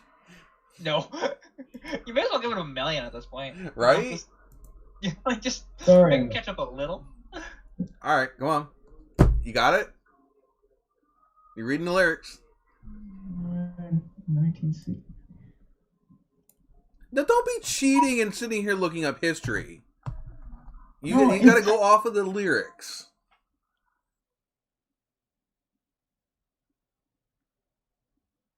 Okay, dude. You know, like it's not simple. It's an untold mystery. I mean, nobody knows what it's about. Glenn Fry would, and that's my opinion. It's a brothel. How do you get that from that? Hold on. You can check out anytime you can want. check out. You can leave the brothel anytime you like, but you can never leave. Yeah, no, it makes sense. Just because you leave the place does not mean you get that act out of your head. Oh. Stab it with your steely knives, but you still can't kill the beast. Stabbing it with your steely knife, but you can't kill the lust that's in your head. You may be able to satisfy the physical urge, but you can't satisfy the one in here. Wow, I've never looked at it that way.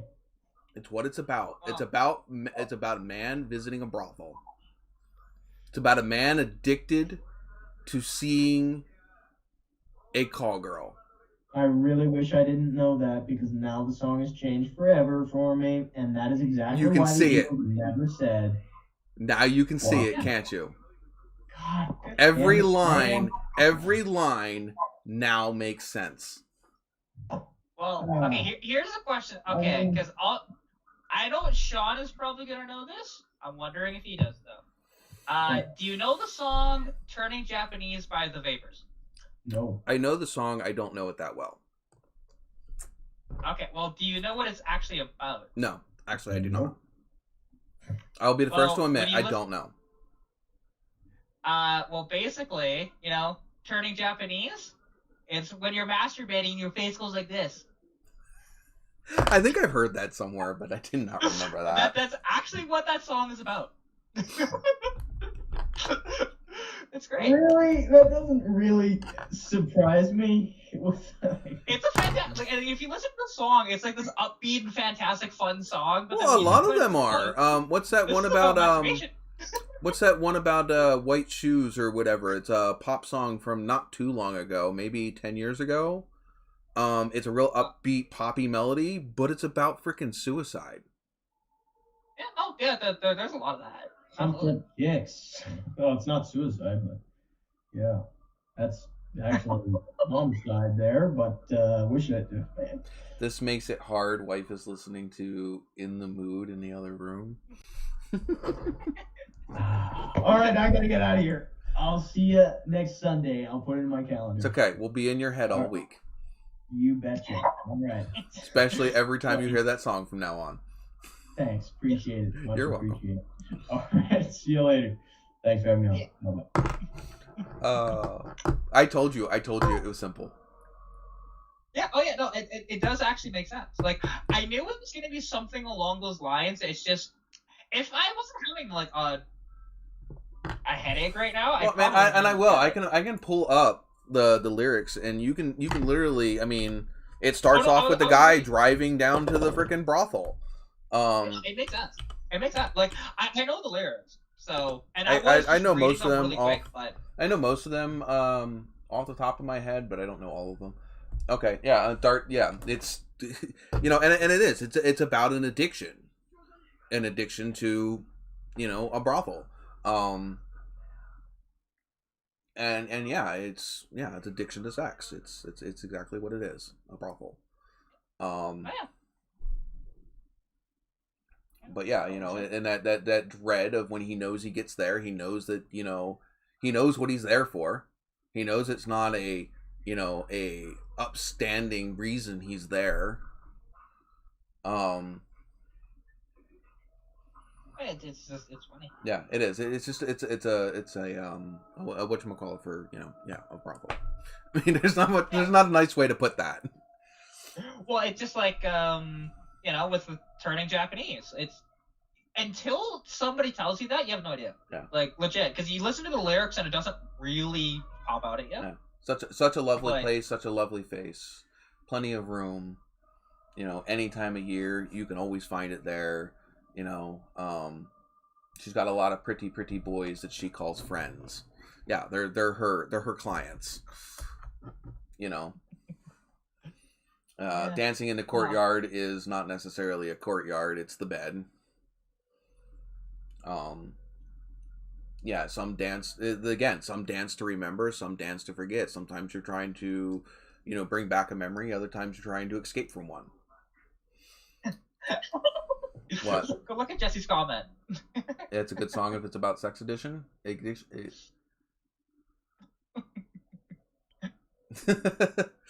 That's I don't know if to laugh at that or if that's sad. I mean, I feel that. I'm not gonna lie, but being a lesbian in the middle of nowhere is hard. Yeah, I would say being any sort of even here in PA, especially where I'm at, if you're anything but traditional, yeah, it's not very. This is a very close-minded area of PA that I'm in.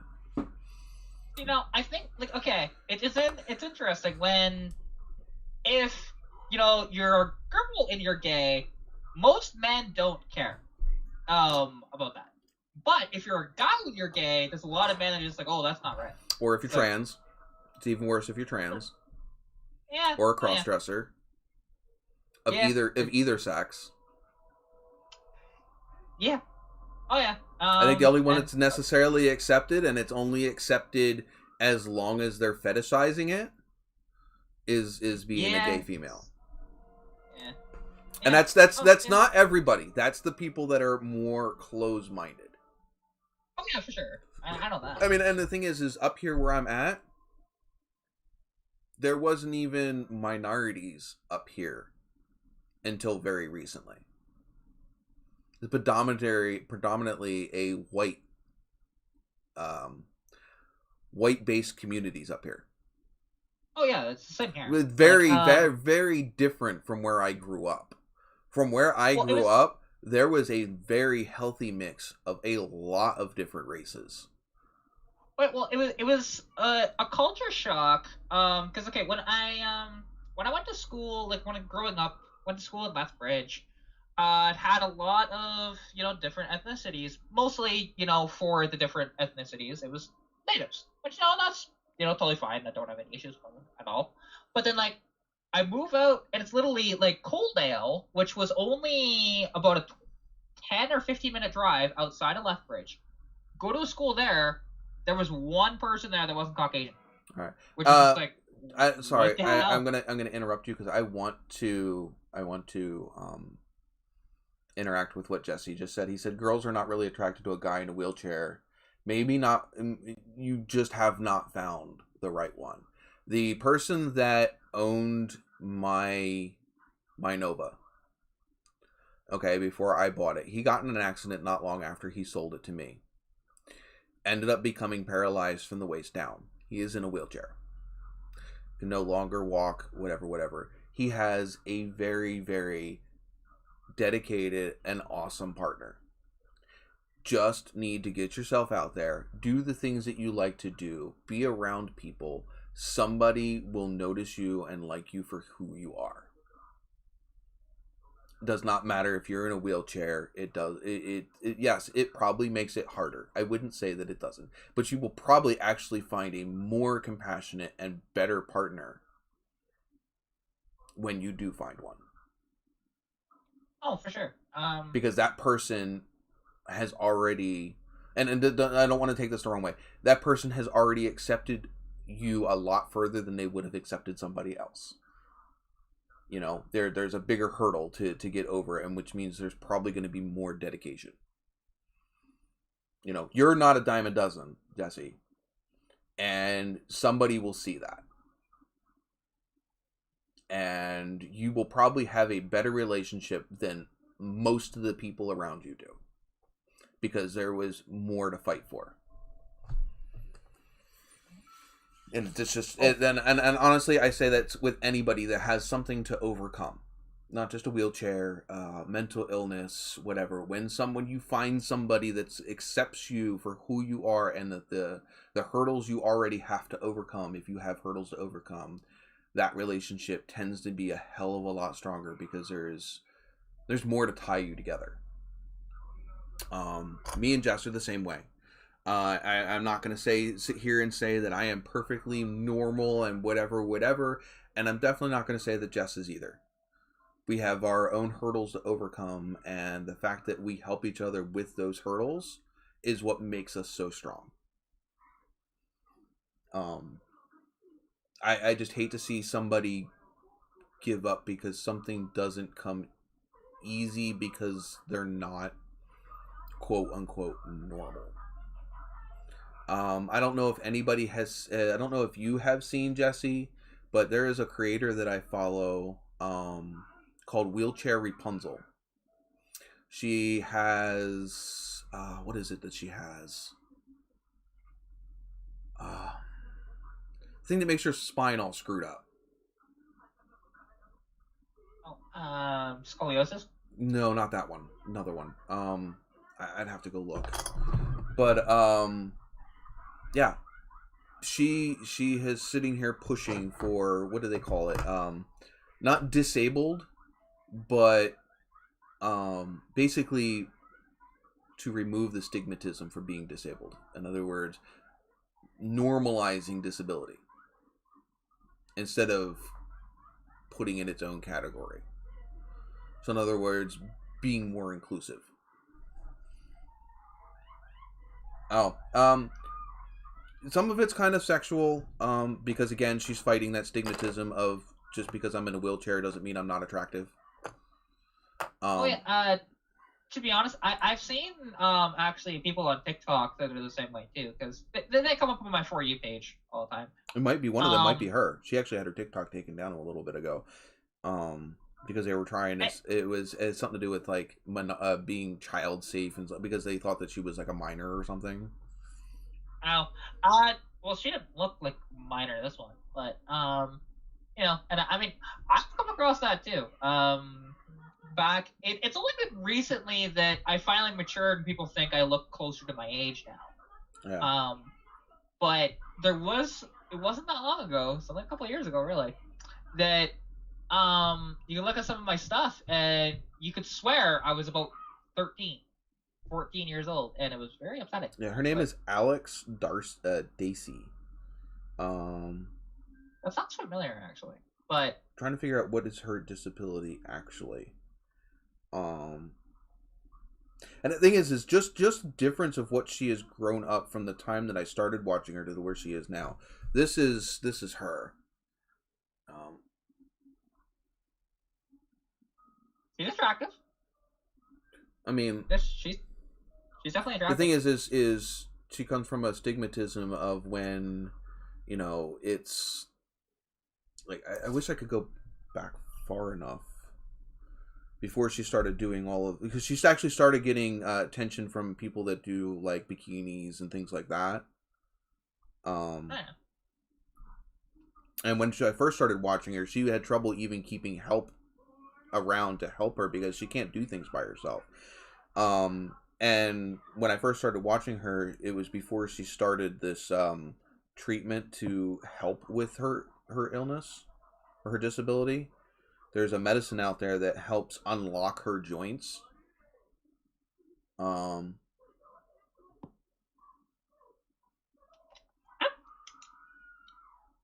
Tiggy and Scrubs.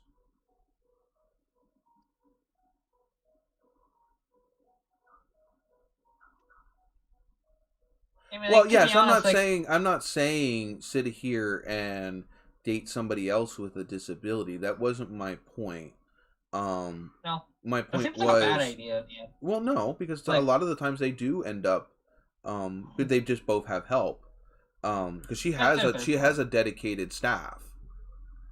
24-hour staff, but her staff are more like her friends at this point than they are staff. But my point is that there is going to be somebody that's going to look past your whatever your disability is, whether it's mental, physical, emotional, whatever it is. There will be somebody out there. Yeah, see, and that's the reason why I've been single for coming on 13 years now. Because of that, but it's fine. I'm not upset about it or anything, and It's not like I actively look anyways. But when it does come along, it'll be fun. But until then, whatever. It's one of those things that you can never let it control you that way. Yeah, and you know what, Jesse? I've seen geez, what was that? We were talking about this the other day. I think maybe you were even in the chat when we talked about that. There was there's this mechanic that's paralyzed from the waist down, and I seen him move a stack of tires faster than the person that had 2 working legs. Yeah, a disability is not always necessarily something that holds you back. Oh, definitely not. I mean, you can look at actually. Well, I mean, Jesse, you're a good example of that. You sit here, you have your freaking, you have your Bronco, and then you just did that chair for your, was it cousin? You don't let shit hold you back either. Well, it's like, dude, if you've heard of in Formula D, the guy called Chair Slayer, he's paralyzed from the waist down. He is in a wheelchair, and he is a professional drifter in Formula D. There's another guy that did. There's another guy that drove monster trucks. Yeah, I do remember him actually. Yeah, then he used to put he used to have a motorcycle that he used to graft into the center of the motor in the center of the monster truck, and he used all of the controls from the motorcycle to control the truck. It's cool, actually. Yeah, that is pretty cool.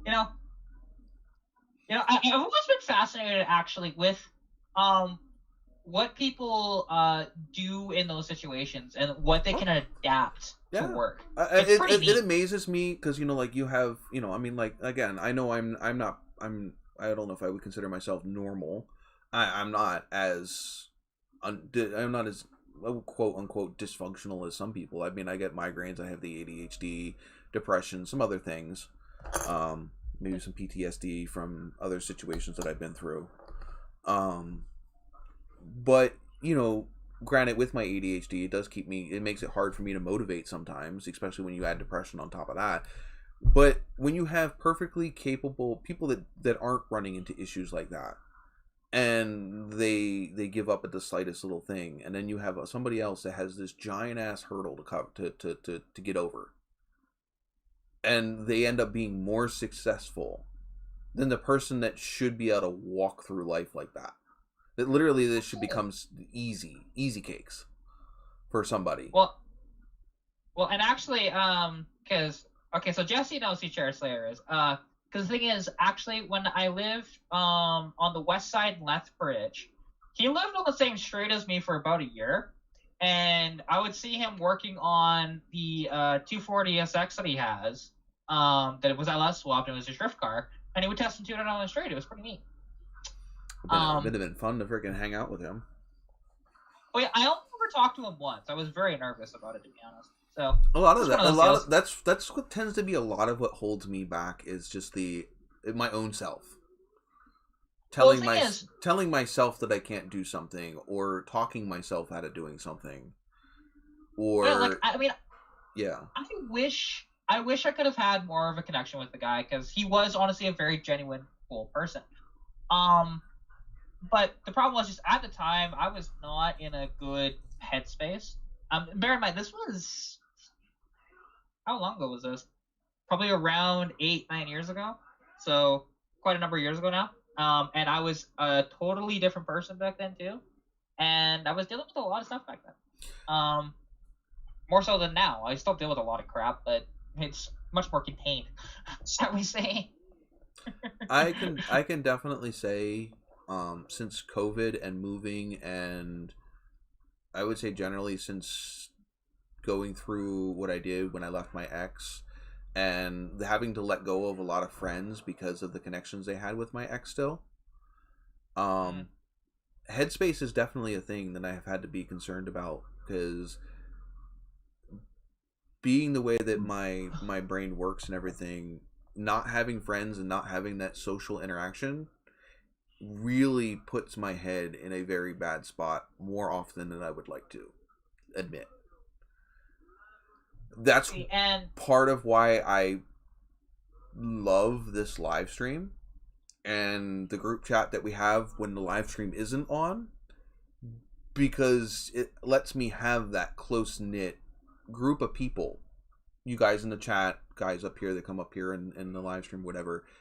It helps make up for that lack of having the actual in-person friendship that I don't have at the moment. And to be honest, I think that's why with me, why I push so hard with YouTube and do that, because I get that interaction with people. Even though sometimes, I mean, actually there's a lot of it that is negative, not fun. No, and you gotta let that shit go and just focus on the good parts, but sometimes it's hard. Oh, believe me, like, the thing is, I do, like, there are people that'll say, hey, you shouldn't do what you're doing, but the thing is, what I do, is, I mean, you've seen the comments, I'm sure, that I do, is, and I'll just go in there, and I'll kind of defend my standpoint, and then bring them down a notch, and then, there you go, it's out there to the world, and I'll post it publicly, because it teaches people as well, especially women in the car hobby, because we get the worst out of most people, is you don't have to put up with the shit. Jesse, Jesse, are you on the NOVAtazz Discord? I am not, but I could join it. I wanted to do more stuff with the Discord, but with not many people there, it's kind of hard to do things. Oh, it said that the link is invalid. I might have to resend the link. Eh. If you guys want it, let me know. I will actually send it to you personally.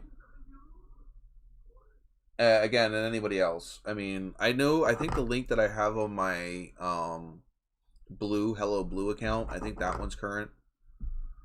But I don't know why it doesn't just leave a consistent link that you can just, this is a link to my thing. I don't know why it does that stupid shit. With Discord, you have to set it up that way. I do have it set up that way. Oh, is it? Okay. But it's still, the link doesn't work right. It gives me a temporary link, but when I try to share the permanent link, it doesn't work right. Weird. I mean, mind you, that is Discord though. At times they do glitch out. That'll happen. I've found that. Yeah. But Okay. Where the fuck is it? Oh.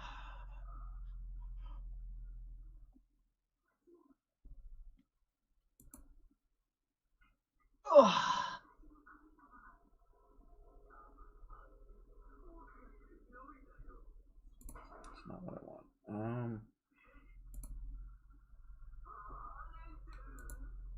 God damn it. I clicked the wrong button.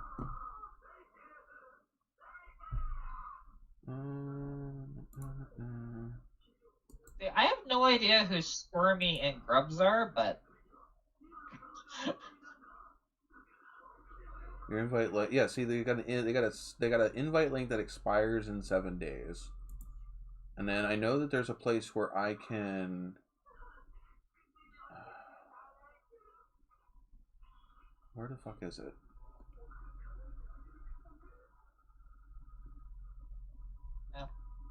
I mean, I gathered that much Pilot, but I have zero idea who those people are. So.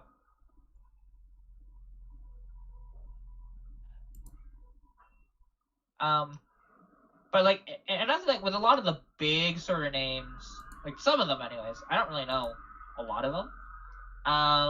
But since I kind of like some of this, like especially when it comes to YouTube, I like the smaller channels more because their stuff is a lot more genuine all the time because of that. Like there are bigger channels that obviously I love, but you know, it's one of those deals. Like I noticed that the smaller the channel is, typically the more genuine and fun it is. But doesn't mean it's more entertaining, but it just seems, better for me to watch.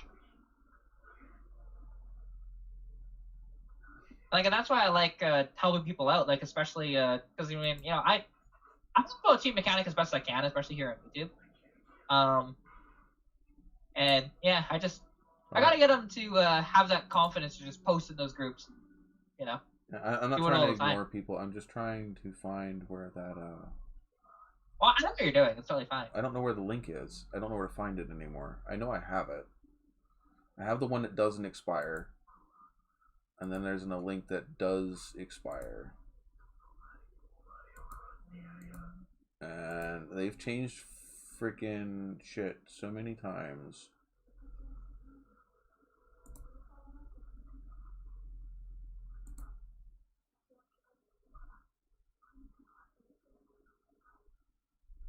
Am I losing people in the chat? No. No. There's just not many people here. It's me, Jesse, and Pilot that's left. So. Right. Maybe Jesse might be able to help me.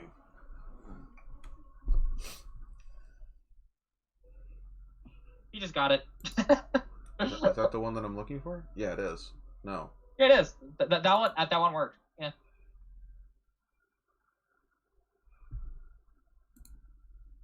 Okay. Is that not the one that I have in my Discord?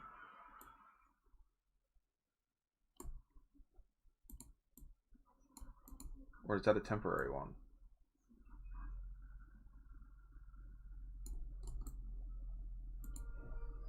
Is that my permanent one, or is that the temporary one? And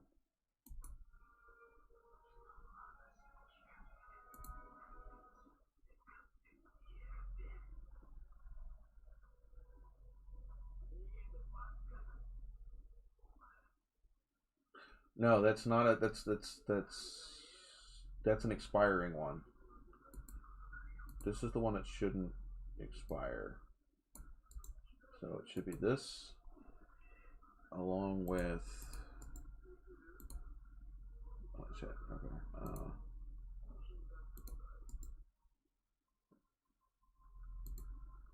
Should be that plus this.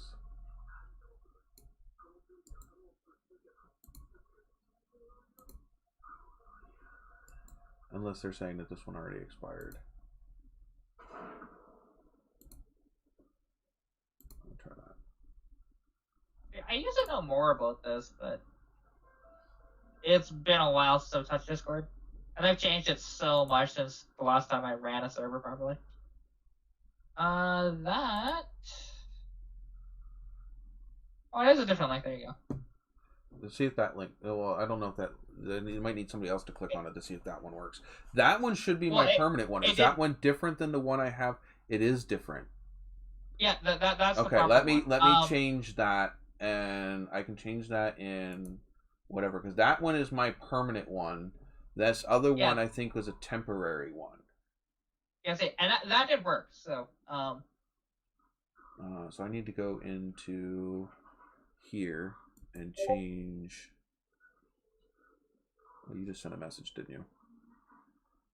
Me, no. Somebody did. Yeah, I heard it, but I don't know. Is it under commands? No. Oh,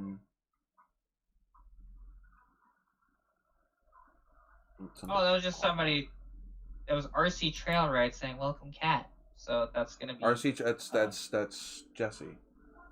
I figured that was because it's a blue Bronco on the thing. So timers. That's what I'm looking for. So I need to Discord. I need to change that one. So it is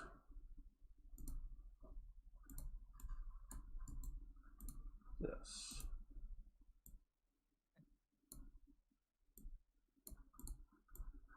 I figured as much, Jesse. Okay. Now when that pops up, that should be correct when it pops up now.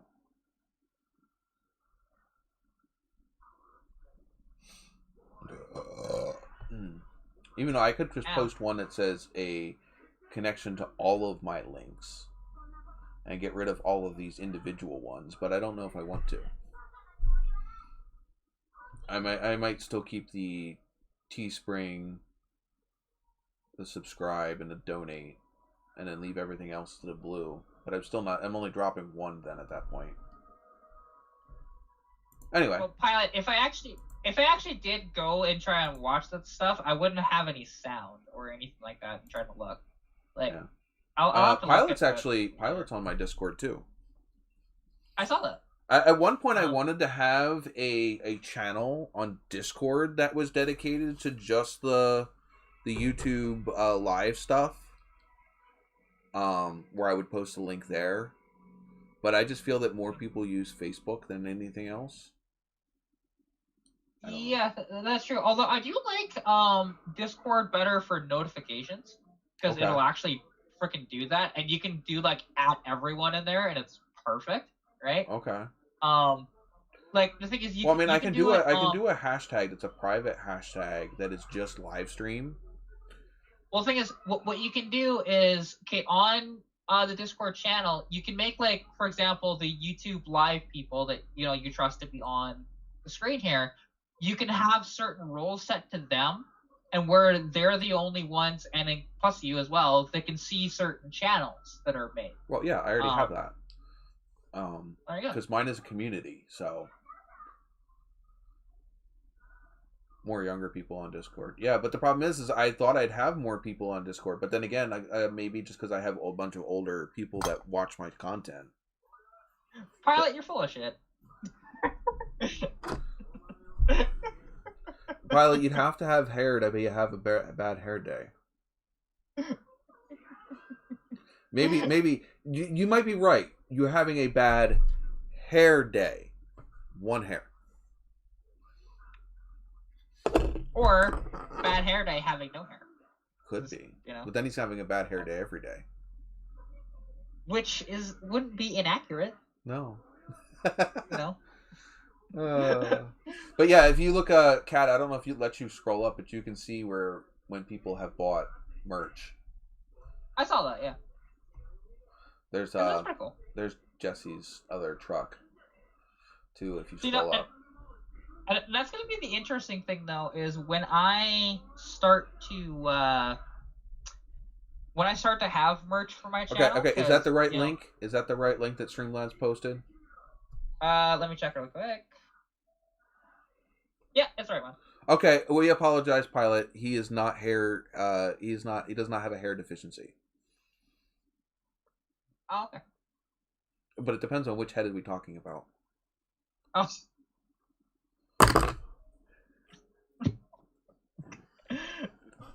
I know. I'm horrible. I'm sorry. Yeah. It's okay. If I couldn't handle it, I wouldn't be here. That's why my chats are so small. Too many people can't handle me. No, it does. I mean, I'm not gonna lie. It does irk me when I go around and I see other channels. I mean, I appreciate everybody that's here because you guys are always here. But when I go into other chats and I see they have 20 and 60 people and they have a hell of a lot less subscribers and whatever, it's like, why? Where are my subscribers at? Oh yeah, like I know that with mine, I'm surprised honestly that I get a lot of people viewers. Yeah. Almost every time I popped in, you've had a decent amount of people in your life. Even when you pop in, you're like 3 o'clock in the freaking morning. Wow, you still got people. Yes, I did that once. And I saw that. I'm like, I was still up, and I was about ready to go to bed. It's 3 o'clock in the freaking morning, and I'm looking at it. And it's like, and then I see like so many people watch. I'm like, how? I mean, again, like I said, I am. My hair is not receding. Jesus Christ, I got more hair than I know what to fucking do with. Well, like even my freaking beard is not receding. Oh, I can shave it all the way down and it's freaking back in like freaking 2 days. But anyway, okay. Well, the thing is with mine and also I can do late night ones because I do have a couple of people that I know of that are in Australia and one is in. I know Jesse. I can't remember where the other one is, but yeah, they're in that time zone where that's just like morning for them. They don't care. See, there is a different type of joking or screwing around or goofing around like what you're doing compared to what some other people thought was having fun and screwing around. It's different. And it's one thing when the person that you're joking with is in on the joke and understands it and finds it funny versus when somebody's not having fun. You know, and we'll go back to that, you know, apparently I got drug into something again a little bit ago that I didn't really want to be drugged back into. Though I did end up talking to a few people being one, and was able to like hash things out, which was great. It was a really cool conversation. I ended up enjoying that. But yeah, no, it's all fun and games as long as everybody's in on it. If somebody's not in on it, that's just being a bully. Hey, speak of the devil, except for it wasn't Australia, it was New Zealand. There he is. Oh, Brandon. He's in here. Yeah. Howdy. No, we'll do no Australian jokes. Well, he's from New Zealand, so it doesn't matter. Oh, that's the Australian jokes. He would be the he's on the outskirts. He's good. Exactly. You know, he's Kiwi. We're all a little outskirty here. That's one way to put it. Hey, aren't we not? I've always been. I've been the person that everybody knows about, but doesn't ever belong. All the way from the time I was a kid, you know, like everybody knew who I was, but I didn't really belong anywhere. It was always that kid. And hey, Brendan, how's it going? Definitely appreciate you coming out to live stream here. Oh my God, Pilot! As much as I find that hilarious, no politics here. I mean, wait, you took politics from that? Yes, it's exactly what it is. Oh, okay. All right, I'll explain. Okay, we have had some pretty crappy presidents. There was a NASCAR race a couple weeks ago. The dude that won's name was Brandon, and the chat was screaming in the not the chat. The crowd was screaming, "F Joe!" Wow. Over and over. And the announcer was like, "Yeah, you hear they're cheering let's go Brandon. And you could clearly hear it in the video. That is not what they were saying. And so it just took off like wildfire. So now let's go Brandon is now a impromptu chat for chant for meaning something else. But I'm sure Pilot was just being Pilot. Yeah, well, I mean, yeah, and the thing is, because I don't follow NASCAR ever, you don't have to follow NASCAR. It's just sweeping. You're just not in the U.S. It's a U.S. thing at the moment. Yeah, it's just. I mean, I'm amused. I mean, I even saw a Swedish Chef shirt the other day. That was the Swedish Chef saying "fuck Joe Biden," but. I can't say that I necessarily agree with everything that happened with Trump, but I can also say that I'm not necessarily happy with the current one we have either. I mean, that's the problem with the states that way, is you've got one bad and one worse. You go from one end to the other to the other. I just want somebody that the last one we had, he was a complete screw up socially. But some of the things that he had in plan as far as actually running and accomplishing goals, they were kind of there. They were just poorly executed. Yeah, I'm not going to get into it with him. But the one that we have now, I don't even know, man. Oh, to be honest, and the thing is, now at this point, I don't know who's more fucked up between Justin Trudeau or Joe Biden. Like it's oh my god! At this point. And do you know what? Okay, do you know what the most shittiest thing ever is? He is from Scranton, Pennsylvania. That is less than an hour from where I live.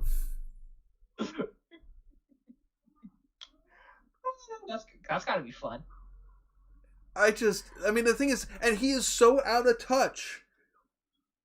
Like, he doesn't, like, the stuff that he does and the stuff he talks about is so out of touch from where he grew up, where he's from. Because most of those values that they have here, where I'm at, are the exact opposite of what he's doing in Washington. Oh yeah, I'm sure. I mean, this is a blue collar coal mining area, and he's for like everything the opposite of that. Yeah. Oh, sure. Like, I like him humanitarian. Hey, Pilot. It's not what's in the water. It must have been whatever he was drinking when he left. It's that Washington water. Yeah.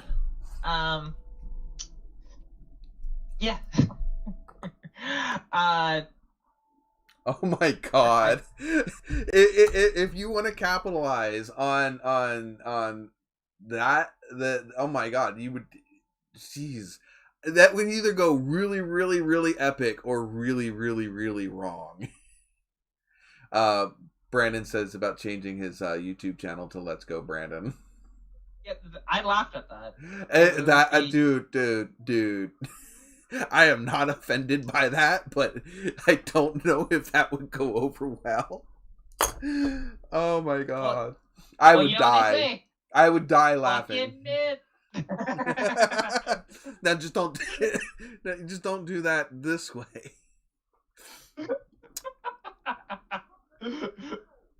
Fucking shit. Oh my god, my dog's licking the couch. Well, hey, my cat that is staring at me. Sylvia! Sylvia! Oh. I was hoping she'd come in here. Huh? If I start pulling her anywhere near this room, she's gonna activate the locked up Impala brakes. Her kennel's in here, so if she walks in here on her free will, she's fine. She'll lay down and whatever. But if I start leading her towards this room while like holding her collar or a leash, she'll immediately put on the brakes. Yes, my dog's name is Sylvia. We did not name her. She came with that name. So now it's stuck. Oh, I was going to say, you named her after a Nissan.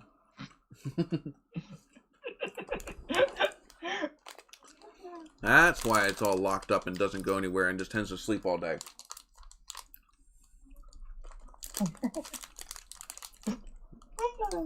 I didn't name my dog. And I'm not the one that paid for the dog anyway. If anybody named it, it would have been Jess. Fair. But then again, that was also why my cat's name was... Well, no, I didn't name my cat either. Harley was named by my mom. Jesse, that would be a bad idea if he ever had a pet named Nova. Yeah, because then he'd be calling every time I talked about my car. Yeah, it's like that just doesn't work out. Have to call it like Vega or something. Ooh. Well, you know, actually, the guy that's because actually I didn't tell you actually the reason why I pulled the rear glass. That's as bad as calling it a Mustang. I mean, you could, but it just swerve all the way. It just always swerve into the crowd, and then you hear a bunch of crowd running away. I mean, to be fair, that's only for modern Mustangs, but I would say, yeah, like the just after Fox bodies. Yeah, well, because the thing is, unless if you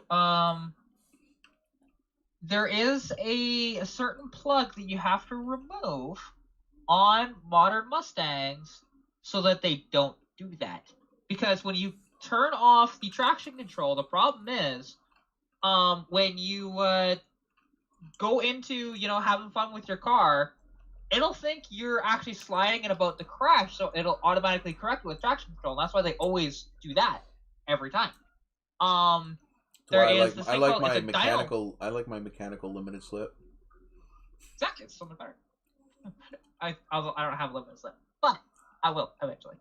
And the thing is, when you if you take out the dyno plug, at least on the modern, like the S550s have the dyno plug. That's the newest generation. You unplug that, and oh yeah, you can turn off the traction control properly, and it'll stay off. But people don't know to do that. Yeah. I won't call my dog Foxy because that's my girlfriend's name. That's why you find her on TikTok, and she's Vixen. Because it's another name for a fox. Well, here's the thing: fox bodies typically aren't the ones going into crowds, and if it is, that's just a bad driver. More than anything. Well, Jesse said the fox bodies are drag cars. They don't go into crowds much. Oh yeah, okay, no, okay. So I'm tired. I have a cat. He's standing just outside of my reach. Well, hey, my cats actually respond to their names. So. Well, I'm not sure if you can see, whatever, but he's right there. Can you see him? He's right, I can right there. Yeah, I can see him. Yeah, dark gate. I see the eyeballs. Yeah, I know you're looking at me, but you won't come over here. See, I could probably get, if I wanted to, I can get one of my cats over here. The thing is now that the dog's here, I could probably clean out the chimneys pretty well with their tails. Because every time they walk by the dog, their tails just go, phoom. They just turned into a chimney sweep. Yeah, see, that usually means they're pissed. Oh yeah, they're not happy. Yeah, they do not trust the dog. Yeah. Even though the dog has done nothing, the dog literally lays on the couch and looks over at them like, "Yeah, come on, knock it off." Huh?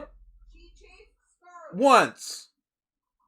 Yeah, and she's a mastiff. That's pretty fucking scary to a tiny cat. Can you hear her? Yeah, I can. Oh yeah, I can hear her clear as day.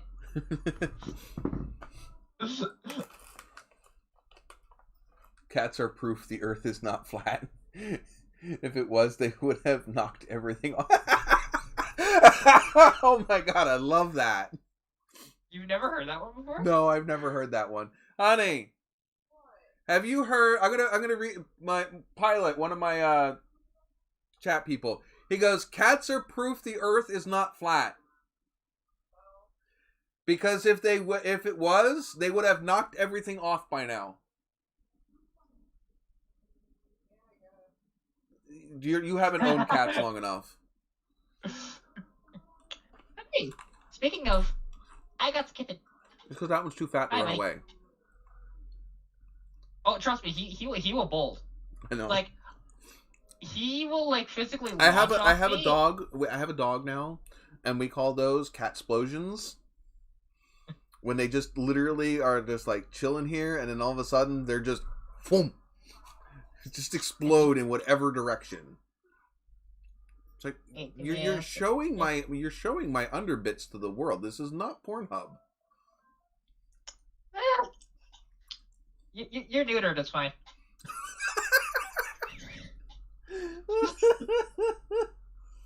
Oh, you've moved. Your eyes give you away. You can hide everything, but your eyes and your key and your collar key thing. It was what I ended up. I learned with my last black cat. You have to install a cat location device on them. It's called a bell, because if you don't, you never can find them. I have an issue sometimes with him because he's dark enough. When it's dark, you can't see him. That's why all of my cats have a bell, and it's just so that way you can hear them, so you know where they're at. Well, see, to be honest, I'm not too worried about it because like my cats can't run outside on their own because they have to go through two sets of the doors. I'm not talking about outside. So, I'm just talking about inside. Oh, see, and the thing is, even with inside. There's only three places that they hide. It's either under my bed, under my dad's bed, or there's a little, a big container thing that, Rascal will. In our last house, they had a habit of hiding on top of the cement wall in the basement, but under the foundation of the floor, all the way around the basement. I have found that our littler one in so many places you would not think to look for a cat. Currently he likes to hide behind the washing machine in our bathroom downstairs. I have found them because that one's so small, he can fit in so many freaking small spaces. Sometimes they can hide in plain sight and you don't see them. Oh, for sure. And actually, I'm just reading. I mean, I'm not shocked that they were imported from the States, being a 60s Lincoln Continental and an 85 Sierra, being in New Zealand. Yeah. Oh, there's a puppy. Hold on. We got puppies. Here's a puppy. Here's a puppy. Here's a puppy. So cute. So cute. I'm surprised you got a walk in here. I had to drag her a little bit because she put the brakes on in the entrance. She put the Impala brakes on, huh? Yes. Come down here, where I can. Here, yeah. Yeah, Brenda, that's pretty cool. I am all of the tail wags. Hey.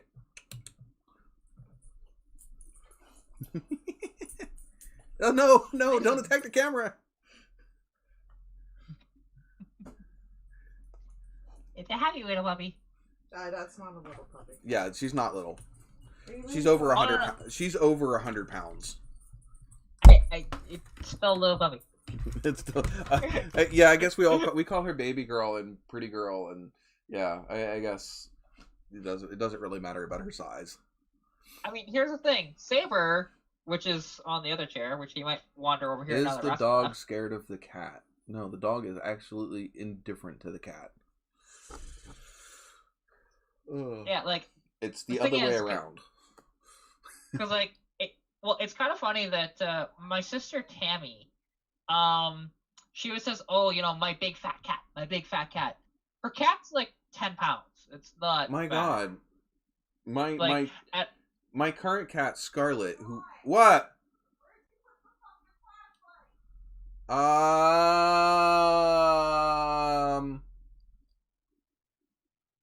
Is it on top of the freezer? Give me a second. Gotta find the flashlight. Okay. Give me 10 seconds. I'll be right Hold back. down the fort. Yeah, you do that. Behave. Yeah. Yeah. Fine. I won't do the striptease. Yeah. I see. I'm not shocked that the bulk of them are from Japan, to be honest. Like, since it's not that far. What's else said that? No, it's good. You're not naked. Yeah, not yet. I didn't miss anything. Yeah, no, I'm not. I'm not gonna get there. The only way how is. Oh wait, no, that's somehow... that's the after live stream party. Got it. I mean, enough money's thrown around. I'm kidding. I'm broke. I don't have a job at the moment. I know. Plus, I'm not that kind of person anyways. Because trust me, I've had people offer money for stuff and I've said no. Good. Yeah. Don't get me wrong. I'm totally okay if other people are doing that. Like, I know there's... Oh, I have really I have good nothing. friends. You know. I was just somewhere like 2 weekends ago that I have no problems with that line of work. Just don't do it unless you're wanting to do it for yourself. That's that's right. Like one of my friends, and actually, like, she has her social media persona is Persephone Bleeds, and she is a model, and her stuff is it's not just hey, nudity. It's also way out there too at times. I'll talk to you later, Kat. Well, I'm not gonna get into detail that much, No, I didn't say about her. No, I just no. Anyway, I know a bit. You know what? I miss having Chris on because we can't do what's in the truck or any of that stuff, and we don't even we don't have the problematic avalanche either. No, I mean, we could start doing that with my car because it keeps doing. Yes. What is wrong with the car? Well, we already know what's wrong with the car. It's running too rich. The timing might be off. It's got too bit. That's the running too rich part. It possibly has a vacuum signal issue because of the different carb. You fix the lightning. You fix the lightning rods. Oh, I was like lightning rods. What? Okay. Are you a Vice Grip Garage fan? I haven't watched much of their stuff, to be honest. Oh my god. Okay, I told you I don't watch a whole lot of automotive YouTube, and there's a reason for it because most of it is just not always interested in everything. Yeah. But I don't necessarily watch. I mean, I watch Vice Grip Garage because he has automotive content, but I like his personality. The persona, not necessarily.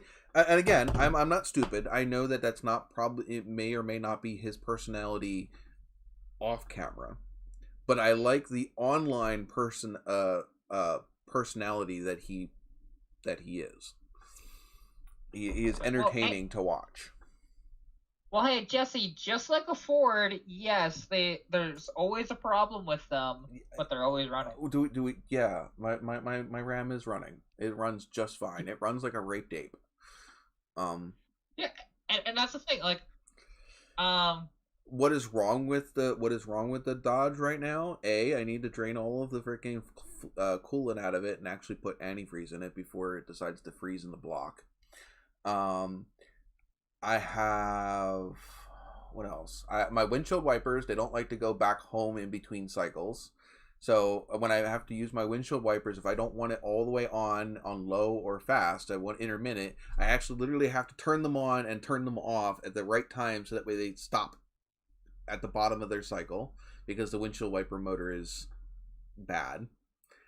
I still have a little bit of slippage in reverse and a funky shift in either 2 to 3rd or 3rd to 4th under load.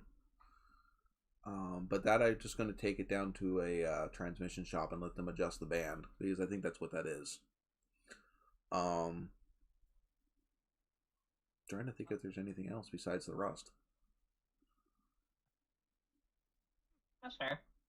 I mean, no, I don't think there's really anything else that's wrong with it. I mean, other than the fact that the creaking rattles and groans that a 20-year-old truck does. Yeah, imagine that in a 40-year-old car. Because like mine now, because I watched them both, Jesse. I think. Hold on. I think that I like Junkyard Digs, but I would have to say I think Vice Grip Garage is more entertaining from a comedic standpoint. That's fair. Like with because the thing is, right now with my car, and it's not even a bad issue, to be honest. It's just kind of a little bit of a nitpick thing. Is ever since the exhaust got done on the car, which I still need to put tailpipes on it, and it would help if I do put tailpipes on it, is because the shop that it put them in, they did a good job, other than they used solid mounts without any rubber on them. So you're just getting all of the vibrations. Not to mention the other problem with doing no rubber is guess what's moving that's not moving. Okay, your engine moves. It's not on solid mounts. So it's moving. I know. But your exhaust is not moving. So what do you think is going to happen? I know. You're going to crack the welds. It's going to crack the welds eventually. Yeah, and I'm not a fan of that. How hard would it be for you to be? I mean, is the solid mounts literally welded to the exhaust, or are they bolted? I need to properly look at it, because like the problem is, because if there's a way to insert a rubber mount, even if it's one of those ones that have the because it has the the spots for the bolts on the one end, and then like maybe just an L or something at the other end, even that would be better than nothing. Oh yeah, definitely. And I need to look into that, especially before it gets too cold, because that'll make it worse. And yeah, it's one of those things that I've had so many other things I've been dealing with the car. Because like also other stuff that needs to be done, and I need to get it done soon before it snows too much, because I drive my car year round. So I did that all the way up until it fell apart. Yeah, well, hey, mine's not that rusty yet. The thing is, my window seals need to be done on the car. I just need to order some, get them in before it gets too cold, because there are the seals are so bad that there's actually gaps in the seals to where my entire interior, when it's really cold, it just fogs up and my heater does not keep up. So once that's fixed, it should be okay. Hey, you have popped up into second place for the most watch time hours. I have? Yeah. You're at 28.92. You passed Miss Formie today. Now, granted, neither of you are catching frickin' Pilot. That's gonna be impossible. The Pilot would have to be in a hospital for a year. Pilot has 57.92 hours of watch time. If you put the brakes on all you want, you're coming this way. Are you? She's dragging the Impala through the house because Impala doesn't want to go to bed. Just gotta move the blanket out here. I mean the pillow out here. Otherwise, you're not getting her in. She's stopping at. I stick my knees behind her butt and walk behind her. Ah!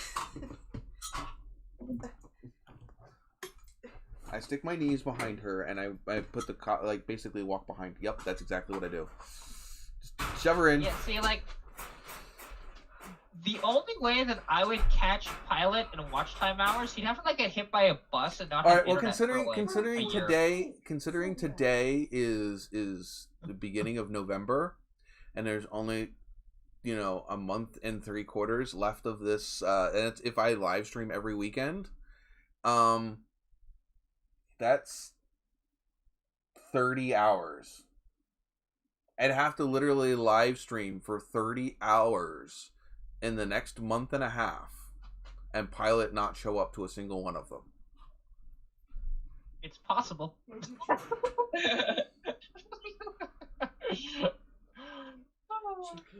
Jesse, you are at 21.67. She went potty. Number 2? Yeah. She gave a shit? Yeah, she gave a shit. My dog gave a shit. Wow. But yeah, I mean, and that's the thing is yes, there was some other people that were kind of higher up on that list that are no longer there. Because, yeah, no. Yeah, I get it. I get it. But yeah, no, it's Pilot at 57.92, Katarina's Garage at 28.92, Miss Formy at 28.57, and then you, Jesse, at 21.67. Big E at 10 hours. Roy Marco at 9.75. He's been in here longer than I thought he was in my live streams. Because I know he pops in every once in a while, but I didn't realize that he has been inside the live stream, in the live stream as much as he has. Wait, who? Sorry? Roy Marco. Oh, yeah, well, the thing is with Roy, He what probably I've just noticed, listens. though, is, well, there is a lot of the time where he's a bit of a lurker, too. Yeah. Because he's doing other stuff and just has yours playing. Mm-hmm. I didn't realize that. Because I've been at his house a couple of times, and he's a really busy guy unless he clears up the schedule. Yeah. What do you want? Basically from sun up until sundown. Sound creepy. Well, I mean, the thing is, that's what I do that a lot too. When I watch stuff, I don't necessarily always comment unless it's a live stream. I was looking for one of the Oh, yeah. roaches to put it in the TV upstairs. One of those boxes. Oh yeah, because I'm totally doing that right now. Plus, you also need the power cord for the TV upstairs, which is in that box. Screw you in the ass with a cactus. Lube? No. No lube. Damn.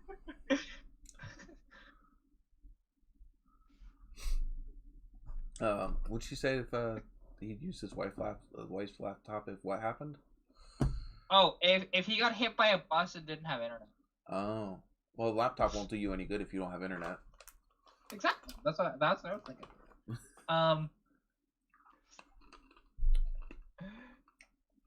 I've watched my own. I've only watched my own live stream for 8 hours. It goes to show you how often you have it open. I do. I have it open every single time. Oh, weird. It's right here. Jesse, that's not fair. No. Look, that's not fair. Can you see it? It's right there. Oh yeah, I can see it. This is open every single time from before I start my live stream until after it's over. How is it you're only at 8 hours? That makes no sense. Because I don't chat.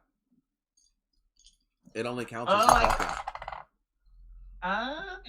It records your time if you're active.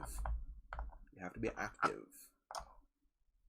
Pilot, there's still some that don't. We can find you one, like, I don't know, maybe you're out in Vietnam and you don't have any. You can come out here. There's plenty of places out here that don't have Wi-Fi and don't have cell service.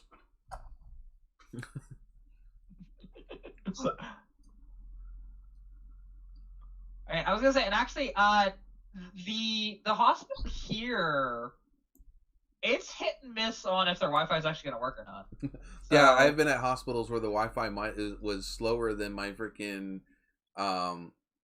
what's the one step below 3G? Oh. I had phones that could get all the way from what is it, LTD, I think is what it was, or LT something or whatever the step was before 3G. LTE. Yeah. You had LTE, 3G, then 4G, and now they have 5G, and I think they have 6G for Wi-Fi, but not for phones yet. But I've had phones that could go all the way from the LTE all the way up to 4G. And yeah, well, I've had Wi-Fi signals that were slower than the slowest internet that my cell phone could connect to. Well, if you want a reference for how bad my internet is and why it takes so long for me to upload videos, I just did an internet speed test. 13.6 download and 1.24 upload. All right, hold on. We've done this before. And I have a latency of 10 milliseconds.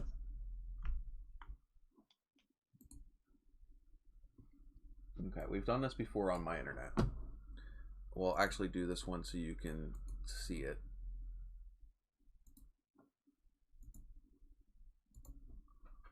All right, ready?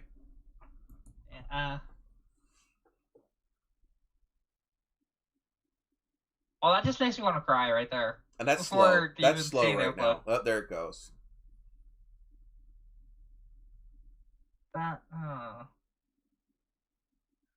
Because even with fiber optic, it's still not going to be to that. I already know that. That's my download. That's my upload. Wait, no, that's your download. No, that's there you upload. Go. Now it's doing the upload. Oh, you're a little bit behind.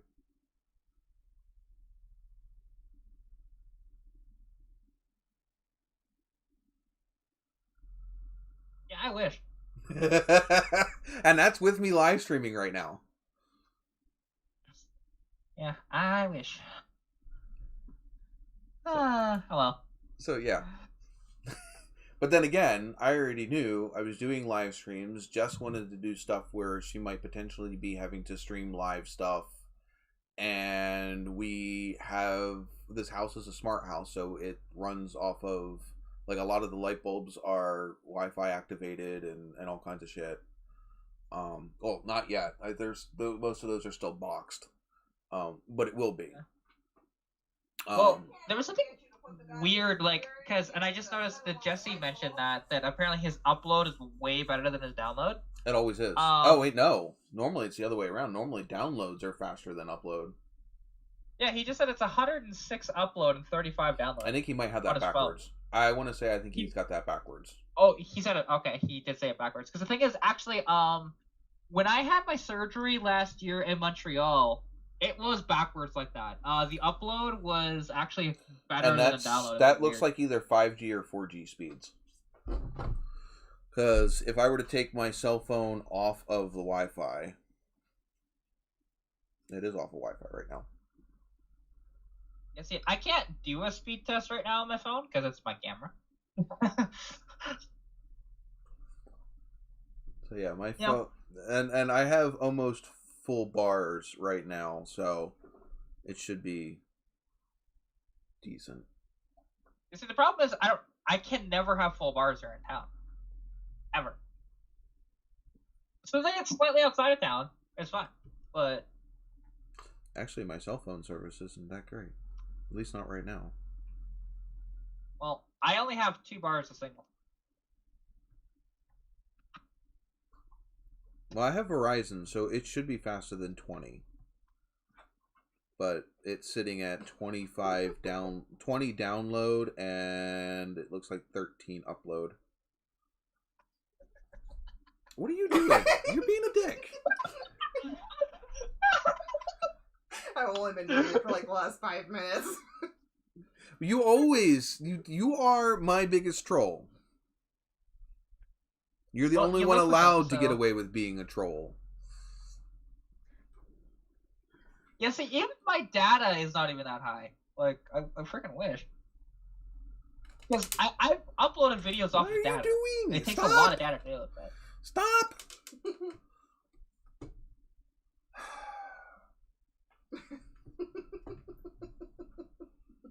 She's fucking with my light. Oh, I can see that now, yeah. You that bored? No. Butts. I actually have a headache. Butts. You haven't finished my butts. They're not up on a wall, so I can't enjoy them. They're freaking sideways. I have to paint the frame. Relax. Yes, grab the butts. I can't show you. It's too graphic. But butts are being grabbed.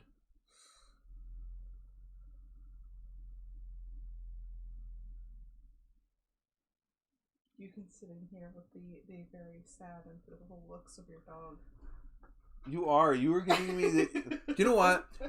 Puppy dog eyes are bad, but when you have a dog that's like a freaking like a pug, or a mastiff or a bulldog, and they have those droopy jowls, and they have the droopy eyes, their sad faces are 10 times worse.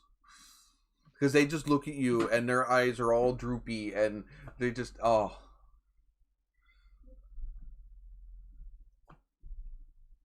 I got a better internet than 20. Nope, it's about 20.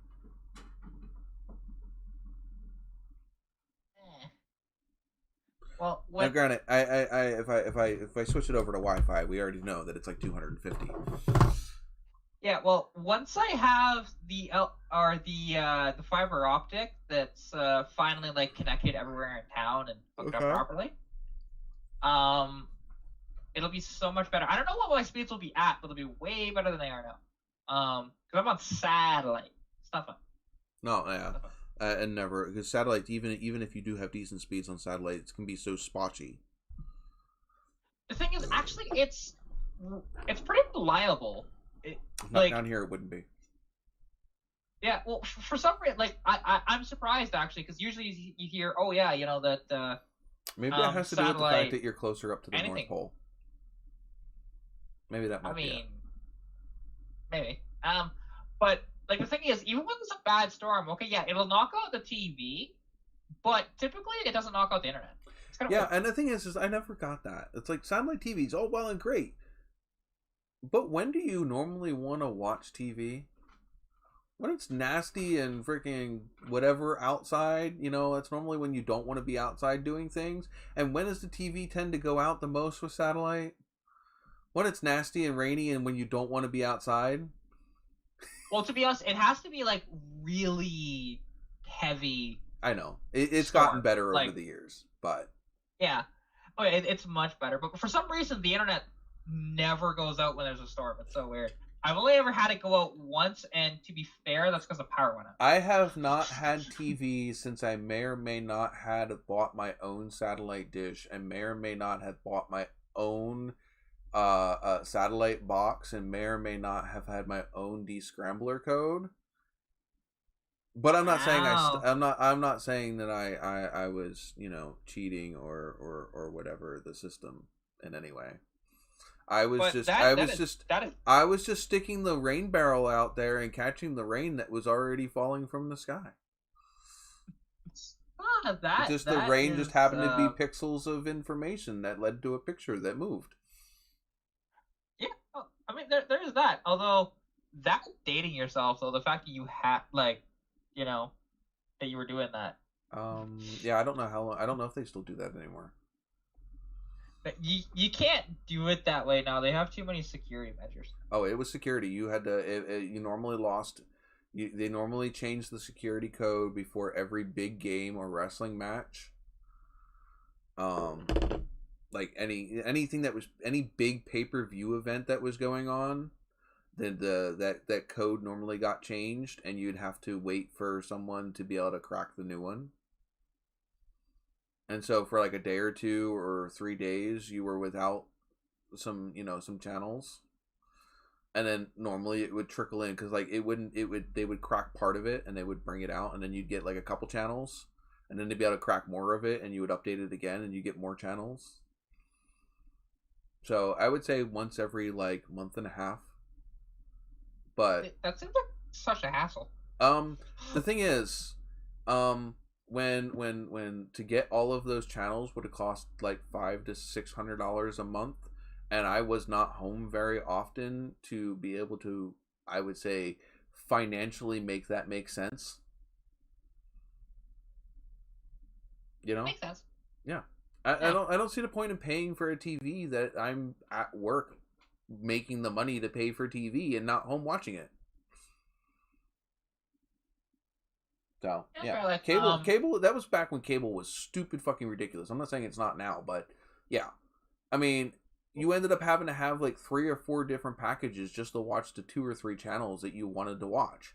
Like for me to get the speed channel, I had to have like this package, and then if I wanted to watch like the Discovery Channel, I had to have this package, and there's only like a couple channels that I wanted to watch, but I'd have to have like 3 or 4 different packages that came with like freaking 20 channels that I didn't want to watch just to be able to get the one channel that I did want to watch, and it's like fuck it, I didn't see the point in it. It was stupid. Yeah, see, back before all these cable boxes and stuff like that, oddly enough, it's just like people stream stuff on people stream TV stuff on Twitch. Like if I want to watch a NASCAR race now, I mean it's part of why I don't watch NASCAR anymore is because I didn't have cable. I mean it's not, and also I have no idea who anybody is anymore because I mean most of the people that I used to watch are no longer even racing. I stopped watching NASCAR back in 2000 and when Gordon retired. I think that was, and I was only watching it spotty, like here and there then. And I think the only person that's still around from then might be Joey Logano, and that's about it. And he was just starting when I stopped watching. Yeah, he was. And he's still racing, but he's like the only one. Because everybody else, I mean, like, even Ryan Newman, I think, retired and shit. Kurt Busch and one of the Busch brothers, I think, is still racing. I think it's Kyle. Yeah, I think it's Kyle Busch that's still racing. And I don't know. I don't necessarily. I don't know if I just can't connect with the people that they have now. But it's just like I don't know. They don't seem like they have any personality or whatever. I know like Haley Deegan. No, she's in the truck series though, isn't she? But that's only because I watch her YouTube channel. I'll say I don't know trucks, to be honest. Like, and even though truck racing is more fun anyway. Yeah, like the thing is with NASCAR, I know very little, and to be honest, I don't like how they do NASCAR nowadays with their stuff. I don't like the way that they do the championship rundown. I think it causes the drivers not to race right. Well, the thing is, I don't like now that basically all the cars are the same, minus suspension tunes. Oh, it's even worse now. These new cars that are coming out next year are literally out of the shops have nothing to do with making them anymore. Literally nothing. All the parts get hand delivered to them. None of it is engineered. And it's just it is sad because I like racing when it's different. That there's actual that's why stuff like did you just fart over there? Like GT racing is so much better to me. I think my dog's gonna chase me out of this room.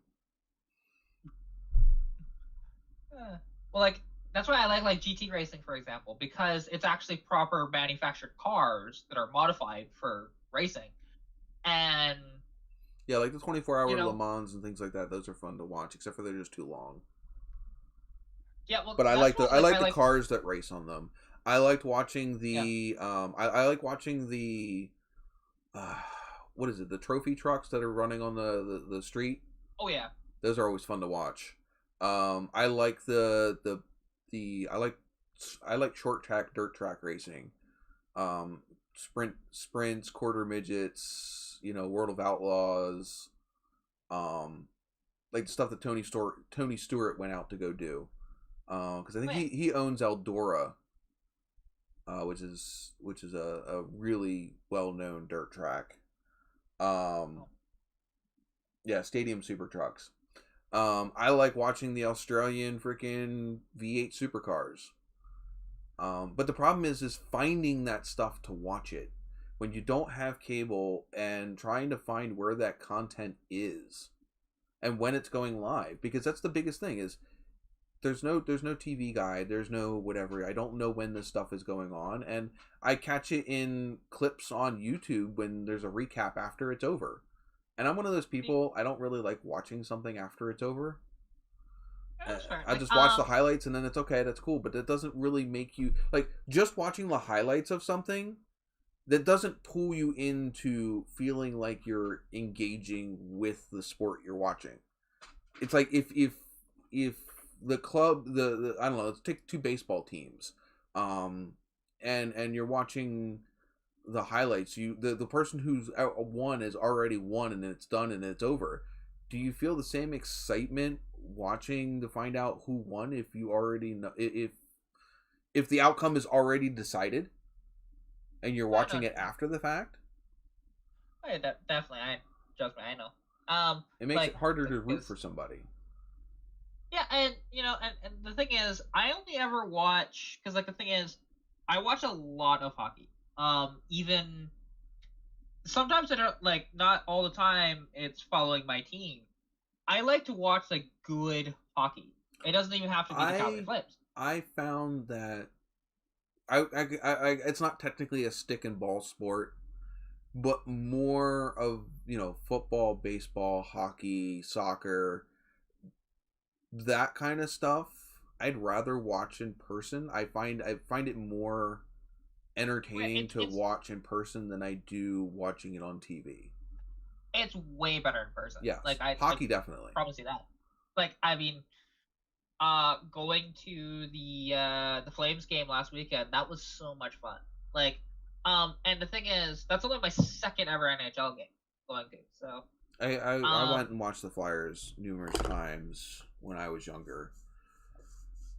But I've lost all interest really in sports because again, if you're not around it all the time and you're not following it, I mean, I love motorsports, but the problem is again finding it on a consistent basis to the point to where you can watch it all the time. Considering I don't have cable, and I'm not going to sit here and pay for this streaming service and that streaming service because that's just as bad as cable. Because now instead of everything being in one spot. Now, I mean, if I want to watch a freaking movie, for Christ's sakes, not only do I now have to have Disney, gotta have Netflix, gotta have Hulu, you gotta have, what is it now, Peacock or whatever you have freaking 28 Amazon, they all have exclusive movies, so if you want to go watch a movie that was in theaters a month or two ago, and now you want to watch it when you're at home, oh, I can't watch a Marvel movie now unless I have Disney Plus. And even if I have Disney Plus, you have to have the premium package to watch the movies that just came out. And it's, or if I want to watch I don't know, this this other movie from this other actor from this other studio, I have to have their streaming service. It wasn't too bad when streaming first came out and, Netflix actually had fucking decent movies on it.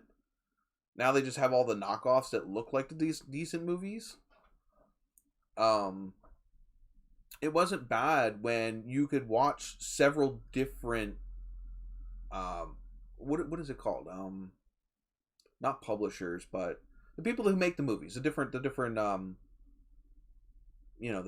different big companies that support the different movies. You could watch different, they would all be on one platform. Now they're all no, if you want to watch my content, you can only be on this platform. And if you want to watch my content, you can only be on that platform.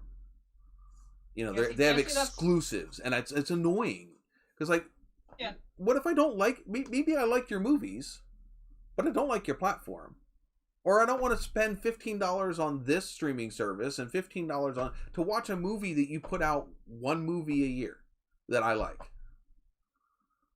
Sure. I mean, the thing is with me, okay, I have my dad's Disney Plus. I have one of my best friends' Amazon Prime. I have my sister's Netflix, and then I have my cousin's Crave. And Jesse, I come from when LimeWire and StreamWire and Let Me Watch This and sites like that were where you could go find shit. But now every time I find a freaking site, either it's way too freaking shady, or the quality is absolutely fucking garbage, or it gets shut down the freaking day after I freaking find it. So I guess I'm just too freaking old or whatever. I have no idea where to freaking find shit anymore. Yeah, see, and there's these I don't know if you've ever heard of them. It's a thing called a Cody box, which basically, you're watching sort of streams, but it's like it's on your TV and you have your own remote and shit like that. Yeah, we call going it on it. We call it a Roku. Yeah, there's that version too. Yeah, my TV is a Roku TV. That one that I fixed, that 58-inch that somebody threw away, that literally cost me like maybe $25 to fix. It's like an $800 TV. That's technically a Roku TV. It's just made by Sharp. Yeah, Sharp makes it. Yeah, say the TV that I have my computer up on for the live stream right now.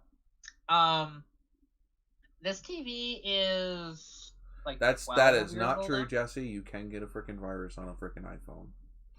You definitely can. They've had viruses. The problem is you can't have standalone software on an iPhone, which means you get no innovation. Sorry, but I will take my Android over an iPhone any day. Yeah, and the thing is, okay, iPhone has better base security, but Android is way better if you want to do third-party stuff. Mm-hmm. By far, there is no third-party support for an iPhone. Exactly. You have to like jailbreak the phone to do that, and it's not. Well, it's because modern iPhones, and this is also why iPhones can be more secure in that way, because they don't give out any of their what do they call it? Like when video game systems come out, they give the people making the video games. No, they give the people that are making the video games. It's some sort of package that gives them the basic whatever, so that way they can create their game so it works with their system. The same thing with iPhone. iPhone doesn't give that to anybody except for exclusive people, whereas in Android it's an open sourced program. So anybody can create a program for Android because it's it's like Linux. Linux versus Windows. Yeah, which Linux is way better if you're doing like creative stuff. That's because it's open sourced. Yeah, it's the community creates Linux, so it's more fluid and it fits more with what people are doing because it's constantly updated. Did you just get sucker punched by a cat? Kind of. I think I saw. I'm gonna have to go watch the replay to see what happened. We're gonna have to slow it down and freaking zoom in on that. It looks like you just got gut punched. Not in the gut. A little lower than that, but it's fine. Because all he did, he just launched, and the problem is, he doesn't get up nicely like Saber and jump down. No, he just freaking launches off me. It's just. It's okay. Our cats are like I swear they're more elephants than cats. When they're upstairs and we're downstairs, it literally sounds like a herd of elephants going down the hallway.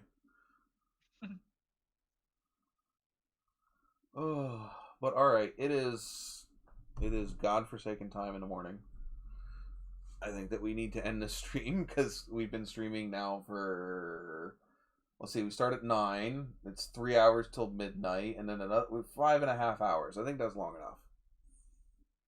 It's about that long. Holy shit.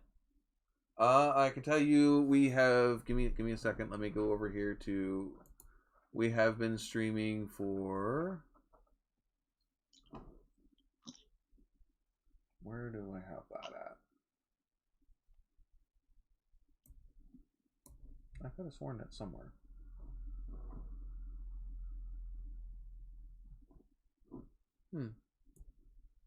Guess not. I thought it told me on. Oh yeah, 5 hours, 30 minutes, and 54 seconds. Wow. Yeah, I've been sitting in that same chair. And the thing is I've got you worse. You've been sitting in a nice, comfy chair, right?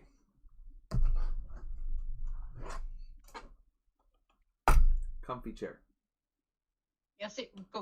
What are you doing with your life? We'll get one. Jeez. Why did my other computer screen just shut off? There we go. Oh, I think you hit it with your chair. Maybe. But yeah, it's a folding plastic freaking chair with a freaking couch cushion on it. Yeah, you I'll eventually update that at some point.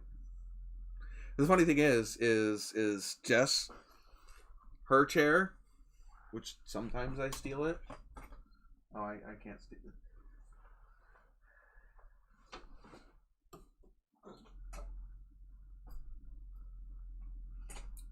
Yeah. This is her chair. She's got the nice comfy thing. It's got the mesh back and the butt cushion, like the actual like therapeutic butt cushion. I've got the flat freaking couch cushion, which is better than sitting on the plastic chair by itself. That's fair. I didn't even have 6 beers. I had a Guinness, and then I had a Not Your Father's root beer, and then the last one that I had was an Angry Orchard. So I had 3. Yeah, I was gonna say I'm pretty sure you had 3. So, and now you can have. I have not peed. More. Then again, I don't think I have ever gone to the bathroom during one of my live streams. Because I can never guarantee you that you kids will behave long enough. You know for a fact that I will. I don't know, man. I know you have a wild side. It doesn't come out on YouTube, man. I'm teasing. I am professional when it comes to YouTube. Oh, yeah, we all are. Super professional. Jesse was in a nice comfy bed. Well, good for you. I mean, hey, I could have did the stream in a nice comfy bed, but I probably would have fell asleep if they did this. The clocks did not change tonight. They changed last night. Yeah, I was gonna say. Which it's funny because here in Alberta we just voted on to not change the clocks anymore. Oh, great! So you're really gonna get confused at when I go live. It might, yeah. Because even though I say it's 9 o'clock my time, if now 9 o'clock my time is an hour at a different time, because we still have daylight savings time. Basically, I'll just have to rely on, and to be honest, I do get them, of when it says, hey, live stream on my phone is starting. That's how I'd have to or you just make sure that, you pay attention to the live stream chat and when I share the stupid thingy. Oof. Because I always do that at like 8:30. Yeah, Jesse just rolled a 1. Rip him. He rolled a 1, but he won. Oh, he lost. Oh. Yeah. No, I don't. I don't. I just don't pee that super often. I'm not one of those ones that have to run to the bathroom. You haven't seen me go to the bathroom. That chair comes equipped with shit. It's got that hole in the center of it, so you just let it go. Yeah, no. Let it go. Let it go. No, but it does have a massager in it. Oh, well, jeez. You just got all the fucking luxury comforts over there. Hey, I paid $700 for this thing 4 years ago. So yeah. Has it earned its keep? Plus, I mean, there's also cubbies in here, and there's cup holders on both sides. Pilot says that on the next episode of NOVAtazz, you need to get your freak on. Yeah, sorry, I don't think YouTube will allow that. It means a different platform. No, see, I don't even think I could wear my cat suit and it'd be proper for YouTube. Are you okay over there? Might bring that down.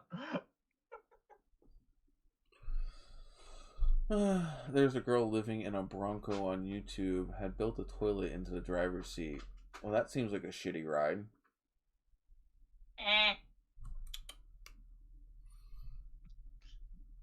Yeah, see, that doesn't sound... Why would you put it in the driver's seat? That just seems dumb.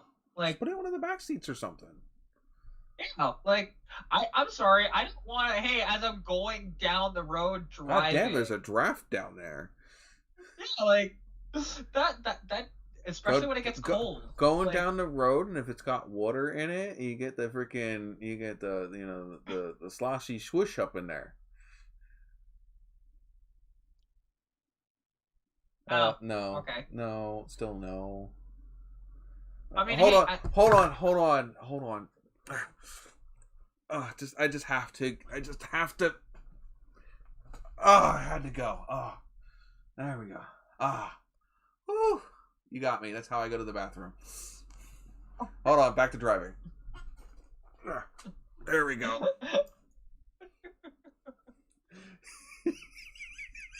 Oh, now my cushion's all screwed up. Fail.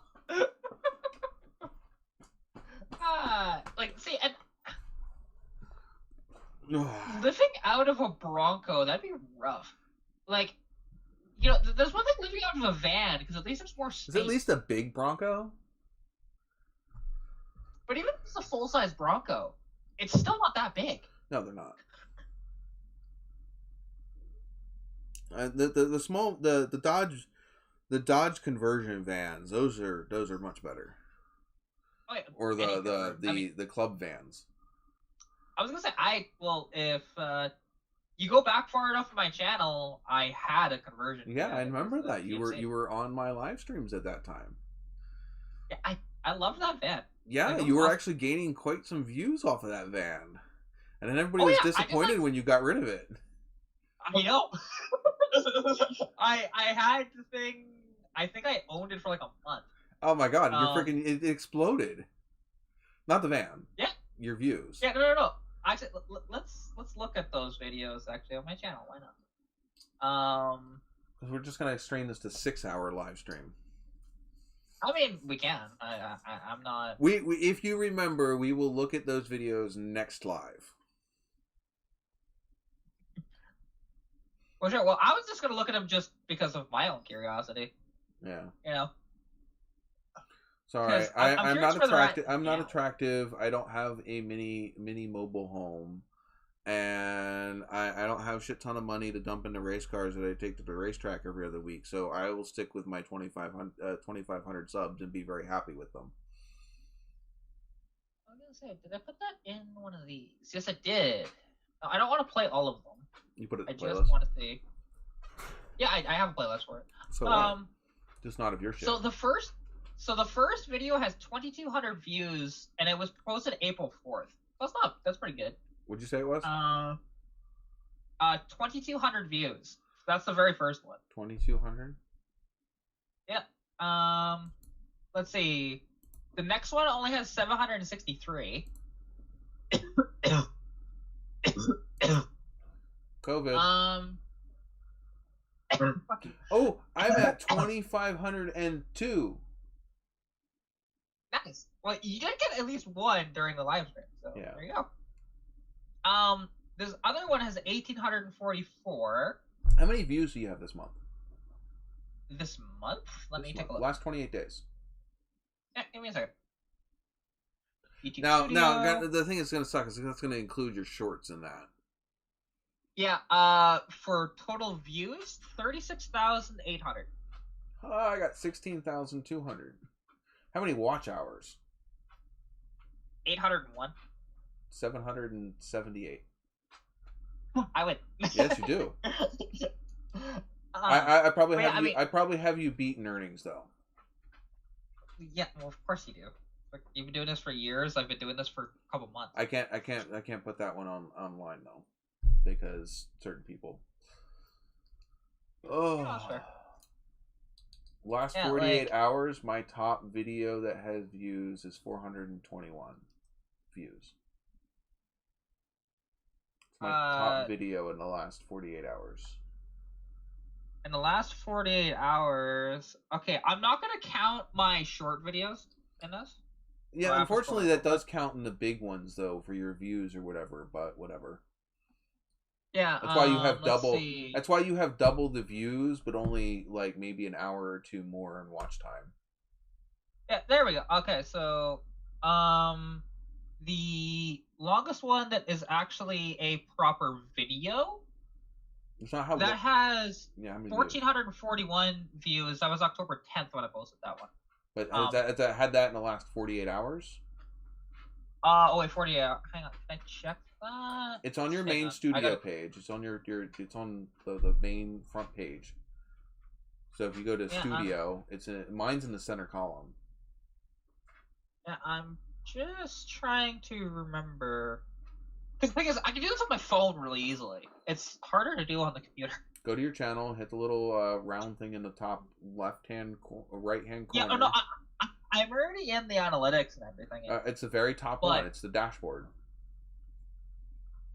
Yeah, but I do that. It's only saying last 7 days, last 28 days, 90. Okay, I've got under channel analytics, I've got current subscribers, then summary, views, watch time, estimated revenue, and then it has top videos. So I can do it this way. Hang on. November. Hang on. Night Pilot. Go November. So go the 6th, and then go for that one. Go 7th. Apply. There we go. I had to do it custom. So let's see. In the past, now why does it say that? What? That's not 24 hours. No, 48 hours. 48 hours. Okay, well I can do 48 hours. I mean, that's still actually that would be 48 hours. That one, yeah. I have 3,300 views in that time, but it's not actually telling me what videos. Go to top. All right, so sure. I would. Hold on. All right, guys, we'll catch you guys later. Because I think it's only Jesse left anyway. Thank you, Jesse, for you're unlucky twice in a row. Oh, sorry.